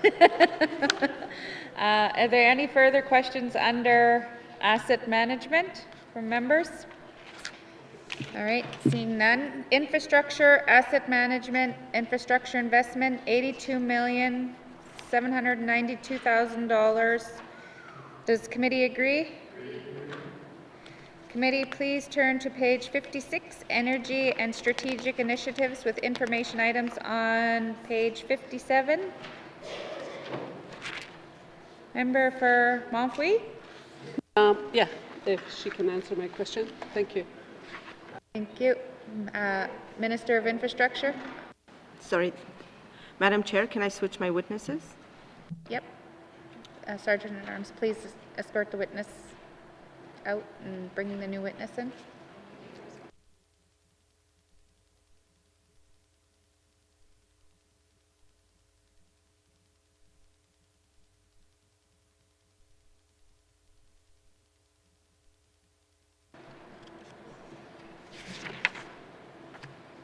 Please introduce your witness for the record. Thank you, Madam Chair. Madam Chair, still with me is my Deputy Minister, Steve Ludet, but added to my table here is my Assistant Deputy Minister for Energy and Strategic Initiatives, Robert Jenkins. So, member for Montfouille, did you want to repeat your question? We know that when this access YELLOWKNIFE line transmission line goes through, we know that it's going to lower the cost, of electricity in the community.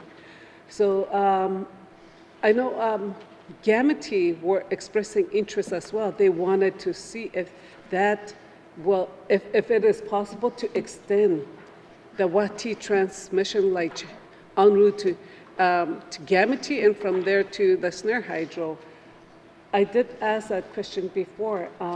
Is there any way that we can, include N.W.T, to extend the YELLOWKNIFE transmission line to N.W.T, and then, because they want to have the same benefit as YELLOWKNIFE.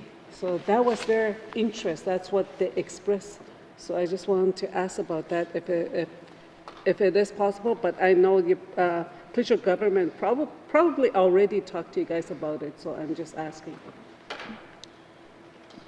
Thank you. Member, Minister of Infrastructure? Thank you, Madam Chair. Madam Chair, so one of the projects that we are looking at in N.W.T, well, first of all, I think I heard a couple of questions in there, but one of them was the YELLOWKNIFE transmission line and some of the work going forward. We are looking at estimation completion date, if everything goes well, in 2026, 2027. So we are still in the early planning stages of the YELLOWKNIFE transmission line, including consultation, engineering, environmental scoping. So that work is still underway. We have an agreement signed with the Clecho government to be able to undertake most of this work. So that's the member's first question. And I do want to just mention for the N.W.T, we are looking at mini hydro. And if I can just have Mr. Jenkins speak a little bit more about the project there. Thanks. Thank you. Mr. Jenkins? Thank you, Madam Chair. So as the Minister mentioned, for the YELLOWKNIFE line next year, we're doing some work with the Clecho government right now on the routing for that project, and hope to be able to advance that to a decision point of whether we pursue federal funding for that project. In N.W.T, we've been looking at a mini hydro study there. We did update some pre-feasibility work in June of this year. And it does look like there is sufficient water available to meet the community power needs. So in terms of our planned work for next fiscal year, we're going to continue with some of the technical studies and the planning and move that forward, that project forward in conjunction with the Clecho government. Thank you, Madam Chair. Thank you. Member from Montfouille?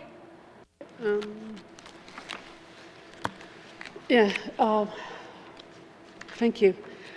And I did said it before, and we all know the mine will be closing soon, and there's going to be an influx of mine workers without jobs.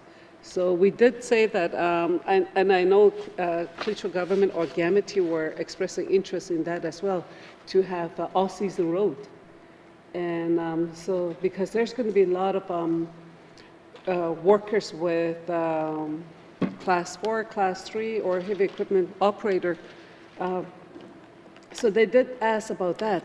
So I just want to ask the minister if that plan is in place as well, for future discussions, and if there's any studies done on it, and how much would it cost? Minister of Infrastructure. Thank you, Madam Chair. Madam Chair, that's not in the plan right now to proceed with that work. Yeah, that's, do you want to add something further if I can, Deputy Minister? Thank you. Deputy Minister Lutet. Thank you, Madam Chair. The MLA is correct that, with the diamond mines closing, there does need to be plans for additional work to sustain and help the economy along. We have some large projects that are, in different areas in the North Slave and up through the Slave Geologic Province is one of them, and the Mackenzie Valley. These projects create opportunities for employment for the communities, and until such times that mines, as we know, the Slave Geologic Province road goes into one of the most mineral-rich areas in the world, and will create mining opportunities. And in the interim, that would be the construction phase would create those jobs at that point. Thank you, Madam Chair. Thank you. Member for Montfouille. Thank you. Thank you for the information. Yes, I know, that all-season road, and the elders were saying that there is a route, an existing route, an old road from 20, 30 years ago. So they were saying that it's going to be a lot, it's the planning, and it should be a lot easier. This is what they were saying. So it is possible. So I just wanted to ask, if it's not part of the plan, can we make it part of the plan? Because with the high cost of living, and the people are expressing frustration because with the fuel price going up and everything is flying in, and diesel are being used for energy source. So I think they are it's hard. Everybody is experiencing financial hardship. It's not just in Klitschko communities, but it's in all the small communities, especially within the fly-in community. So that is why I was expressing that if we can make it part of the plan, because once the diamond mine close, not everybody is going to be working on the proposed project, as you just mentioned. Thank you. Thank you. Minister of Infrastructure. I thank Madam Chair. Before I turned over to my Deputy Minister to speak a little bit more about some of the alignment that's happened in the past, but I mean, we are happy to have that discussion, to be able to talk about it. Doesn't necessarily mean it's going to get done and put on our capital list, but I mean, we'd be happy to be able to again work with the Indigenous group, have that discussion, work with the MLA, and find a place to be able to at some point perhaps get it on the books. If I can, Madam Chair, get Deputy Minister Lutet to speak a little bit more about some of the past and on the project. Thanks. Thank you. Deputy Minister Lutet. Thank you, Madam Chair. Again, I agree with the MLA. I think that should we have a project come forward of this magnitude, I think that's something that we would definitely have to be working with our Indigenous partners and looking at gaining that traditional knowledge and the local knowledge of the landscape. We shouldn't be making those decisions without working with the community. So if there is an alignment when it comes down to that phase, we would be certainly working with the community members and with the elders to determine the best course. But and as the minister noted, it isn't on the books at this point, but it certainly could become a mandate item in the future. Thank you, Madam Chair. Thank you. Member for Montfouille. Yes, thank you. Yes, I know that nothing can be done without consulting, with any. So you have to do a lot of, there's lots involved. I am aware of that with planning to have this project if it ever gets approved or, if ever gets on the agenda. So I am aware of that. So, and the Deputy Minister did mention North Slave region, here, I keep saying it, we're not part of the North Slave region. It would be nice, just to identify the Klitschko region itself. Then we would really know what is being, what are the projects that's going to be, it's going to be worked on in Cleacher region itself. Here, 20% in North Slave region, so it would be nice. Maybe Minister of Finance can change that later on, that, with, or with infrastructure, but it just that it would be nice for other departments to recognize Cleacher region. It's where we are not part of North Slave region, because this is a bit misleading and it's mostly Yellowknife, So I just want to say that, to make note of that if for future planning or future projects or anything like that, I would like to see Cleacher region, not North Slave region. Then I will really know what is being proposed or what is being planned for my region. Thank you. Thank you. Minister of Infrastructure.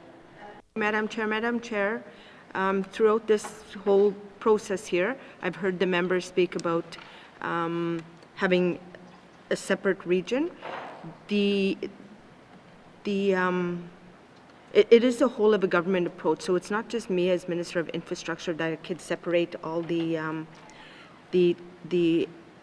capital by making up a region. So it is a government approach, and I'm sure that this is something our cabinet or we can have that discussions on. Thank you, Madam Chair. Thank you. Time is up. Are there any further questions, comments? Member for Yellowknife North. Can someone just give me an update on the Fort Simpson LNG plant and whether that is on time and on budget for 25-26 completion? Minister of Infrastructure. Thank you, Madam Chair. So the planning for the Fort Simpson LNG project, so right now the project is on track, but the flooding that happened in 2021 has caused some major delays. So after the flooding, we identified the ongoing erosion area. The project scope was re-evaluated and revised to be able to include relocating the existing diesel power plant. So the assessment work continues in this regard, including a climate lens, cost estimation work, and ultimately federal supports will be required to be able to move this project forward and help mitigate any potential rate impacts.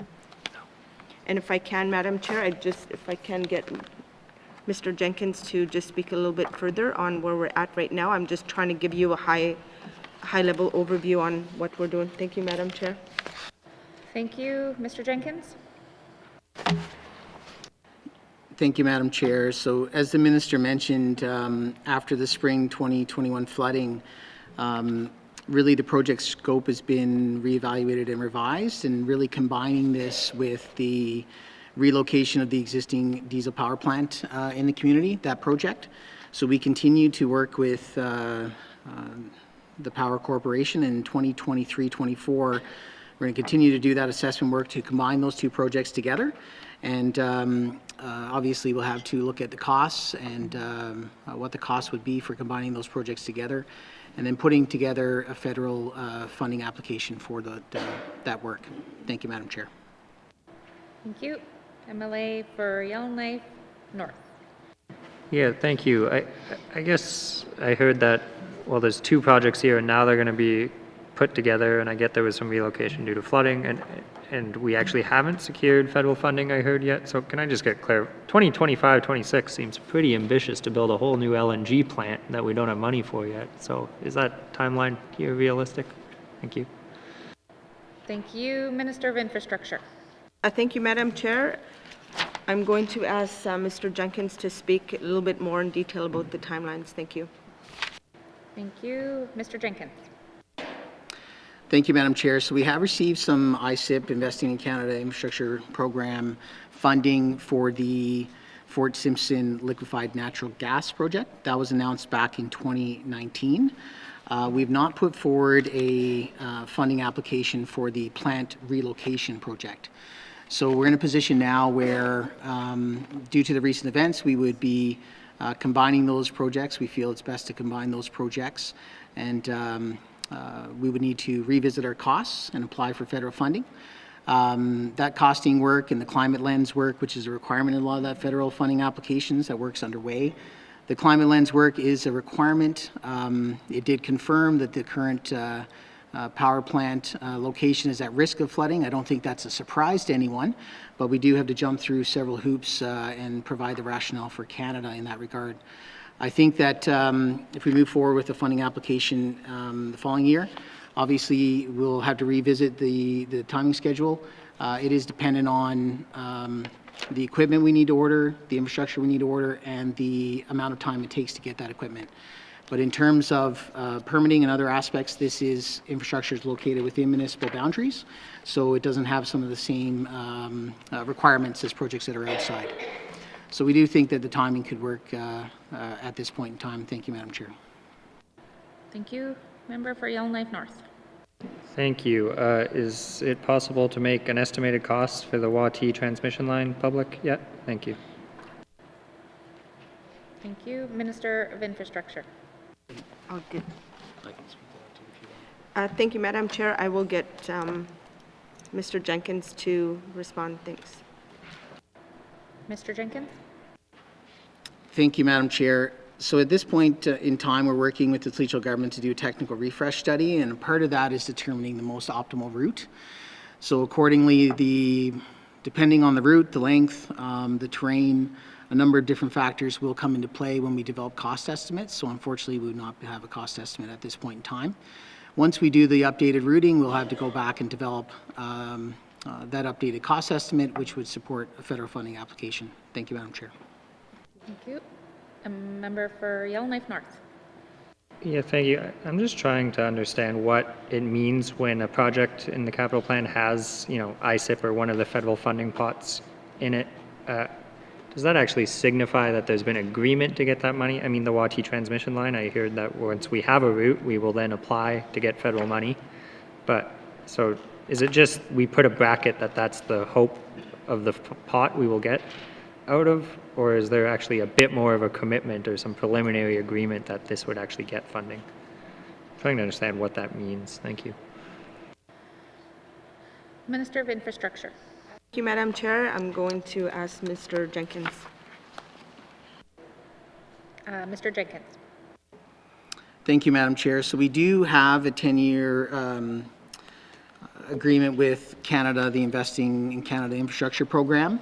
There are a number of projects listed within that agreement in terms of notional projects, but we still have to go back for each individual project, provide the information to Canada, including estimated costs, and seek approval for each project. So the Y.E.L.K.NIFE transmission line would be a project that is listed notionally, but is not one for which we've formally applied and received approval from Canada, and we do not have a funding agreement for that project as of yet. Thank you, Madam Chair. Thank you. Member for Yellowknife North. Yeah, thank you, Madam Chair. I'm going to repeat myself a couple times, but what kind of happens when we do capital estimates is we have a confidential briefing note that gives you a bit of an update, and then we ask questions like, can someone give us an update of what's going on here? And I get there's a debate about the total amount in procurement. I've made that clear, but could the Department of Infrastructure perhaps look at making some sort of public kind of updating that goes with each capital plan? I just find it frustrating that I have to ask what's going on with Fort Simpson LNG when I didn't hear anything there that had to be confidential. It seems fine to publish where we are at with each project as we ask for more money, even if we're not going to say how much money we're asking for, but at least some facts to be included with the capital plan. Would that be something the department would be willing to look into? Thank you. Thank you. Minister of Infrastructure. Thank you, Madam Chair. Madam Chair, I hear the members' concern about, having information here and there, and it looks like we perhaps need to go back to the department and have more of a streamlined communication on a lot of our projects. And I really think that once we get our dashboard online, it will have a one area to be able to go and look at different projects and where they're at, and I think that'd be helpful. We're not there yet. We understand the frustration from the member and trying to work to get this done, so be patient with us, we'll get there. Thank you, Madam Chair. Thank you. Member for Yellowknife North. Yeah, thank you. One last one, which I will ask for an update of because this is not public information. It says here that the Mackenzie Valley Environmental Assessment and Planning for the highway will be completed in 2025 2026. We all know that that's been environmental planning for far longer than any of us wanted. But I'm just wondering if that's realistic, given what I've seen regarding the change in timelines for a number of sections of the road and the bridges that are currently under environmental assessment. Do we actually think we're going to get to the EA by 25, 26? Do we have any sort of update on that? Thank you.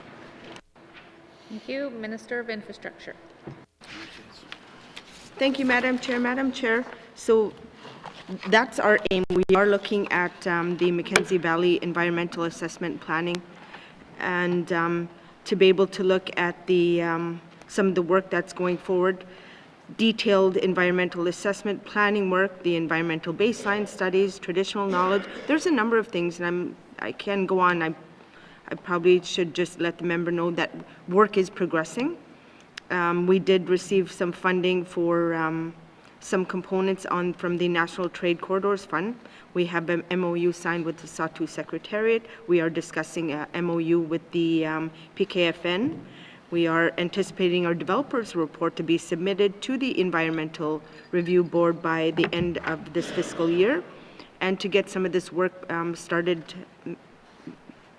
Some of the work that's planned for this year, however, is the submission of the developer's assessment report, also to advance the project through environmental assessment. Thanks, Madam Chair. Thank you. Are there any further questions, comments under energy and strategic initiatives? Member for Nunakput. No, just in regards to the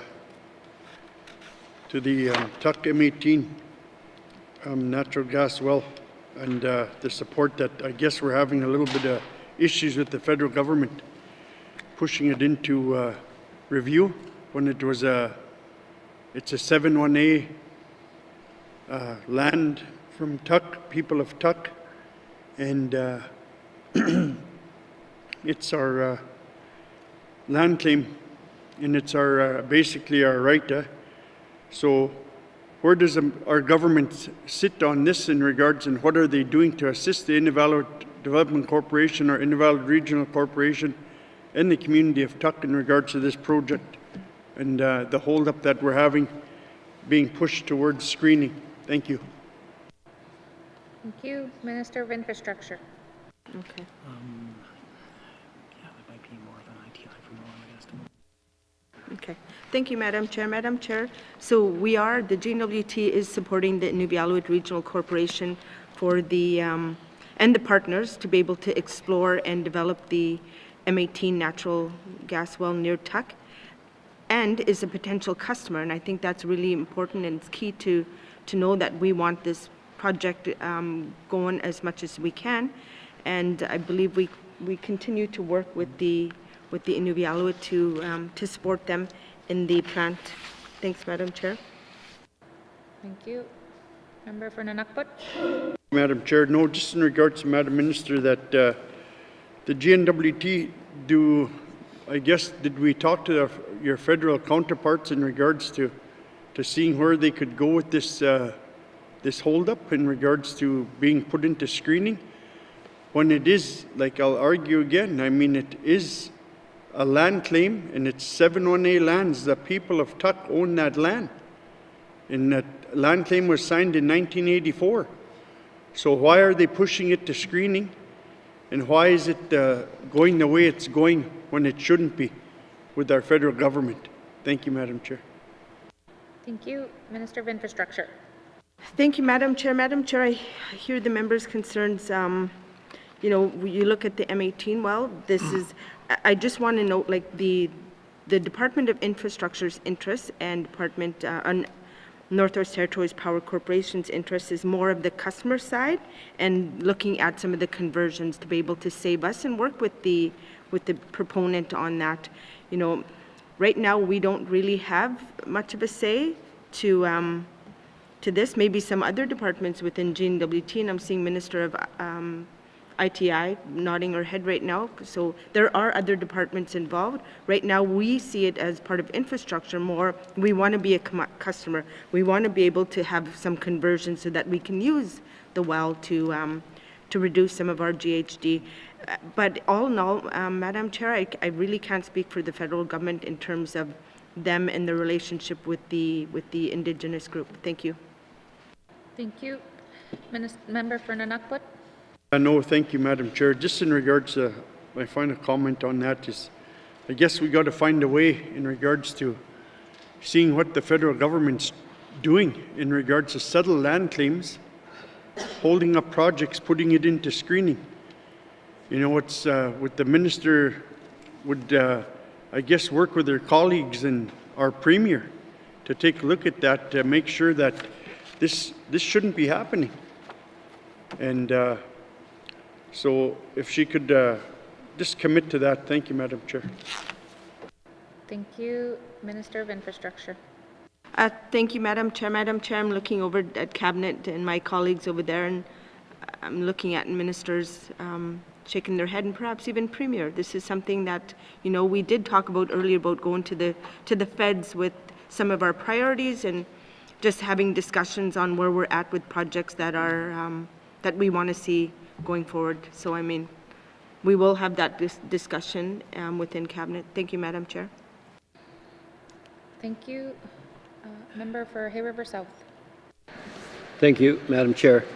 I just want to get an idea of, I guess, where we are with the Fort Providence transmission line, you know, where we are in the process. We got a target completion, I think, of 24, 25.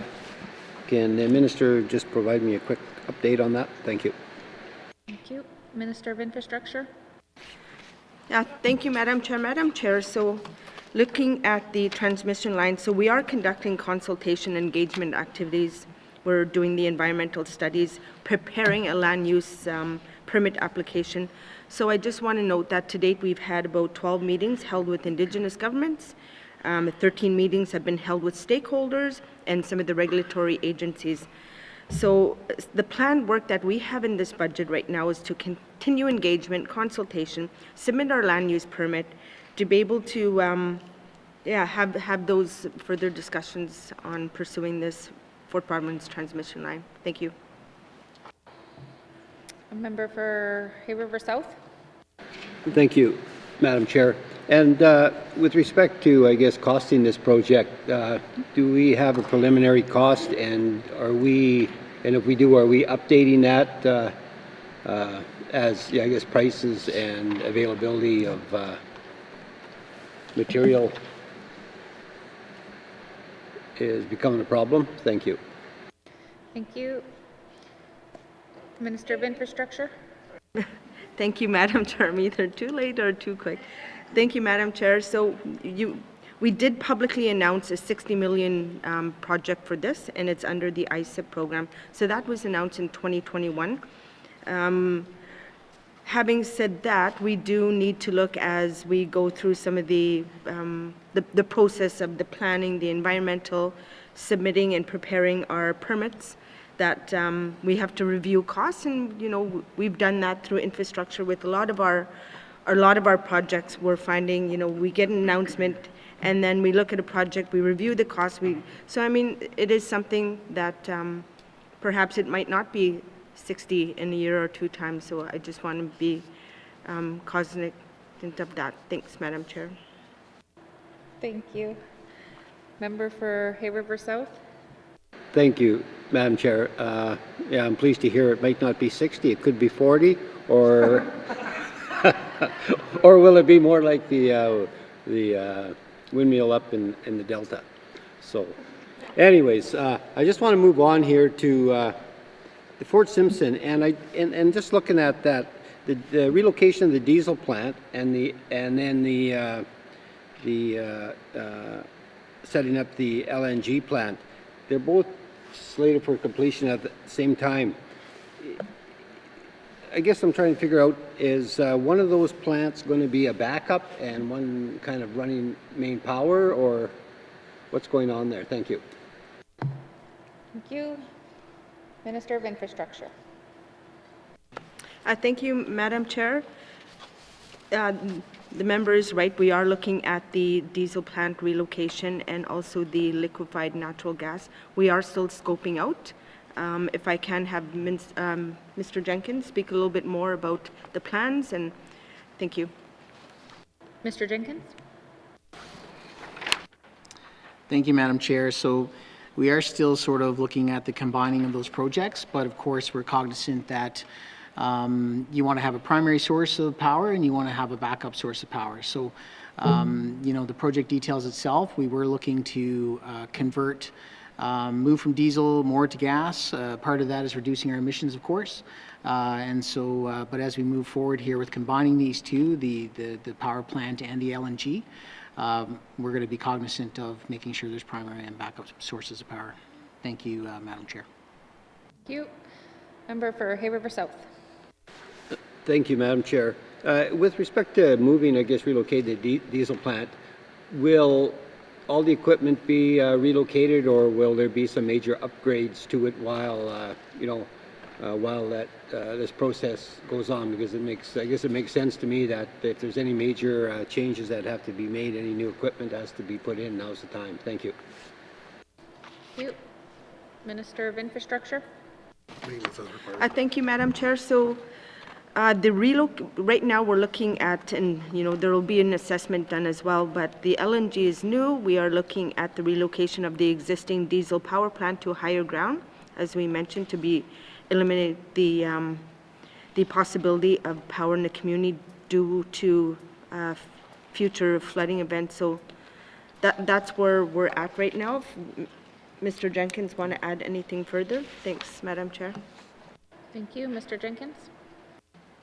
Thank you, Madam Chair. So as the Minister mentioned, LNG is something new in the community, so there are new components there, of course. With the existing diesel infrastructure that is in the community, there'd had to be an assessment of whether there's a need to modernize that equipment. Is now the best time to do it? Is some of the equipment we have acceptable moving forward or not? Those were all things to be covered under the assessment as we scope out this project and pursue federal funding. Thank you, Madam Chair. Thank you. Member for Hay River South. Thank you, Madam Chair. Just want to go to the where the line diesel power plant infrastructure territorial. Can the minister just, I guess, provide me some insight into, you know, how many plants, how many plants we're looking at, and communities as well? Thank you. Thank you. Minister of Infrastructure. This one? Diesel? Thank you, Madam Chair. So the project, the overview, the project will support NTPC in its ongoing upgrades to its diesel power plant. So there's about 26, which focusing mostly on diesel engine replacements. Member for Hay River South. Thank you, Madam Chair. You know, I look at this and I see diesel, and we talk about greenhouse gases and that. Has there been any thought, I guess, into looking at an alternate source, I guess, of fuel to for some of these, you know, smaller communities? Thank you. Thank you, Minister of Infrastructure.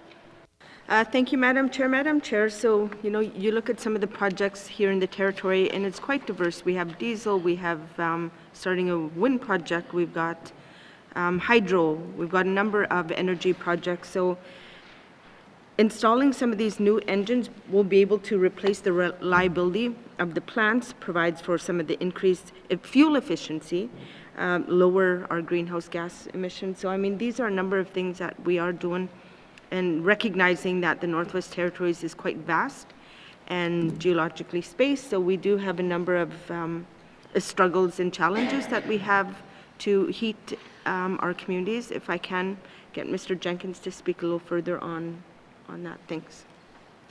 Mr. Jenkins. Thank you, Madam Chair. So as the Minister mentioned, looking at really upgrades for these diesel power plants and 26 of them. Different communities, we are looking at different solutions, combination of renewables like wind, solar, looking at LNG conversions, but in many instances there is a need for that diesel backup. And moving forward with some of these upgrades, as the Minister mentioned, will both improve the reliability of that backup power, whether it's backup or primary, and will increase the efficiency and lower our GHG emissions. So we are looking at different solutions, and there is a different energy mix in each community. But in some of these communities, ultimately there will be either diesel moving forward as for the near future as the primary, or as the backup. And in either situation, putting in these new engines will lower our GHG emissions. Thank you, Madam Chair. Thank you. Member for Hay River South. Thank you, Madam Chair. Okay, I just want to go to the line item there, hydro infrastructure, or no, I guess it's community hydro. 2 community hydro projects to generate electricity. What are the 2 communities that those are going in? Thank you.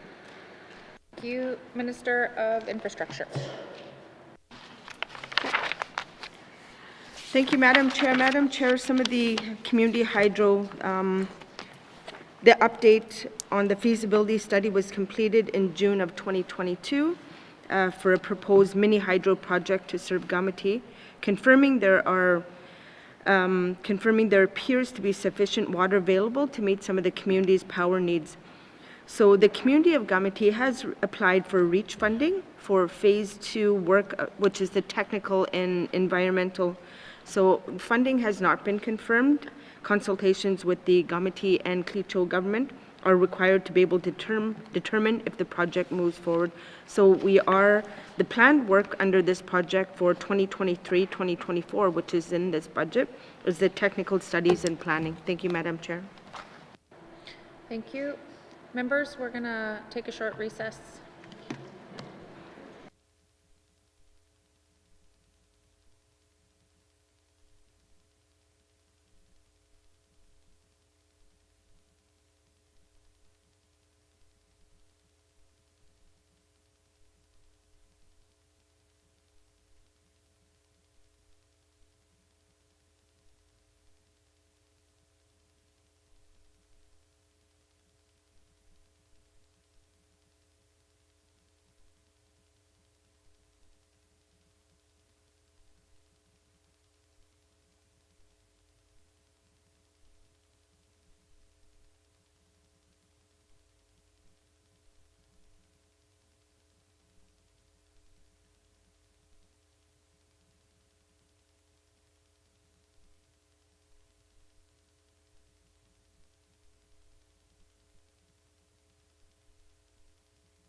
Member for Cam Lake.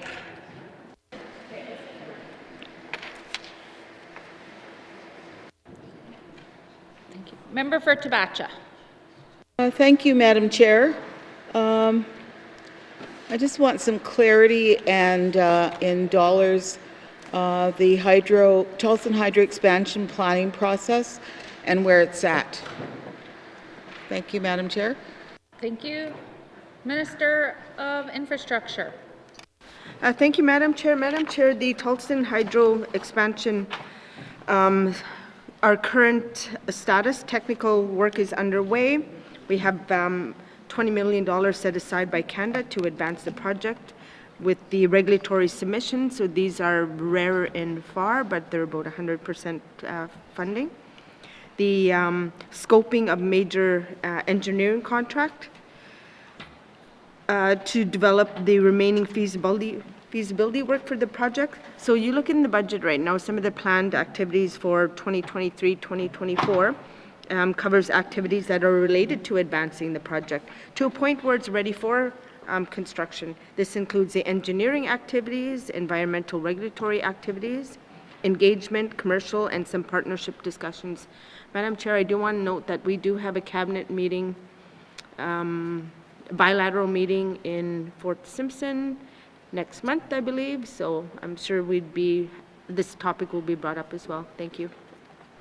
Thank you, Minister. Member for Tabacha. Thank you, Madam Chair.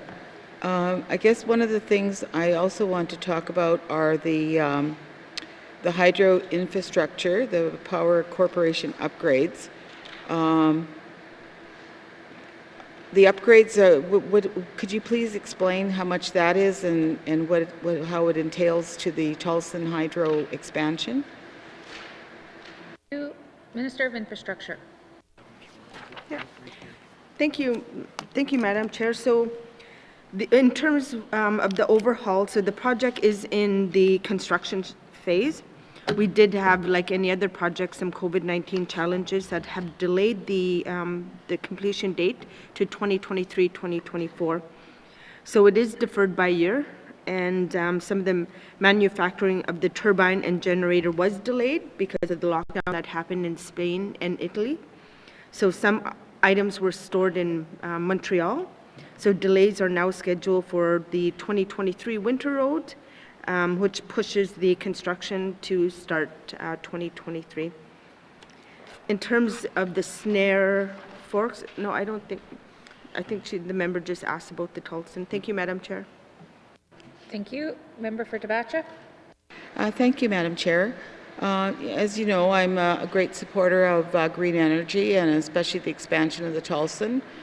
And it's in the area of the center of Fort Smith and our Tabacha riding. And I guess I've always been a strong supporter right from the time that I've come here as a new member in this assembly, and I still continue to support this project tremendously.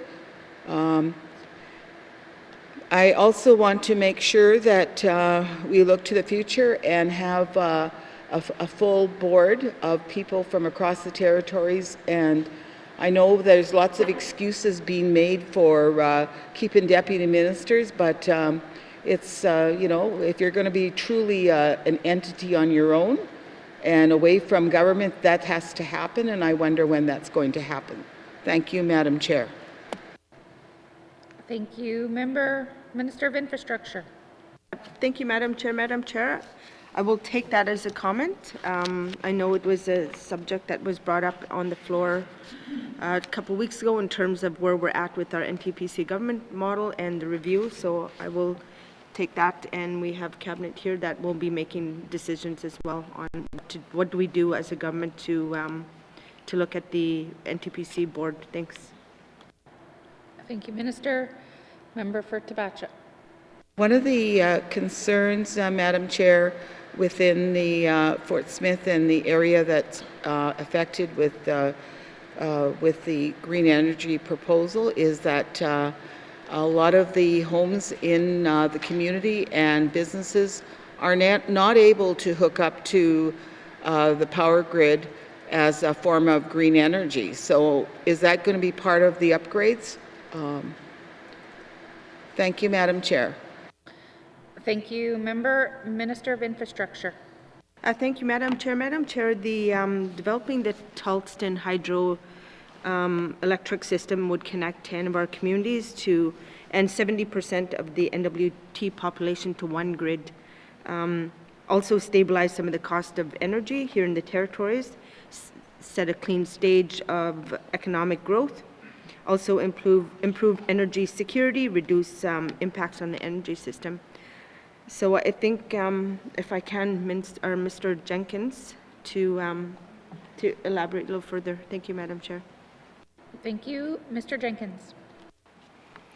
Thank you, Madam Chair. So I believe the member is talking about residents who may be in remote areas that are unable to connect to the grid. I think that obviously there are remote power options, but those types of discussions for residents in or adjacent to communities connecting to grid infrastructure are best directed to the Power Corporation and be communication between the corporation and residents as potential customers. Thank you, Madam Chair. Thank you. Member for Tabacha. Yeah, thank you, Madam Chair. For clarity, I want to ensure that small business and other public buildings and residents of Fort Smith have the option to connect to the green energy proposal that's before us. And is that going to happen even before the expansion takes place? Because we have all this excess energy that is not being used. And I'd like to have clarity on that. Thank you, Madam Chair. Thank you. Minister of Infrastructure. Madam Chair, that's the intent. I mean, we have a 2030 energy strategy that we have to meet. We have targets, we have action plans every 3 years we look at and, determine what do we need to do within some of our energy infrastructure projects. So that is something that we are looking at going forward. So I take that as a comment, and I appreciate the members' concern that we need to be able to move to more greener energy. Thanks. Thank you. Member for Tabacha. I just want to thank Madam Chair, I just want to thank the Minister for her comments. I'm a big supporter of the Tulston expansion in the South Slave because it's good energy and it's going to be shared with also the residents of Yellowknife and other communities, and I look forward to a successful project. Thank you, Madam Chair. Thank you. Minister. Thank you, Madam Chair, and I appreciate the members' concern and support as well, because that's really important as we push some of our projects going forward to be able to get the support from the MLAs to help us work with Indigenous groups is key in being able to push these forward. And I do want to make a comment, perhaps I didn't ask the earlier question, but one of the members mentioned that we did a MOU signing with one of the mines. So I mean, that's a great start going forward to be able to work and capitalize on some of the work that we have for the Tulston. Thank you, Madam Chair. Thank you. Member for Tabacha. Madam Chair. Are there any further questions under infrastructure, energy, and strategic initiatives? Seeing none, committee. Please turn to, infrastructure, energy, and strategic initiatives, infrastructure investments, $62,213,000. Does committee agree? Thank you. Committee, please turn to page 58, programs and services with information items on page 59.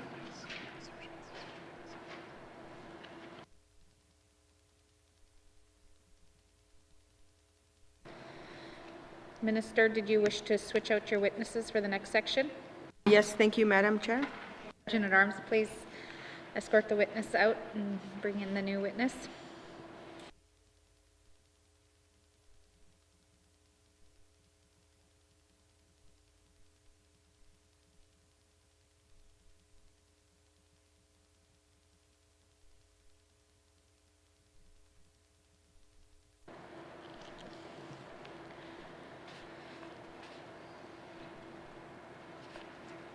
Thank you. Please introduce your witness. Thank you, Madam Chair. Madam Chair, still with me today is my Deputy Minister, Steve Ludet, and Delia Chetworth, who's Assistant Deputy Minister for Programs and Services for this section. Thank you, Madam Chair. Thank you. Okay, so members, infrastructure programs and services, infrastructure investments, $50,057,000. Are there any questions, comments? Member for Yellowknife North. Thank you, Madam Chair. I see that there's, under the Technology Service Center, there's a replacement of our capital service, network, and storage infrastructure. Would someone be able to tell me the estimated cost of that replacement? Thank you. Minister of Infrastructure. Thank you, Madam Chair. Madam Chair, I'm going to have Delia speak to the Technology Service Center and the evergreening. So, thank you. Thank you. N.W.T. Chesworth.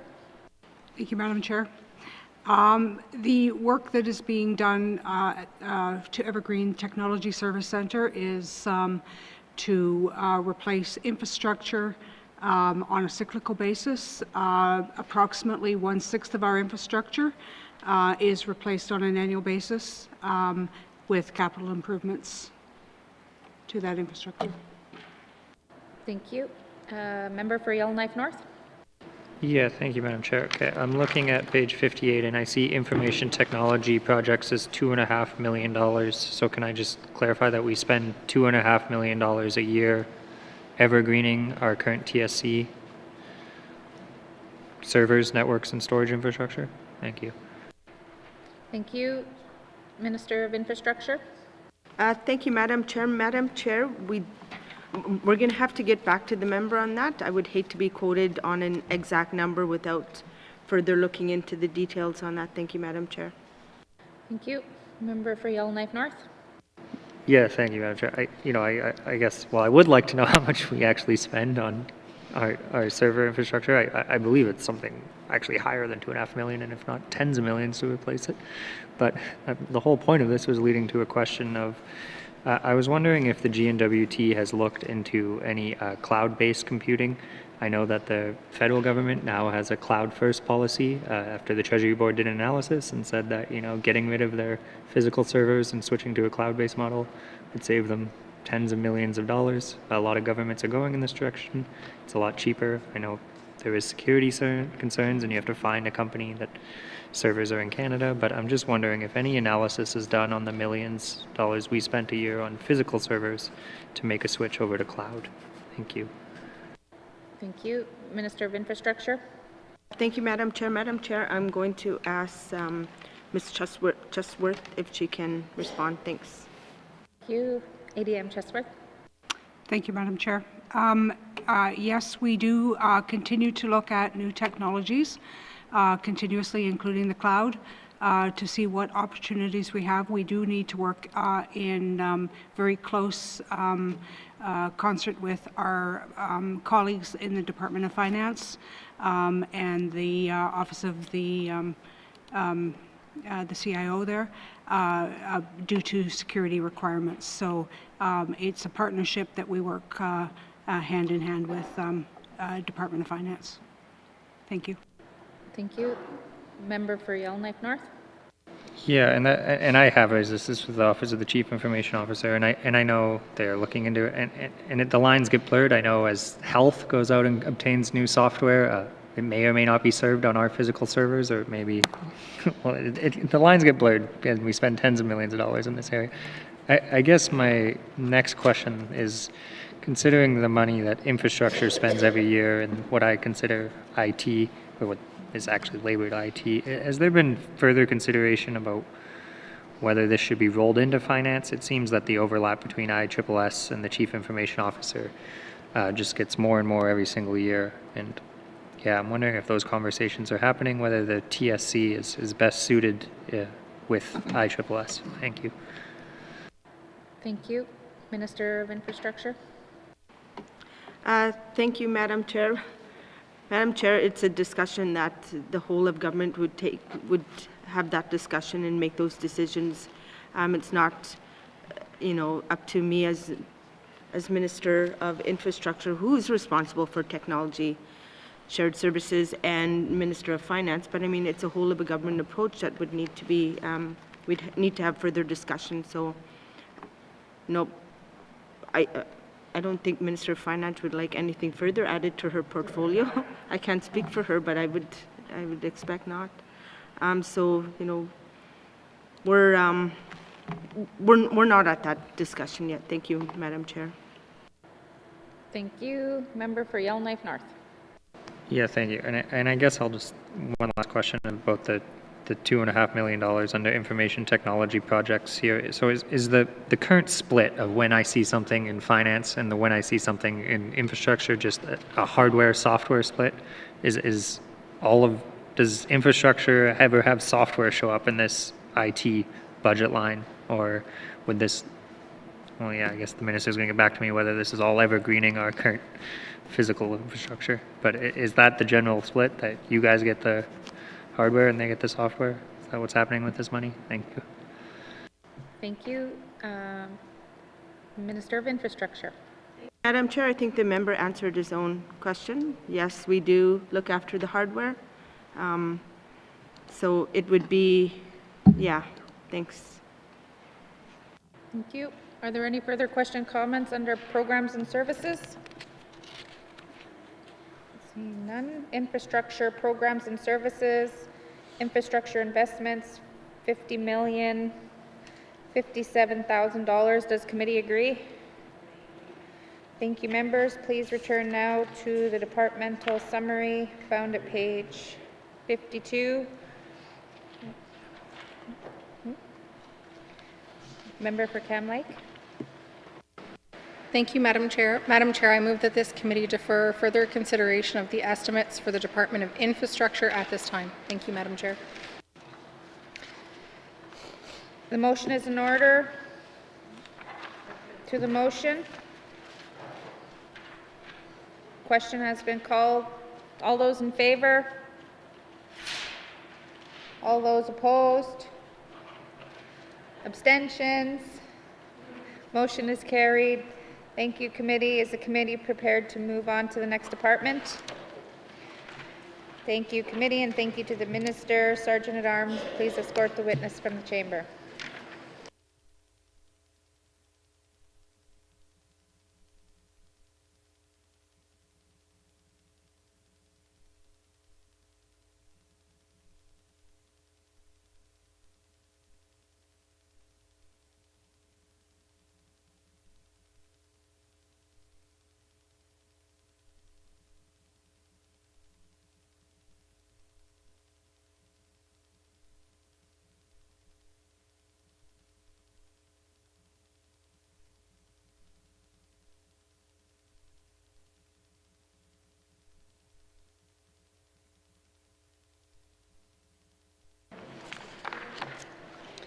Committee, we will now consider the Northwest Territories Housing Corporation. Committee, the Northwest Territories Housing Corporation is included in the capital estimates as an information item, and the totals are not votable. We will continue to review these estimates as we have for the previous considered departments. However, we will not vote on the totals. If members have comments or questions, they can be raised at the appropriate time. Does the minister responsible for Northwest Territories Housing Corporation wish to bring witnesses into the chamber? Yes, I do. Thank you. Sergeant at Arms, please escort the witness to the chamber.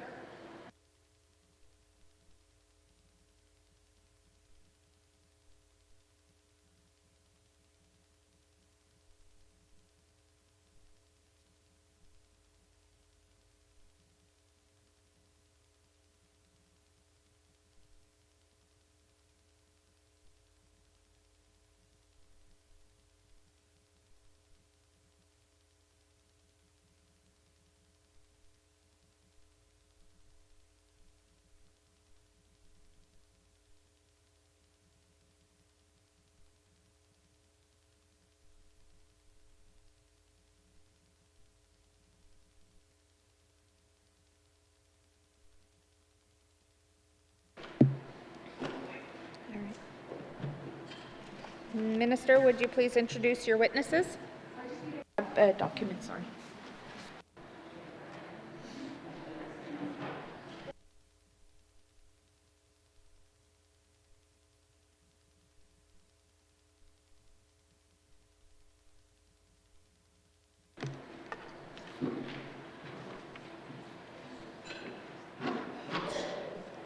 Please oh, just wait. Just wait. Oh.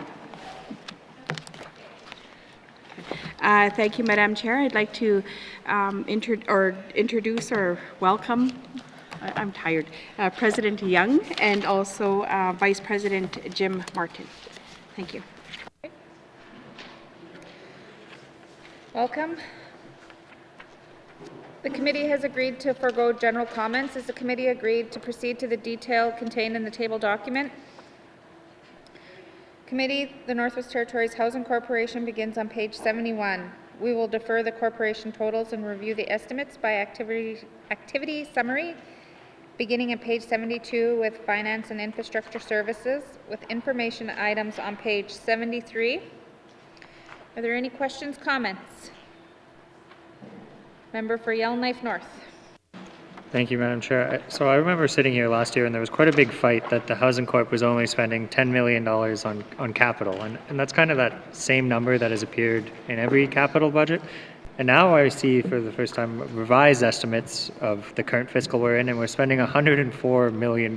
So probably would have saved us a lot of time and effort if we knew we were spending $100 million and not 10.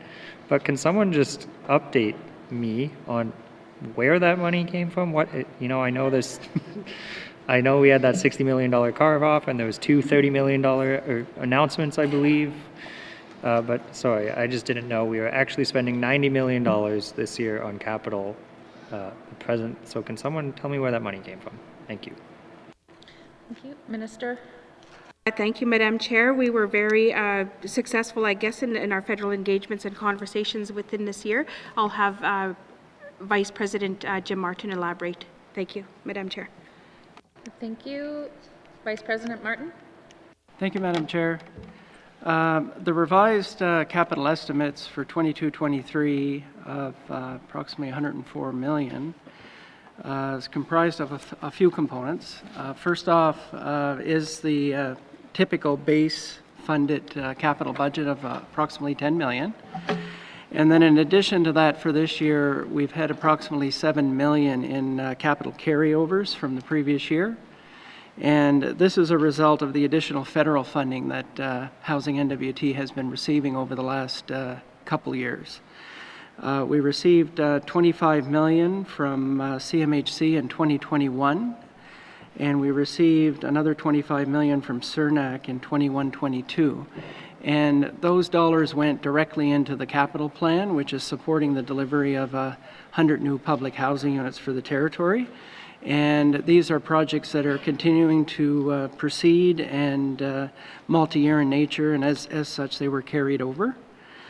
And then the third component is an additional approximately $24 million that has been allocated this year from the initial $30 million allocation from CERNAC again under budget 2022. So that's reflected in this year's revised capital estimates as well. Thank you, Madam Chair. Thank you. Member for Yellowknife North. Yeah, thank you. I guess I'll ask the same question about the $35 million we're spending this fiscal. Can someone tell me where that money is coming from? Thank you. Thank you. Minister of N.W.T Housing Corporation. Thank you, Madam Chair. That is coming from the federal engagement funding that we did receive from CERNAC. I'll have President Young elaborate. Thank you, Madam Chair. Thank you. President Young.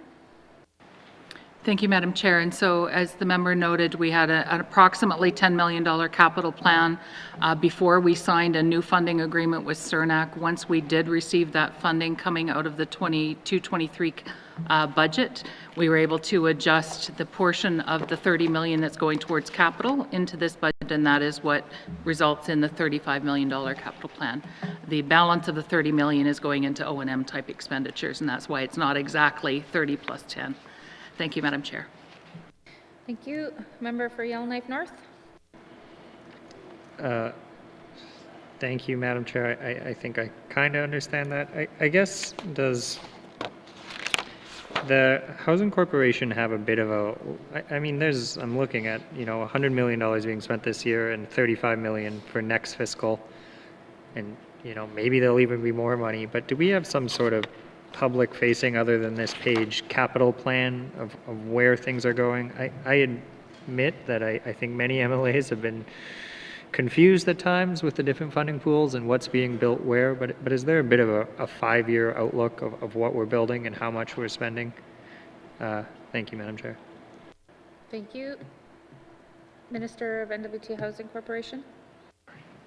Thank you, Madam Chair. We do have a list of where these projects are going to be and looking at the retrofits that we're going to be working on this year. I'll just have President Young respond as we do. I'm not too sure if we could put this out there publicly, or I'm not too sure. I'll have President Young elaborate. Thank you. President Young. Thank you, Madam Chair. And yes, we have historically provided this to committee when requested. But again, because many of these are small projects that we are tendering, to not impact the tender prices, we don't put the number of each individual project out publicly. But if requested, we can absolutely share that with committee. Thank you, Madam Chair. Thank you. Member for Yellowknife North. No further questions. Thank you, Madam Chair. Thank you. Member for Cam Lake. Thank you very much, Madam Chair. Just further to the questions from my colleague from Yellowknife North, further than just the tendering process, there's definitely a sense in communities of kind of not knowing what direction housing is going in, or when their units might be updated or retrofitted, or what kind of the future of housing looks like in the Northwest Territories. And that's not just even in small communities, that's regional centers, that's even here in Yellowknife. And so even though there's not, I guess, a willingness to put out a public document talking about tendering dollars, is there a willingness to put out a document of a capital plan of what retrofits, what new houses, kind of what is the capital plan, not talking about dollars, but talking about houses on the ground for Housing N.W.T. Thank you, Madam Chair. Thank you.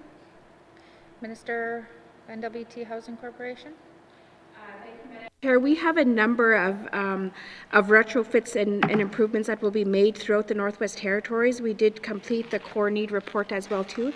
I'll just have Jim respond, because if we were to provide this and provide a technical briefing to share this information that we do have and what has been identified, but it's quite a bit of repairs that would be happening within the next couple of years. I'll have Jim elaborate. Thank you. Vice President Martin. Thank you, Madam Chair. Housing N.W.T. does develop a range of documents which speaks to planned capital investments. We do go through publishing an annual report every year, and that gets tabled here in the ledge. We also participate in the annual business planning process of the N.W.T. and also provide information regarding capital outlooks in that area. And most recently, we've also developed a core need report, which took into consideration the age of our assets and provided a 20-year outlook for capital investment needs. Thank you, Madam Chair. Thank you. Member for Cam Lake. Thank you very much, Madam Chair. The beauty of the internet is I've now got the annual report in front of me here, and the annual report doesn't tell us what houses in what communities are going to be retrofitted by Housing N.W.T. It doesn't tell us what communities are going to see new houses, and what I'm thinking of here is that if there are community governments or Indigenous governments that want to get involved in housing and don't have kind of the ability to see where Housing N.W.T. is going, it's hard for them to work in partnership with Housing N.W.T. and to really support that work and to work together. And I know that some Indigenous governments are getting more involved in housing delivery across the territory, and I know that there are intimate conversations happening between Housing N.W.T. and these organizations. But we also know that there are grassroots organizations that want to be involved as well, and they won't have those the same ability to sit at those tables either. And so in order to have everybody, including NGOs, available to really work on this together, it requires a little bit of foresight into what that capital plan will be. But I want to go on to my next question. And what I want to understand more is when I look at the statistics of housing in N.W.T communities, and the last kind of overall snapshot we had was in 2019 of done by, Statistics N.W.T. And what that showed was that Colville Lake had the highest percentage of dwellings with housing issues in the Northwest Territories. And it showed that Colville Lake had 90% of its dwellings had housing issues. And what I see when I look at this list is that 1 unit is earmarked for Colville Lake. And so I'm wondering if the minister can explain how Housing N.W.T decides what communities it works on projects in. Thank you. Thank you. Minister responsible for N.W.T Housing Corporation. Thank you, Madam Chair. I'm just having a hard time to hear. My earpiece keeps on kind of shutting off and on, I guess. But the member had asked about the number of units that were going to be retrofitted in Colville Lake, and how those numbers are determined. Is that correct? Thank you. Yes. I'll have Vice President Jim Martin respond to how the information is collected and how these communities are identified, determining what retrofits need to happen in those specific communities. Thank you, Madam Chair. Thank you. Vice President Martin. Thank you, Madam Chair. Each year, Housing N.W.T goes through a fairly comprehensive review of our housing stock. We take into consideration factors such as the age and condition of our housing assets. We work very closely with our district offices, our local housing organizations, to get a really good sense of things such as maintenance history and other issues that may be emerging throughout the year, such as failing foundation situations, etc. So it's a fairly comprehensive process to look at the current condition of our stock. We then, once we have that baseline information, we then look at our available resources for the year within our fiscal framework, and then we do have to enter into a prioritization process, and we come up with a proposed plan based on need within the resources available. And Colville Lake, for example, there's 2 public housing units in the community, and right now the average age of those 2 units is 7 years. And there's other communities that have assets that are much older and that are in greater need of investment. And as a result of that, our limited dollars would be directed to some of those other higher priority areas. But we certainly recognize the importance of ensuring that Colville Lake, those units are maintained in a safe condition for our residents. Thank you, Madam Chair. Thank you. Member for Cam Lake. Thank you very much, Madam Chair. As was already noted, last year was a great year with lots of additional investments from the federal government to Housing N.W.T, where they saw revised estimates of $104 million. And so given that at this time last year we didn't know that this was coming, is Housing N.W.T anticipating working towards the same type of investment in the territory, where they've kind of set that bar and know that hopefully we'll all be able to be seeing the same kind of success next year with revised estimates in the capital plan? Thank you. Thank you. Minister, N.W.T Housing Corporation. Thank you, Madam Chair, and the member is correct, and we did receive a out of the federal budget, we did receive 60 million over 2 years, and we do see carryovers on this submission as well too, that just increases that number to 104 million. So I anticipate that we probably would see something very similar as well. Thank you, Madam Chair. Thank you. Are there any further questions, comments to N.W.T Housing Corporation? Member for Hay River South. Thank you, Madam Chair. I look at the list here and it's fairly extensive. And then I look at Hay River and I see 29 units. And I'm just for retrofits, major retrofits. With the flooding that happened this last spring, I'm just wondering where we are with those retrofits. Has flooding impacted the work that's being done? Thank you, Madam Chair. Thank you. Minister?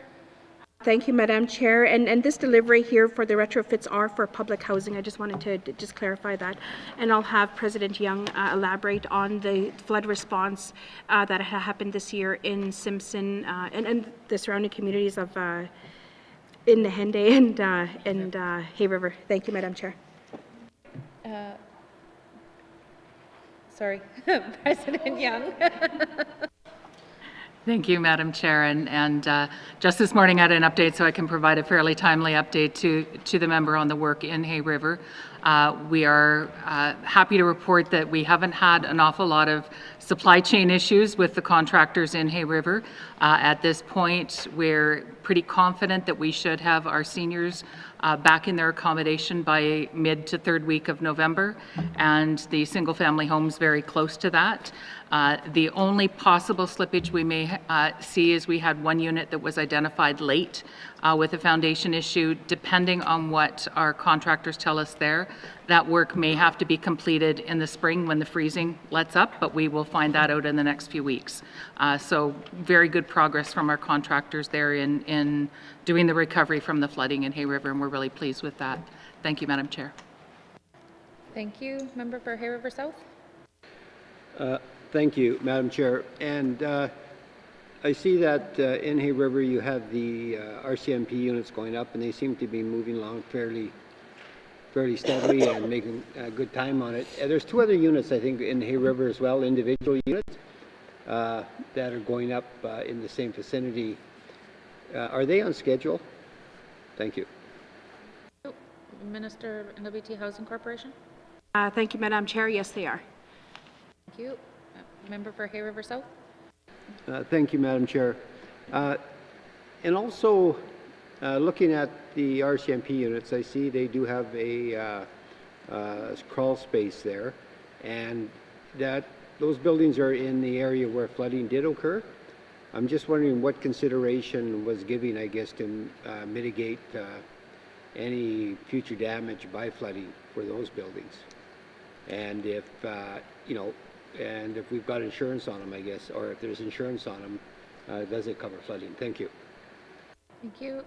Minister of N.W.T. Housing Corporation? Thank you, Madam Chair. I'll have Vice President Jim Martin respond. I don't have those technical about crawl spaces and basements, and I don't have that in my material. Thank you, Madam Chair. Thank you. Vice President Martin. Thank you, Madam Chair. Housing N.W.T. does continue to monitor that situation. We do recognize that there is risks certainly associated with foundation integrity, and we are working with our engineers to fully assess that situation and make sure there's mitigation measures in place. Thank you, Madam Chair. Thank you. Member for Hay River South. Member for Trinidad-Willowday. Thank you, Madam Chair. Well, I guess the question that I have first is in terms of how funding works for public housing. Can you explain how funding works for public housing, where money comes in from CMHC for minor and major capital projects, operation and maintenance, and that kind of thing on an annual basis for a typical public housing unit? Thank you. Thank you. Minister of N.W.T. Housing Corporation. Thank you, Madam Chair. For that level of detail, I'll defer the question over to President Young. Thank you, Madam Chair. Thank you. President Young. Thank you, Madam Chair. Overall, in terms of our revenue, approximately 30% comes from the federal government, a combination this year of CMHC and CERNAC funding. And most of that funding from CERNAC is intended for capital, but as mentioned, there is flexibility to use it for some O&M expenses. For CMHC, the money, again, is for both, because the arrangement we have with CMHC, the bilateral arrangement we have Over time, they have been reducing our O&M funding to the territory, but we have got a bilateral arrangement in place to continue funding flowing to us for the delivery of housing programs. On top of that, and sorry, I might have my number mixed up just slightly, but I do remember approximately 10% of the funding is own source revenue through rental collections, and the balance of the funding comes from N.W.T through both capital and O&M. So that's where our funding sources are to fill both our O&M and capital plan. Thank you, Madam Chair. Thank you. Member for Trinidad-Willowday. Yeah, thank you. Thank you, Madam Chair. Okay, so that helps me to understand how the funding works a bit. In here in the Northwest Territories, I think you had mentioned during committee that there's about 2,400 public housing units in total. Of that amount, here in Yellowknife, how much of that public housing units we have that are either, do you consider rent supplement program as public housing unit where you lease it, say, from Lanky Court and that kind of, is that considered public housing, or is it something different altogether? Thank you, Madam Chair. Thank you. Minister of N.W.T Housing Corporation. Thank you, Madam Chair. The rent supplementary program is just a program to support private rentals, and it's separate from public housing. Thank you, Madam Chair. Thank you. Member for Trinidad-Willowday. Thank you, Madam Chair.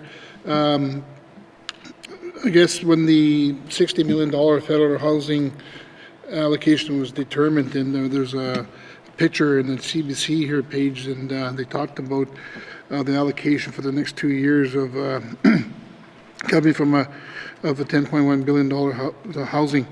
Of that $60 million, it says right here that it's a drop in the bucket that was mentioned by the Premier, but at the same time, it's supposed to address the housing crisis here in the Northwest Territories. So what I don't understand is that when I go through your list here, right now on public housing on page 73, it's highlighted that all these public housing units are funded by CERNAC, and it's an arrangement that you guys came up with internally. But what I don't understand is that here in the Northwest Territories right now, that if I were to take a look in our riding, let's say there's 340 houses that needs to be retrofitted times 200,000 just to retrofit that unit. But then you got 33 communities in the Northwest Territories that probably fall into that same category. So we're looking at about $2.2 billion just to fix up housing in the Northwest Territories. So we've been here for 50 years already. So what I don't see is how come you guys don't have a plan to address these outstanding issues in the housing crisis in the Northwest Territories? So can you tell me maybe a bit about this so that I understand as to how you guys are going to deal and tackle the housing crisis here in Northwest Territories? Thank you. Thank you. Minister responsible for N.W.T Housing Corporation. Thank you, Madam Chair. And the member is correct. And, we did get to the $60 million over 2 years, but that was ongoing federal engagements and conversations that was happening with the federal government. And we also do have the 100-unit rollout as well, and also acknowledging seniors within that rollout as well. We've also worked very closely with the federal government to enhance their co-investment application for the Indigenous governments as well too, and for stakeholders and NGOs throughout the Northwest Territories. And separate from that, I don't want to kind of get off into a tangent here, but then there's just, there's the $500 million that's coming here to the Northwest Territories that has been identified for specific Indigenous groups through the distinction-based funding. With that, together we are working in conjunction and trying to provide adequate support at the community level as well. We've entered into the community housing plans where these would become lobbying documents to address those specific housing needs in the smaller communities. One thing that the portfolio has done is try to come up with very unique and innovative ideas on how to address housing in the Northwest Territories. Thank you, Madam Chair. Thank you. Member for Trinidad-Willowday. Yeah, thank you, Madam Chair. Yeah, I think there's got to be a way, because you know, the way I read this document, to the Aboriginal governments in the Northwest Territories, when they see $30 million going to, that's coming from Ottawa, that was probably negotiated or application was made to get that money, but at the end of the day, is that it doesn't make sense to fix the public housing with CERNAC dollars when we're in a housing crisis here in Northwest Territories. So going forward, you know, like we're going to have to develop a better strategy as to how we're going to deal with this. Yes, we do need money to fix up a lot of these houses in the community. The reports already say that's coming out. So my question, I guess, at the end of the day is that how are you going to work with Indigenous governments to find better monies or work with them so that they could start fixing up these units in the communities? Thank you. Thank you. Minister responsible for N.W.T Housing Corporation. Thank you, Madam Chair. And this delivery that we do have is just repairing our own public housing units, and we haven't seen this amount of money coming to the territories in decades. And I just think of we are working with the Council of Leaders as well too, and looking at like our policies and looking at the community housing plans. It might seem not as significant to the member, but there's been extensive work in creating these documents and just really looking at what is required at the smaller community level. And what I've seen throughout the Northwest Territories is those needs, housing needs throughout the territory, are not the same. And we have some communities that are strictly looking at either home ownership, they're looking at more public housing units, they're looking at putting more construction on the ground, and it just varies throughout the territory. But we do have a limited budget as well too, that I just really wanted to highlight. That 60 million is not very much, to be honest. That's what our 100-unit rollout was about in the last year, and I see what 30 million looks like, and this is what we were able to acquire. But then with the success of the distinction-based funding, it's really started to create a lot more conversation and a lot more positive responses at the local community level. We are there to be working with the Indigenous groups. Masi. Member for Trinidad-Willowday. Thank you, Madam Chair. But overall, I guess at the end of the day, is that we're still in a housing crisis here in the Northwest Territories. It's significant. It's right across the board in all 33 communities, and I don't see a plan. But overall, I think maybe the Aboriginal governments are now looking at going directly to Ottawa to get the same pots of money, but they're competing with the housing corporation somehow, and that needs to be looked at again, because the reason why they're doing it is because they have to jump through these hurdles to qualify their own people through the housing corporation, but now they want to go directly to Ottawa and get that pots of money directly given to them. So I'm just thinking, the housing corporation is 50 years old already, and it still seems like they can't get it right. So maybe it's something that we need to take a look at, that sooner or later, that the housing corporation structure itself, is it meeting the needs of the people here in the Northwest Territories for housing, whether it be home ownership or repairs. So my final question would be, is that do you foresee that happening? I mean, right now as it is, we can't keep going the way we are, status quo, because nothing's going to happen. We're going to be bureaucratic, red tape, and things need to change. Thank you. Thank you. Minister. Madam Chair, and I'd have to disagree with the member, because looking at the funding that has been distributed out through the Northwest Territories, that was in partnership working with Indigenous groups and creating this working table on what is required. And my message to the federal government was, if you're not going to be funding the territorial government directly, then fund the Indigenous groups, and we'll work with them, and we'll try to see what it is that they would require at the community level. And that's where the community housing plans started to come up, and I hear the member that it doesn't sound quite significant, but this is a very useful document that identifies every single housing need in a smaller community, and it's internally funded by Housing N.W.T to see these documents completed. And also I wanted to kind of come back and just highlight our renewal as well too, that we've established, that we've never had that within the portfolio as well, and also looking at our policy changes and trying to better communicate and better deliver our programming as well too, and working with the public, working with Indigenous groups, stakeholders throughout the territory.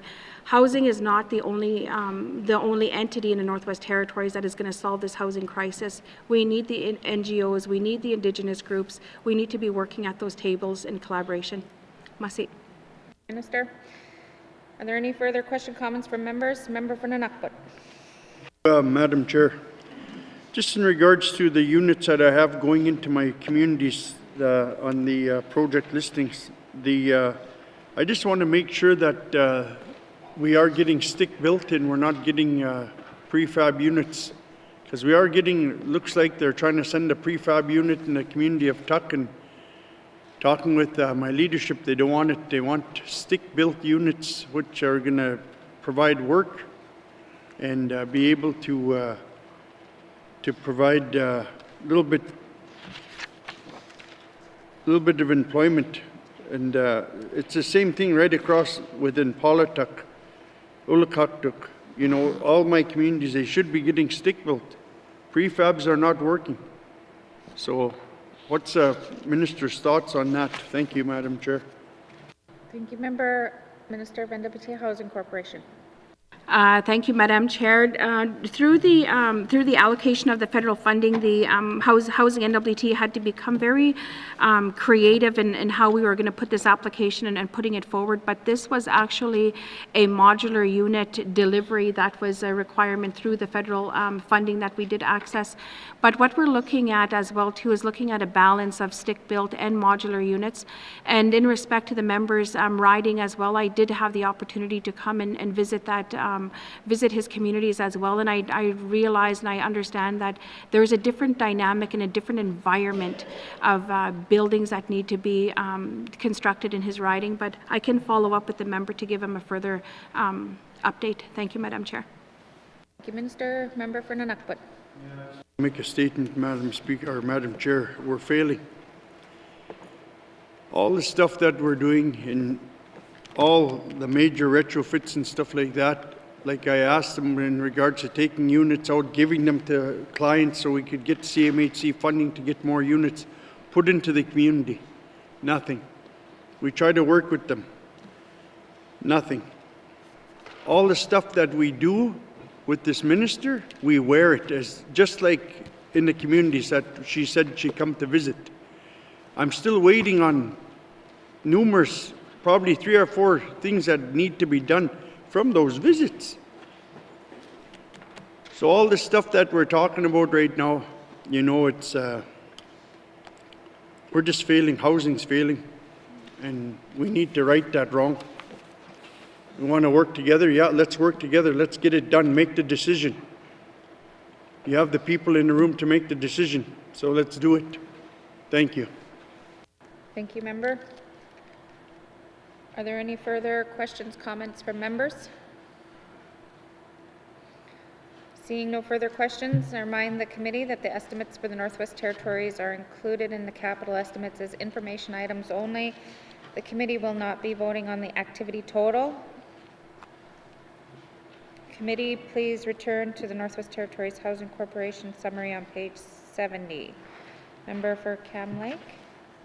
Thank you very much, Madam Chair. Madam Chair, I move that this committee defer further consideration of the estimates for the Northwest Territories Housing Corporation at this time. Thank you, Madam Chair. Thank you. The motion is being distributed onto the floor now.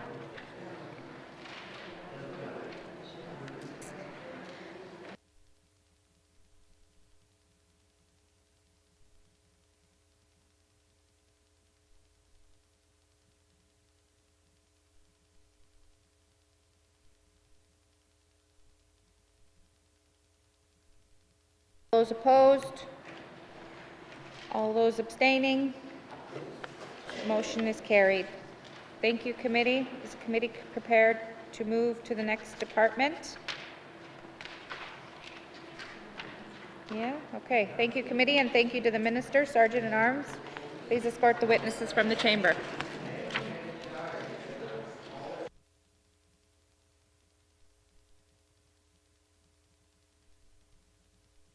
Very small.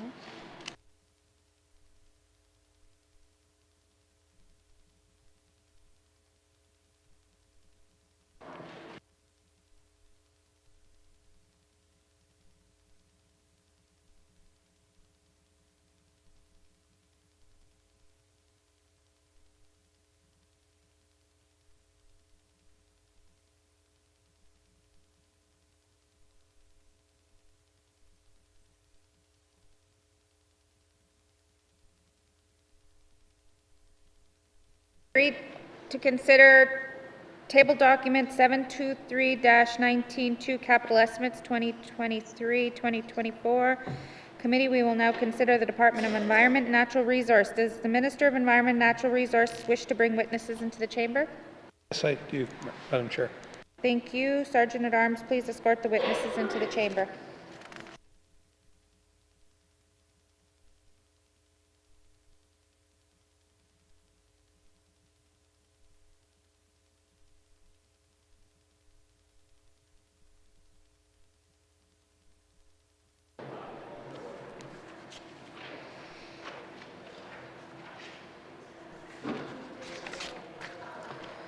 Minister, please introduce your witnesses. Thank you, Madam Chair. On my right is Deputy Minister Aaron Kelly, and on my left is Jessica St. Arnaud, Director of Finance. Thank you. Thank you. Welcome. The committee has agreed to forego general comments. Is the committee agreed to proceed to the detail contained in the table document? Committee, the Department of Environment and Natural Resource begins on page 23. We'll defer the departmental totals and review the estimates by activity summary beginning at page 25 with environment protection and waste management with information on page 26. Are there any environment and natural resource, environmental protection and waste management, infrastructure investments, $80,000. Questions, comments? Committee agrees? Okay. Committee, please turn to page 28, forest management, with information items on page 29.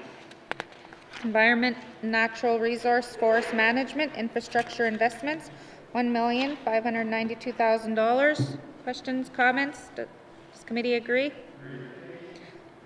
Thank you. Committee, please turn to page 30, wildlife and fish, with information items on page 31. Environment, natural resource, wildlife and fish, infrastructure investments, $400,000. Does committee agree? Thank you, members. Please return now to the departmental summary found on page 23. Environment, natural resources, 2023-2024. Capital estimates. Member for Camley. Thank you, Madam Chair. Madam Chair, I move that this committee defer further consideration of the estimates for the Department of Environment and Natural Resources at this time. Thank you, Madam Chair. The motion is in order to the motion. Question has been called. All those in favor? All those opposed?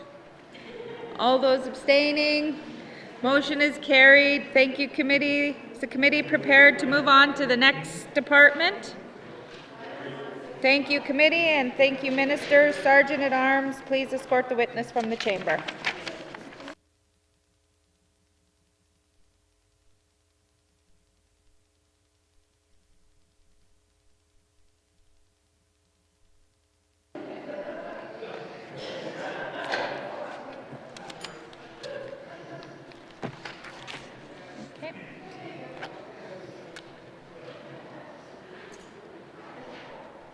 Committee, we've agreed to consider table document 723-19 brackets 2 capital estimates 2023-2024. Committee, we will now consider the Department of Lands. Does the Minister of Lands wish to bring witnesses into the chamber? Yes, I do. Thank you. Sergeant at Arms, please escort the witness to the chamber. Witnesses.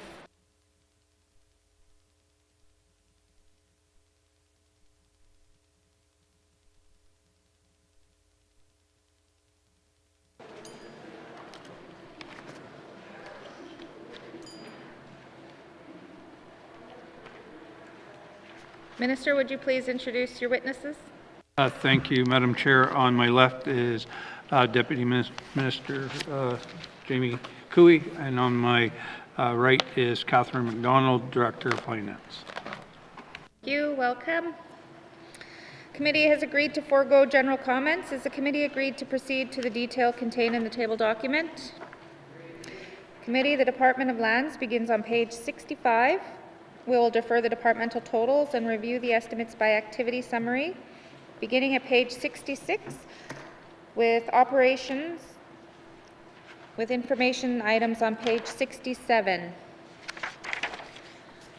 Lands operations infrastructure investments, $225,000. Does committee agree? Member for Yellowknife North. Thank you, Madam Chair. I recall last year when we were doing this, Lands actually had to carry over a truck because there was a bit of a international supply chain shortage with obtaining trucks. And I also recall at some point during COVID, a few of the dealerships got mad because they were unable to deliver trucks, and we ended up going down south for tenders. But I'm just wondering if the department is feeling confident of its ability to now purchase new trucks, and hopefully locally if possible. Thank you, Madam Chair. Thank you. Minister of Lands. Yes, and yes to both questions. Thank you. Thank you. MLA for Yellowknife North. No. That's good. Get those trucks. Member for Great Slave. Thank you, Madam Chair. More of a comment. I just wanted to say that I think it's great that we're moving towards unisex washrooms versus trying to have gendered bathrooms. It makes more sense, it's more diverse, and it allows for us to have flexibility. So us women aren't always waiting on the bathroom, and men can wait with us too. Thank you. All right. That's a comment. Did you want to respond, Minister? He's not even getting the mic. All right. Any further questions, comments? Lands, operations, infrastructure investments, $225,000. Does committee agree? Thank you, members. Please return now to the departmental summary found on page 65. Member for Cam Lake. Thank you, Madam Chair. Madam Chair, I move that this committee defer further consideration of the estimates for the Department of Lands at this time. Thank you, Madam Chair. Thank you. The motion is being distributed onto the floor. Okay.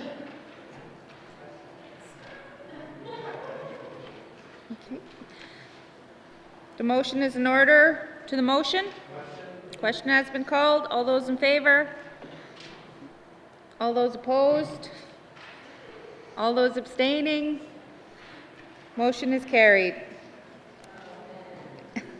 Thank you, committee. Thank you, Minister, Sergeant, and to witnesses. Sergeant at Arms, please escort the witnesses from the chamber.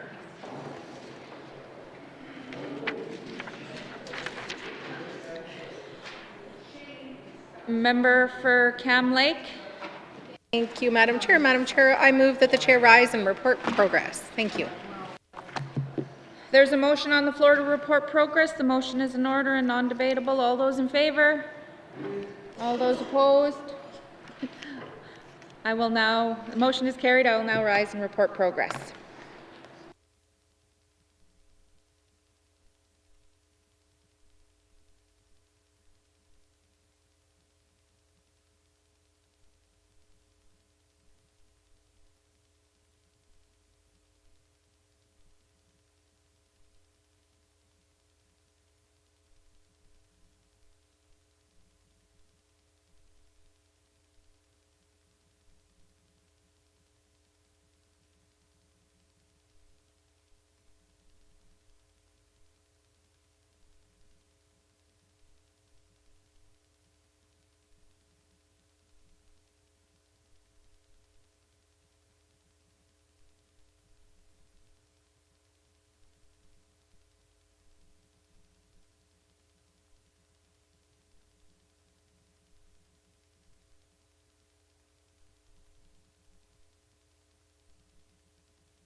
May I please have the report of Committee of the Whole, member for Nevington Lakes.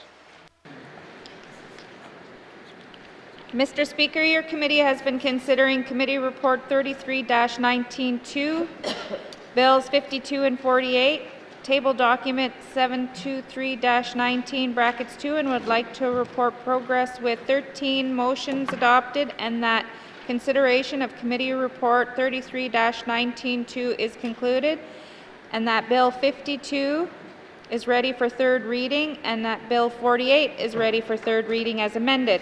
And Mr. Speaker, I move that the report of Committee of the Whole be concurred with. Member for Nivik-Tune Lakes, do we have a seconder? Member for Thabacha, all those in favor? All those opposed? Any abstentions? Motion is carried. Third reading of bills. Third reading of bills. Mr. Clerk, orders of the day. Orders of the day for Wednesday, October 26, 2022, 1:30 p.m. Prayer, minister statements, member statements, returns to oral questions, oral question 1163-19-2, oral question 1188-19-2, recognition of visitors in the gallery, acknowledgements, oral questions, returns to written questions, replies to commissioner's address, petitions, reports of committees on the review of bills, reports of standing and special committees, tabling of documents, notices of motion, motions, notices of motion for first reading of bills, bills 58 and 59, second reading of bills, consideration in committee of the whole of bills and other matters, bills 23 and 29, committee report 33-19-2, committee report, committee report 34-19-2, table document 723-19-2, report of committee of the whole, third reading of bills, bills 48 and 52, orders of the day. Thank you, Mr. Clerk. This House stands adjourned until Wednesday, October 26, 2022 at 1:30 p.m.